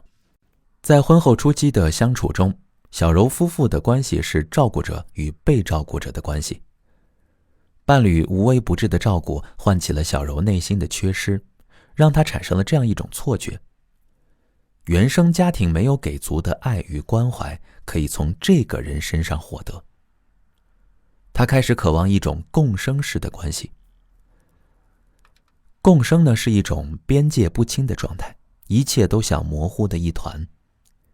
共生式关系中存在两组心理矛盾：付出与剥削，控制与服从。很多种人际关系都带着共生性质，比如亲密关系、工作关系，而家人关系更是将共生体现得淋漓尽致。匈牙利病理心理学家玛格丽马勒将婴儿出生后2到6个月这个时期称为正常共生期，此后的共生都是病态共生。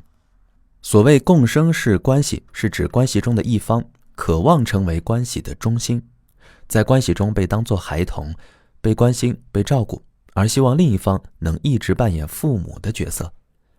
两人不分你我，没有边界。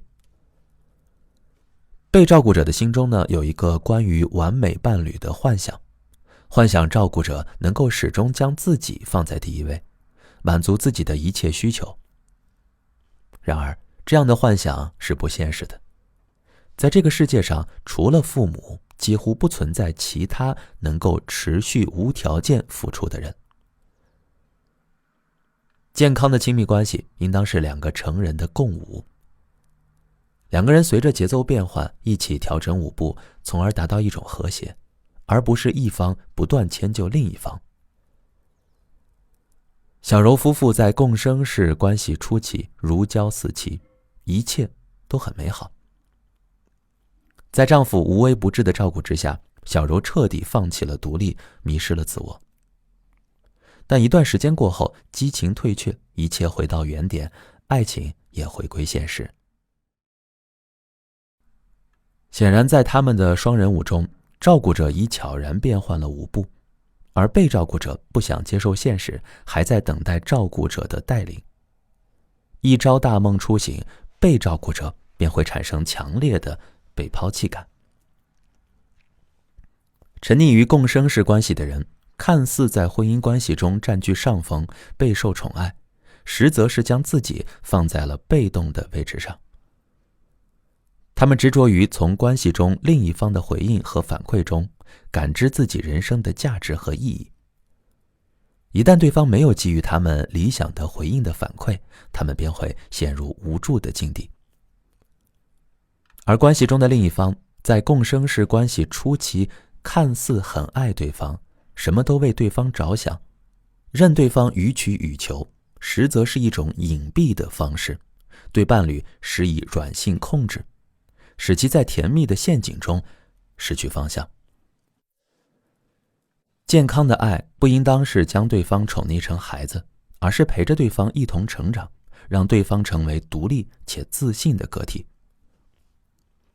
真正稳固的关系不应该是照顾者与被照顾者的关系，而应该是两个势均力敌的舞者的关系。他们不仅拥有独舞的能力，也能在双人舞中互相指引配合，根据音乐的节奏、对方的状态，不断调整自己。沉溺于共生式关系的人该如何重新找回自我呢？我和小柔共同探讨，从关系与现实、认知与行为的角度找到3个方法。第一，放下爱是一切的执念，接受爱会流动的事实。在感觉到对方不爱的时候，我们应该承认发生这种情况的合理性，因为爱不是一个发生即永恒的事件。再亲近的两个人也有互相不想理睬的时刻。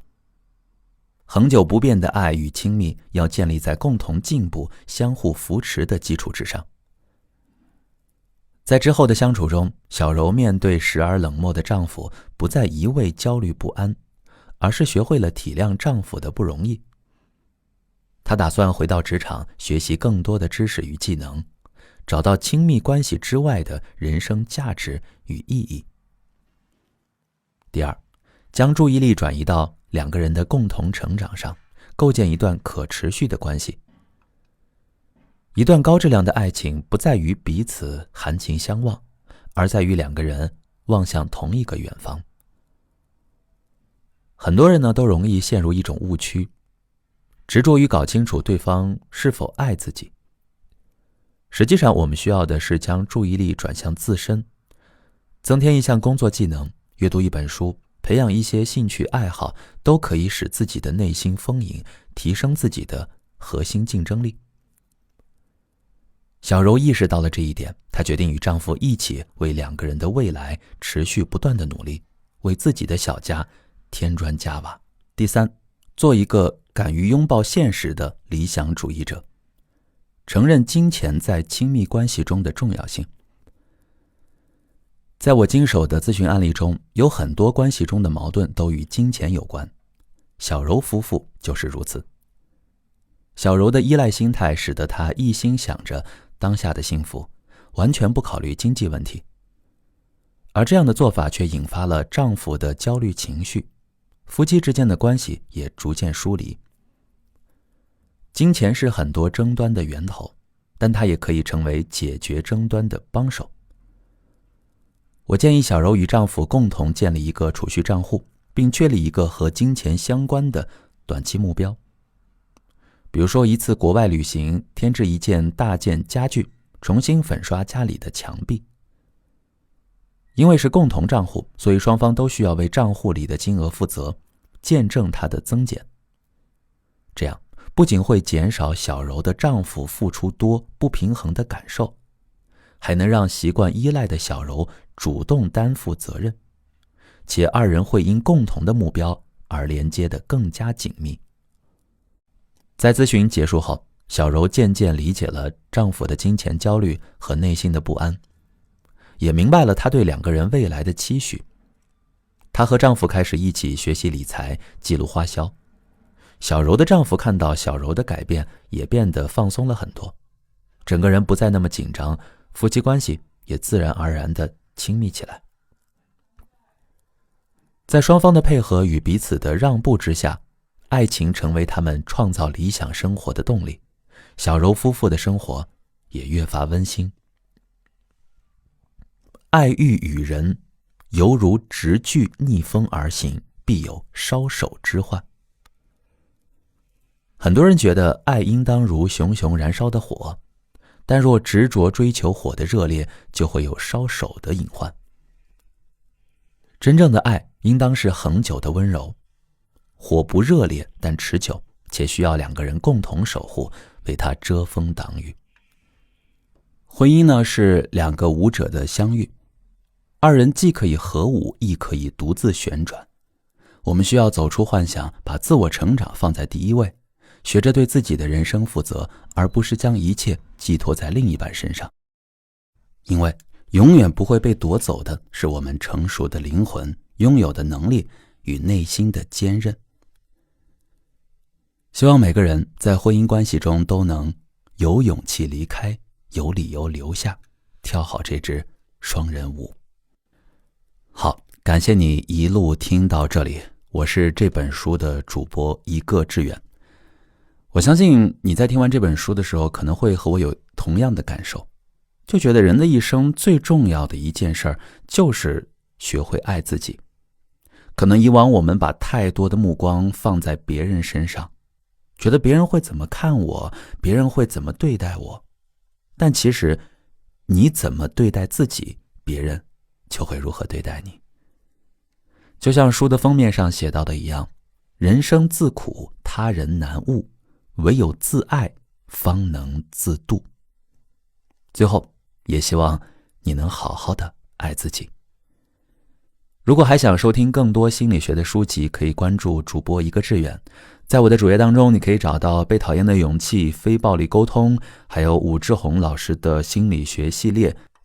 如果觉得这本书对您有所帮助的话，也欢迎您点赞、评论、投票、5星好评，或者转发给需要的朋友。